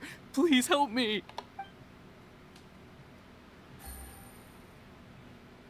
Alright, let's get him in. Thank you. Thank you. It was terrifying. They said they were gonna throw the cage into the sea with me still inside. Oh, wait! You have to listen to me. Lady Chisato's wedding. It's all part of a scheme. Someone's trying to use the wedding for their own ends. Calm down, Shinojo. It's okay. We know about all that. Huh? Our suspicions were roused to this possibility, and so far, everything is unfolding rather as we expected. Those behind this plan are not going to give up easily. Their next move is imminent. We must devise sufficient countermeasures. Yashiro Commissioner, you're personally going to take action? This situation has consequences for the whole Tri-Commission, and the stability of all Inazuma is at stake. My hitherto neutral stance ends now. The almighty Shogun has always despised these pathetic power games.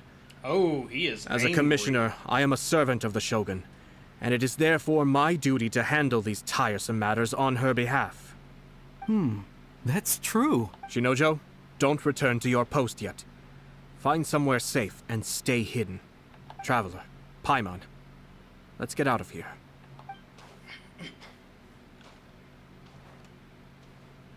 Well, if it isn't the Yashiro Commissioner.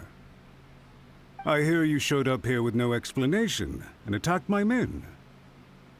You wouldn't happen to be carrying out some sort of secret mission, now would you? I heard that someone was taking the law into their own hands. As a responsible official of Inazuma, I could not in good conscience stand idly by. Shinojo may be your retainer, but the law does not grant you the right to abuse him. Abuse? Nonsense. I was just teaching him a lesson. Out of nowhere, a low-ranking officer decides to barge in on Lady Hiragi and start spouting out the most absurd and insulting nonsense one can imagine. A truly egregious loss of decorum. I dare say, the poor lady was terrified. So, you're saying that you know absolutely nothing of the reasons for his actions? Because otherwise, why would you describe it as out of nowhere?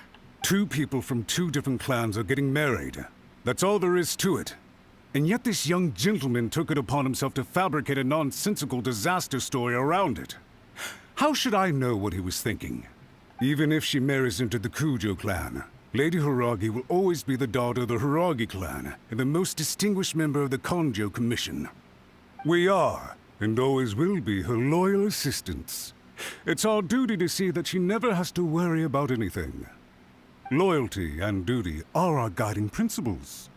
Not only did this guard show no regard for either, he went out of his way to upset our lady. How could one do such a thing? Even if we put it down to a rare moment of impulsivity. I have to say, I'm surprised to see one of such noble standing as yourself rushing to his defense. Darn it! This guy is good. Annoyingly good. Slime ball. Funny. I'm suddenly reminded of an anecdote I'd like to share with you. There's not been a dull moment since I took up my post in the Yashiro Commission. Every day I've been exposed to new and fascinating things. For instance, a merchant from abroad once told me about a curious kind of bird with the most extraordinarily long tongue. So long, in fact, that you can tie 2 knots in the portion of it that extends out of its beak.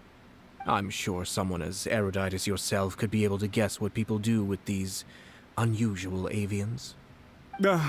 Keep them as pets.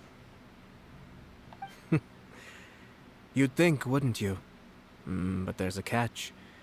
You see, this bird is of no use to humans whatsoever, and certainly doesn't make a suitable pet. If you catch one, the best thing you can do is actually cut its tongue off and throw it out of the window. The reason they give is this. The longest tongue has the most to say, but don't be deceived as it chirps away, lest the song it sings lead you astray. I say, Yashiro Commissioner, are you here simply to mock the Kanjo Commission? Far from it. In my mind, the Kanjo Commission is made up of honorable individuals, upright and forthright, conscientious and loyal. It is unbecoming of such people to resort to lies, deception, and filibustering, all as part of a plan to remove Lady Hiragi from her position in the Kanjo Commission. Yashiro Commissioner, please don't make accusations without any evidence. The evidence is standing right in front of me, is it not? I have a credible witness who can confirm you were quick to try and make him disappear as soon as he said something that you did not like. Ugh, dear me. I can't believe the Grand Matsura clan is now represented by someone with less of a sense of loyalty than even an ordinary servant. You studied hard and took a government position, only to make it to where you are now just to play these petty power games behind the scenes. I'm not sure whether it's because you're smart enough to play the system, or too foolish to know any better. In your years of service to the Shogun, not only have you managed to glean nothing good from the people around you, you have also let yourself be blinded by self-interest. And now you have ruined your once bright future. I'm not angry, Mr. Matsura. I just feel sorry for you. Is that right? Then tell me, if you're so bright, what exactly do you think you can do to me? This is at most a Kanjo Commission issue. We'll handle this amongst ourselves. You are reaching rather outside of your bounds, Yashiro Commissioner. If you seek to involve yourself in other clans' affairs, might I be so bold then, as to question your motives in doing so? I think you are simply opposed to an alliance between the Kanjo Commission and Tenryo Commission, because the new balance of power in the Tri-Commission would be a threat to you personally. So you come here with an elaborate excuse to try and break up this marriage. So, that's how you view it. Well, I have to admit, you clearly are far more talented than I at monitoring the power balance within the Tri-Commission. Let me be crystal clear. This wedding is going to happen, and nothing is going to change that. The notices have already been sent out. All of Inazuma City knows about it now. Most of the public weren't aware that Kujo Kamaji and Hiragi Chisato were courting. But you can bet it's all anybody's talking about now. Once the notices go out, that's it. The wedding is a sure thing, even if it hasn't happened just yet. I see. It seems like I was wrong. So suddenly we see eye to eye? I had expected you to at least be smarter than most. Yeah, you but made a it mistake. seems that I was noticed. gravely mistaken. Kamisato Ayato! You... How dare you! You've made your move. Now, I suppose it's time I made mine. What do you mean? Do you seriously think this marriage will bring the Kanjo Commission and the Tenryo Commission together? Isn't it at all possible that the Kanjo Commission becomes marginalized as a consequence of this union? Goodness me. Well, I've learned a great deal from talking to you. That will be all for now. If you would excuse me, I shall take my leave. That is also another issue. Sure, get rid of the pillar, everything falls apart. What was all that? Paimon didn't follow at all.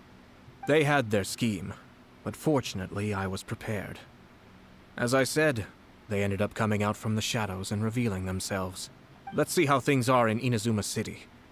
Then, I'll take you through the details of my plan.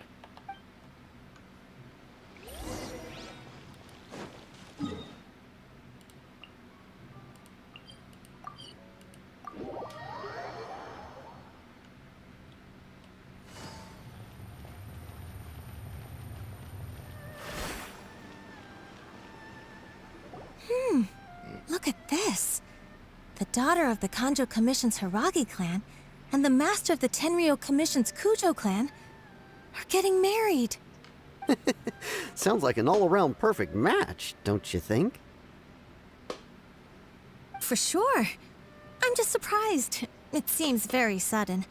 I hadn't heard a single word about it until now. Good luck to them, I say. I'm sure it must have been a hard decision.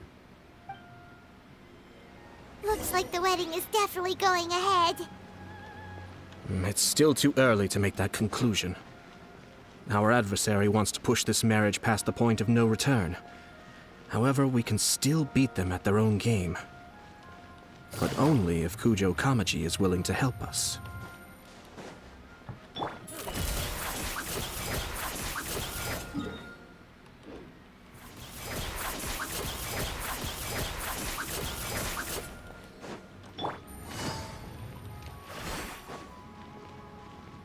can find someone else to be the pillar for the Kujo instead. That could be interesting.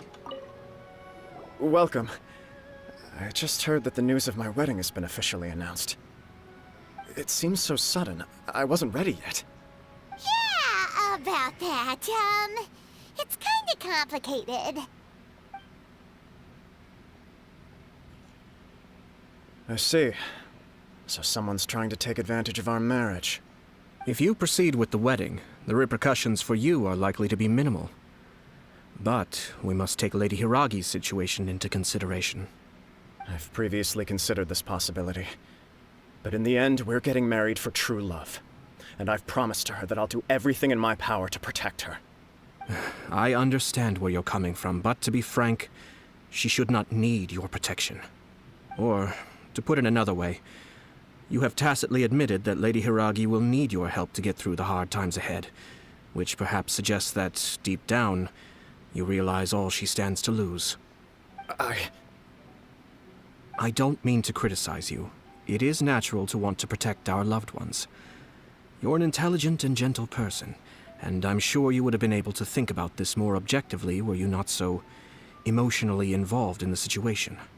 I'm sure you admire Lady Hiragi for being the independent, gentle, resilient, and strong-willed person she is. For the sake of marrying you, this wonderful woman will become someone who has to depend on you for the rest of her life. Are you really okay with that?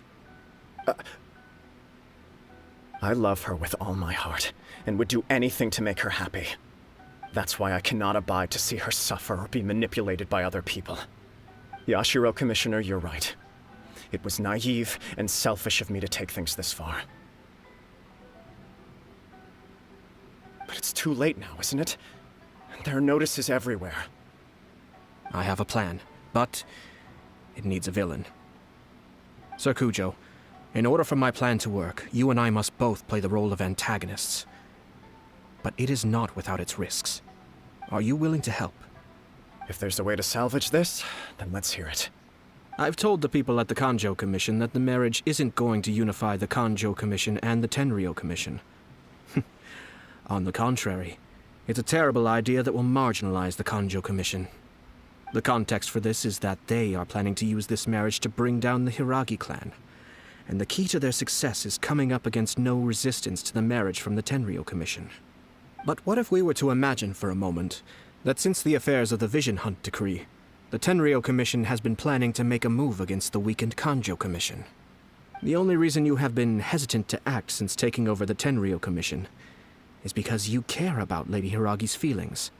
And so, your plan is to liaise with the Yashiro Commission, to marry her and bring her out of the Kanjo Commission as soon as possible. Once that is achieved, as the person in charge of the Tenryou Commission, you no longer have any reason to hesitate. I see. This is an ingenious plan. It takes advantage of the situation perfectly.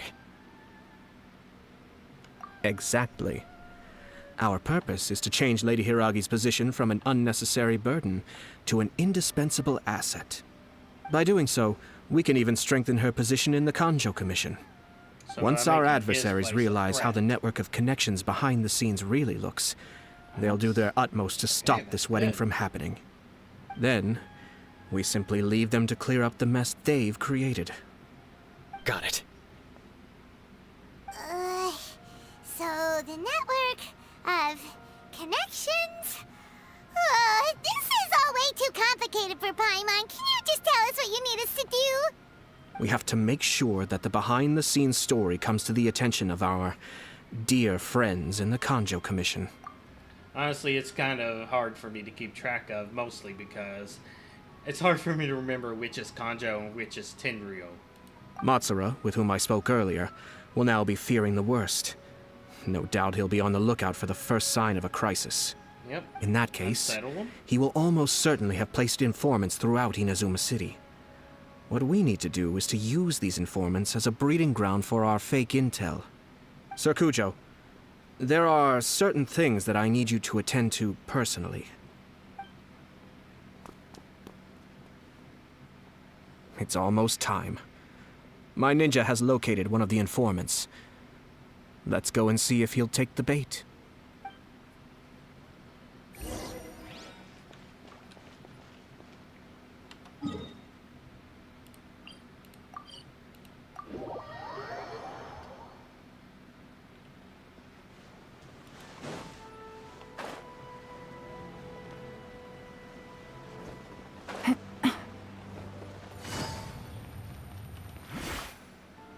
That person is one of Matsura's informants. Let's follow him. Be careful not to get seen. Stealth mode.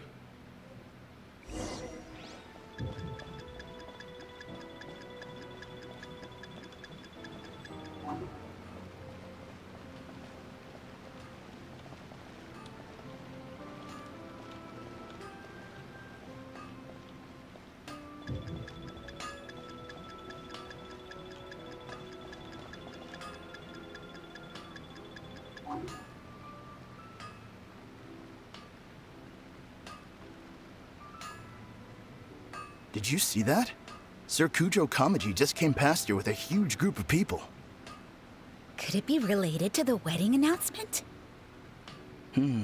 Maybe, but from the look on his face, it seems like something much more serious.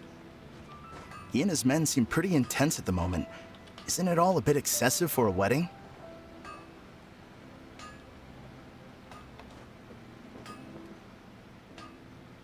There he is.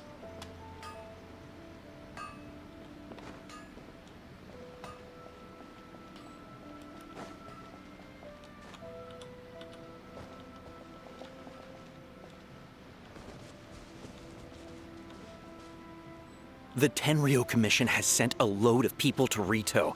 I guess it must have something to do with the wedding. I think in all there must have been about 100 people so far. That doesn't sound good.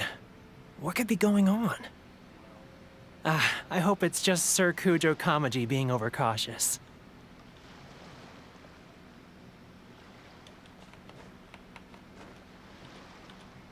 The news is spreading fast, but it appears Master's fears may be well placed. There's no way they sent this many people just to escort the bride. I have to investigate. He ran off! As expected. Let's follow him. Wow! It's like the whole Tenryo Commission is here. Excuse me, has something happened on this road? I'm a businessman passing through, and it's a little disconcerting to see this place so heavily guarded. Ah, please don't be alarmed. As I'm sure you've heard, the wedding of Sir Kujo Kamaji and Lady Hiragi Chisato will take place any day now. Sir Kujo decided to send for Lady Hiragi ahead of time, and have her live in Inazuma City during the run-up to the wedding. I see. We are here to clear the way for Lady Hiragi. Not just us, either. You'll see more Tenryo Commission members as you go further along. We're all here for the same duty. Isn't this a little excessive? Sir Kujo holds Lady Hiragi in the highest regard, and wants to treat her with the utmost respect, from beginning to end. I understand. Sorry to disturb your work.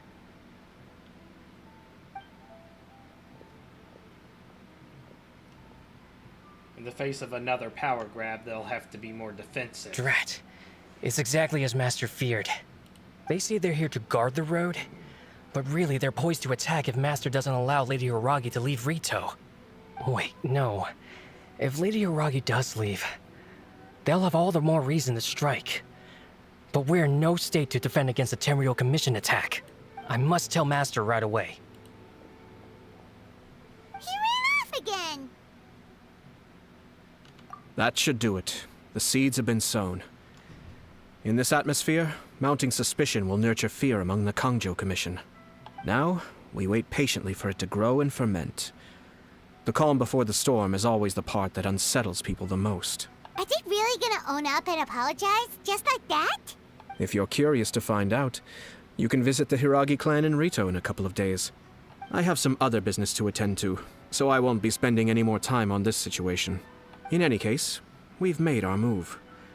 It's only a matter of time before they give up and surrender. This is not my first time. Well then, goodbye for now. I truly hope that things will work out in Hiragi Chisato's best interests. He left kind of abruptly. Are things really gonna turn out like he predicted? Paimon too. Well, let's go to Rito again in 2 days.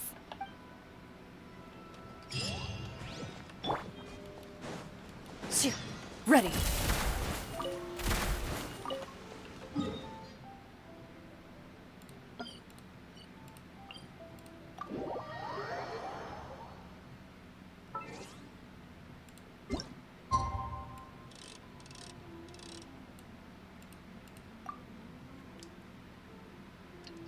He's just got everything under control. Interesting.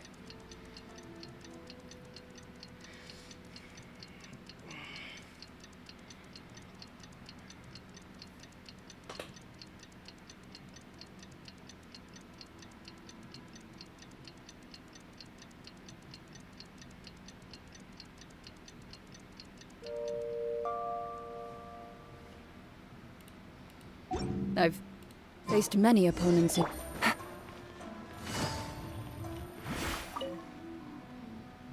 These people from the Tenryo Commission have been here for days now. I guess they're here to pick up Lady Hiragi. But why would it be taking so long? I heard that the Kanjo Commission suddenly said they don't want Lady Hiragi to leave. To be honest, I'd be hesitant if I were her. A crowd this size comes to Rito? Who knows what they could be planning? Shh, stay quiet. Someone might hear you. Right. Sorry. How did things get to this point?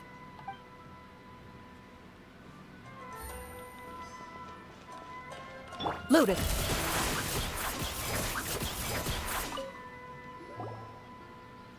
Hello. How may I help? We arrived here 2 days ago to escort Lady Hiragi to Inazuma City. Sir Kujo Kamaji gave us very strict orders, so we have to obey. But every time we attempt to receive the bride, the Hiragi clan always finds an excuse to delay things. Since we haven't fulfilled our duties yet, we decided to stay in Rito until Lady Hiragi is ready to come with us. People suspect something's wrong. We apologize. It was not our intention to stay here so long. We promise our presence here will not impact ordinary people's lives. We can only hope that the leaders of the Hiragi clan will start to cooperate soon. If this stalemate continues, who knows? Sir Kujo might give us orders to be less accommodating. Ooh.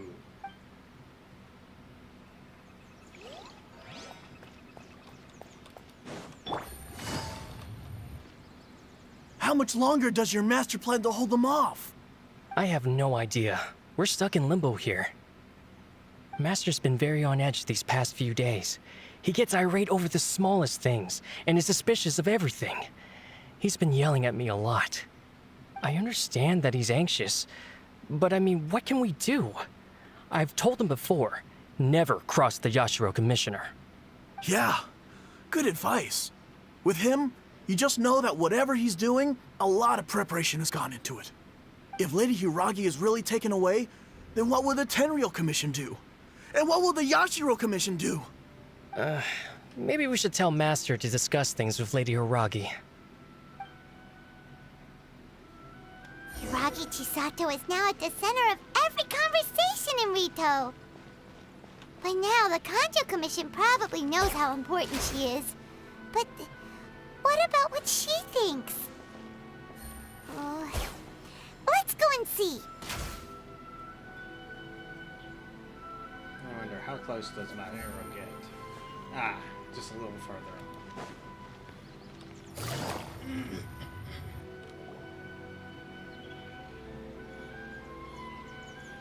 Oh, Traveler!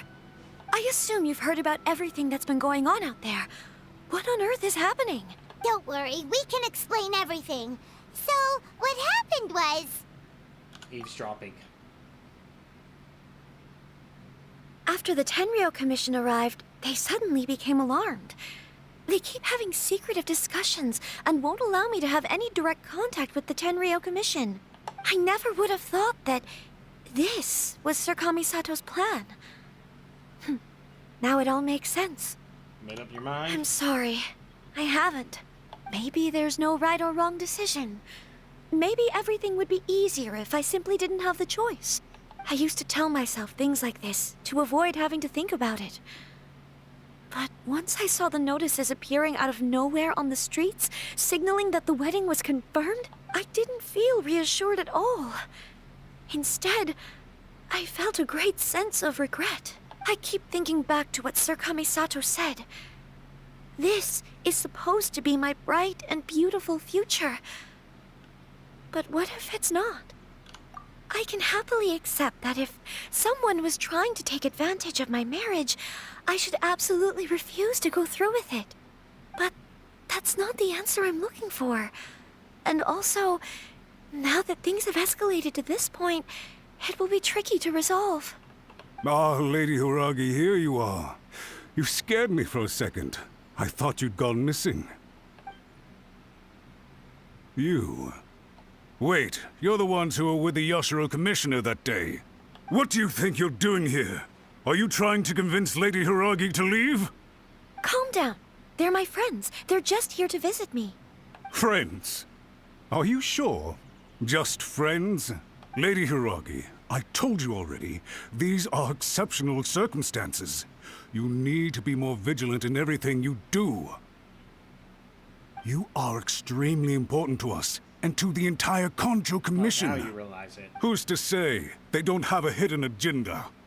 If you want to accuse us of trying to abduct her, just come out and say it! Don't be rude. You've been very highly strung lately, seeing everything as a threat.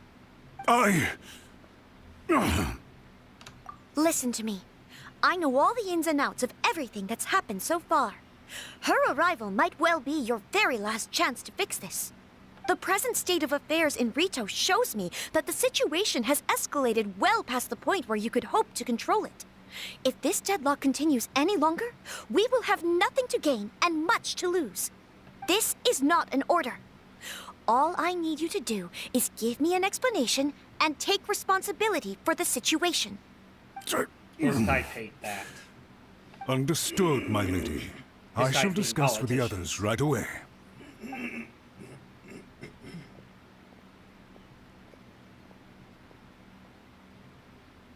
They are Good job, allergic to Chisato. responsibility. You handled that and explaining well. themselves. I was so nervous.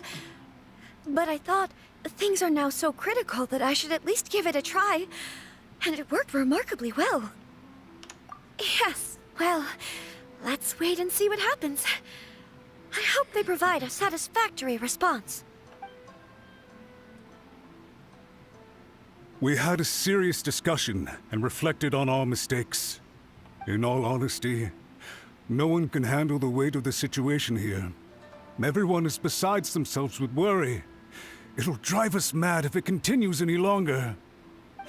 I'm so sorry. My actions were radical and duplicitous. I was selfish and ignored the greater good. And then I left the situation to fester. Would you please give us a second chance? For my lady's sake, please give the Konjo Commission another chance. I suppose you're right. The only person who can change the Tenryou Commission's mind will be the Yashiro Commissioner. We'll head off to the Kamisato estate shortly and beseech him to help us with the utmost sincerity. Lady Hiragi, might I ask you to join us? You are the most important person. Without you, we have no other way.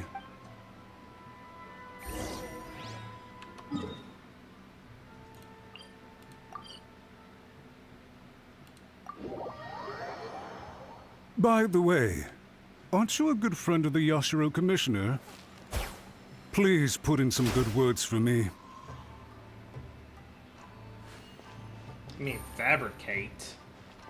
I don't have anyone, naturally speaking. Take it easy.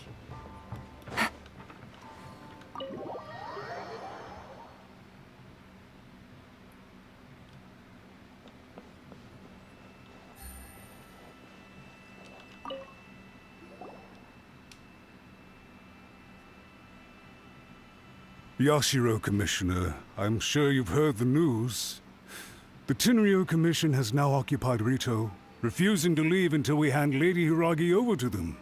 I realize I have greatly offended you with my atrocious actions, and I realize also that this must sound like the very height of absurdity.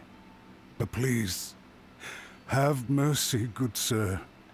I'm sorry, Mr. Matsura. I'm exceptionally busy and have but a moment to spare before my next engagement. I fear this leaves no time for small talk. So, please, if you would be so kind, get straight to the point. I know our apology means nothing to you, but we really have nothing else left to offer by this point. I'm terribly sorry. Everyone in the entire Konjo Commission now realizes the gravity of the situation. Small talk. Lady Hiragi is indispensable to us. We promise to always support her. So, would it be at all possible for you to talk to Sir Kujo once more? on our behalf. You make it sound so easy. The Tri-Commission will be ridiculed by the public if we choose to withdraw the notices now and eat our words. What do you plan to do about this? To lose face for the Tri-Commission is to bring shame to Her Excellency. Are you and your associates ready to face the thunderous wrath of the almighty Shogun? We'll take full responsibility. We'll publish a new notice and hold a conference to explain the situation. We will make sure that the public knows this was all a huge misunderstanding. We'll do everything we can to minimize the impact. Everything we can. Master Matsura, you should have known it would come to this. Whatever were you thinking? But the Tri-Commission must always put the interests of Inazuma first, regardless of what Sir Kujo and I may feel at this present moment. If the situation in Rito is left to fester any further, things may get out of control. But Lady Hiragi and the inhabitants of Rito are innocent. If we fail to contain the situation promptly, the rumor mill will wreak havoc on the Tri-Commission's reputation. Try keeping a pet bird. You'll see what I mean. Ooh. Songbirds who know how to hold a tune can be very pleasant to listen to, but they can also become irritating if they don't know when to stop. And as for the ones with excessively long tongues, well, they're so insufferable that they can't be kept as pets at all. But it doesn't take a moment to cut out their tongues and silence them for good. Yes, I understand. I've listened to your concerns, and I'll talk to Sir Kujo for you. But I can't guarantee that he will change his mind. I understand. Thank you for your help, Yashiro Commissioner. All right, you ought to return now. I'm sure you have a sizable mess to deal with back in the Kanjo Commission. Okay, then please excuse me. Thank you once again, Commissioner.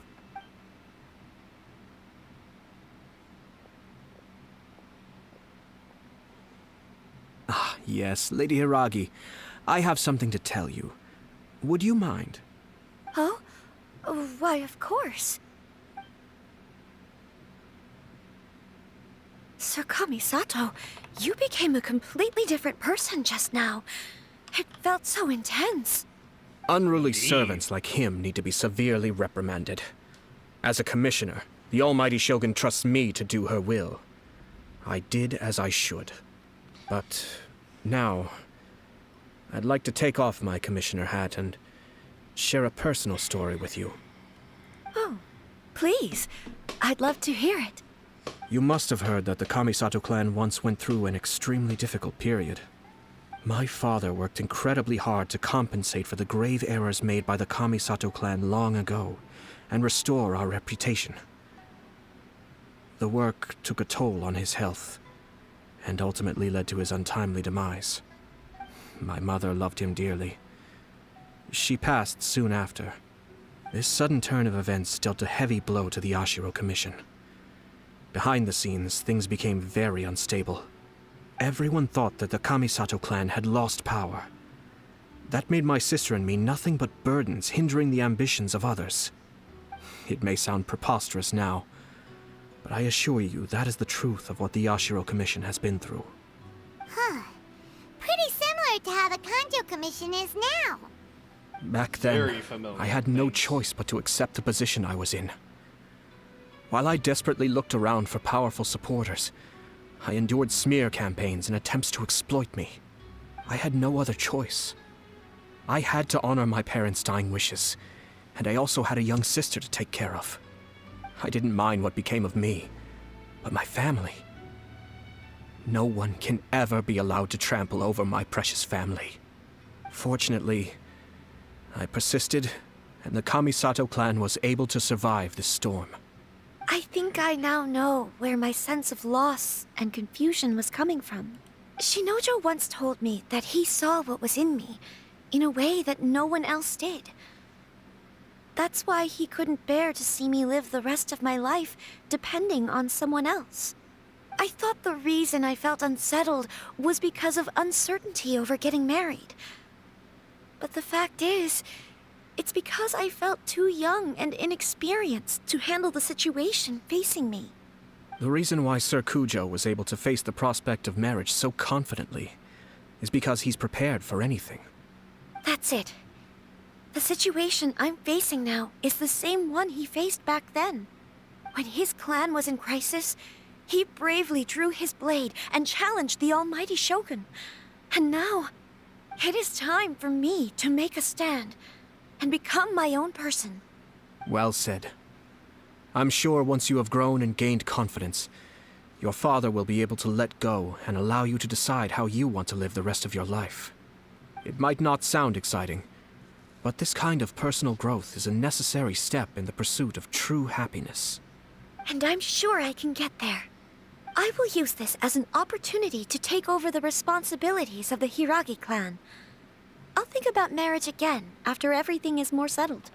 This puts less pressure on Kamaji, and means I can support and protect myself without having to worry about becoming a burden or dependent on someone else. My best wishes to both of you were and remain heartfelt. When the time comes for the wedding to go ahead, I will come to congratulate you once more. Thank you, Sir Kamisato. I am grateful for everything you have shared with me. Now, if you'll excuse me, I have a lot to deal with back home. Take care, Lady Hiragi. I'm confident that on your return, you will find your Kanjo Commission associates most receptive to your instruction. Yes, in fact, my recent experience suggests the same. Thank you once again. Coming up to the end of this one. She really has the air of a leader now. Really Hats good. off to you too, sir. Everyone thought there was no way out until you pulled that super smart strategy out of nowhere. In fact, counter-checking is a perfectly common maneuver in the game of chess. Our rival this time was easy to deal with. He was smart, but short-sighted, and sloppy in his execution. This outcome is entirely within my expectation. Even so, Paimon could never come up with a plan that cunning in a whole lifetime. Anyway, it's kind of a relief to see that Chisato has decided to set the Hiragi clan straight. I agree. Stability in Inazuma benefits me as well. I wasn't about to pass up an opportunity to make less trouble for myself. Well, the fact is that I am first and foremost the Yashiro Commissioner. Perhaps for Master Matsura, power is his life's pursuit. But for me, nothing matters more than the stability of Inazuma. A stable nation is the prerequisite for a stable Yashiro Commission. Only then can the Kamisato clan and the other Yashiro Commission clans have a peaceful existence. But human desire will always be a factor in the equation. This is not the first situation of its kind, nor will it be the last. All I have tried to do is make sure the three parties to the Tri-Commission serve to restrain each other. Stasis is not the only form of stability. A balance of power leaving no room for maneuver achieves the same end. Balance of power. Another positive outcome is that everyone recognizes how important Lady Hiragi is now. I think I did her a sizable favor in that regard. Dealing with the Hiragi clan will be much easier for her than navigating a new and unfamiliar one. Whew. There were so many things at play over this one wedding. Wait a second. You weren't trying to stop the wedding from the very beginning, were you? I thought straight away it was bad timing. Nevertheless, everything I said to Hiragi Chisato was entirely sincere. If you choose to give up your stance on something once, you'll be having to compromise for the rest of your life. I didn't want to see her suffer because she didn't realize what she was getting into. Now, she has the chance to become her own person. Let's see who she becomes. Okay then. Guess we'll have to wait and see. All right. Farewell, and profuse thanks to you both. I shall have to host you at the Kamisato estate when my sister is next available.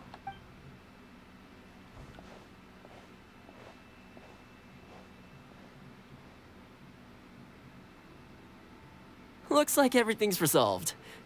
Masterfully done. Everything was perfect.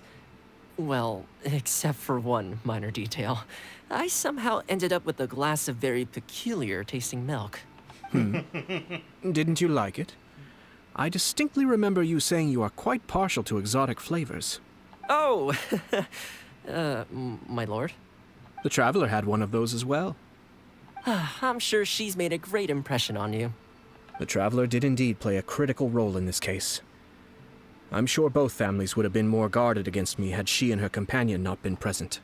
It wouldn't have been so easy to get to the heart of the matter. There you go again, my lord. Placing the focus on other people while discreetly performing your job to perfection. Naturally. Ah, yes. Now that we're both free, let's finish off that game of chess we started a few days ago.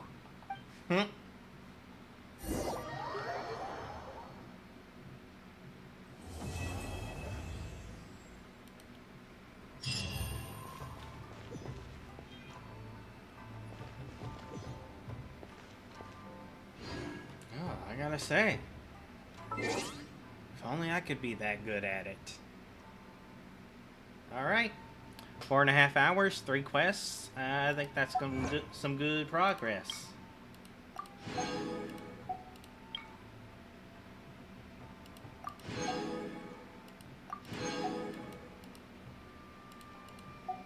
$769, nice.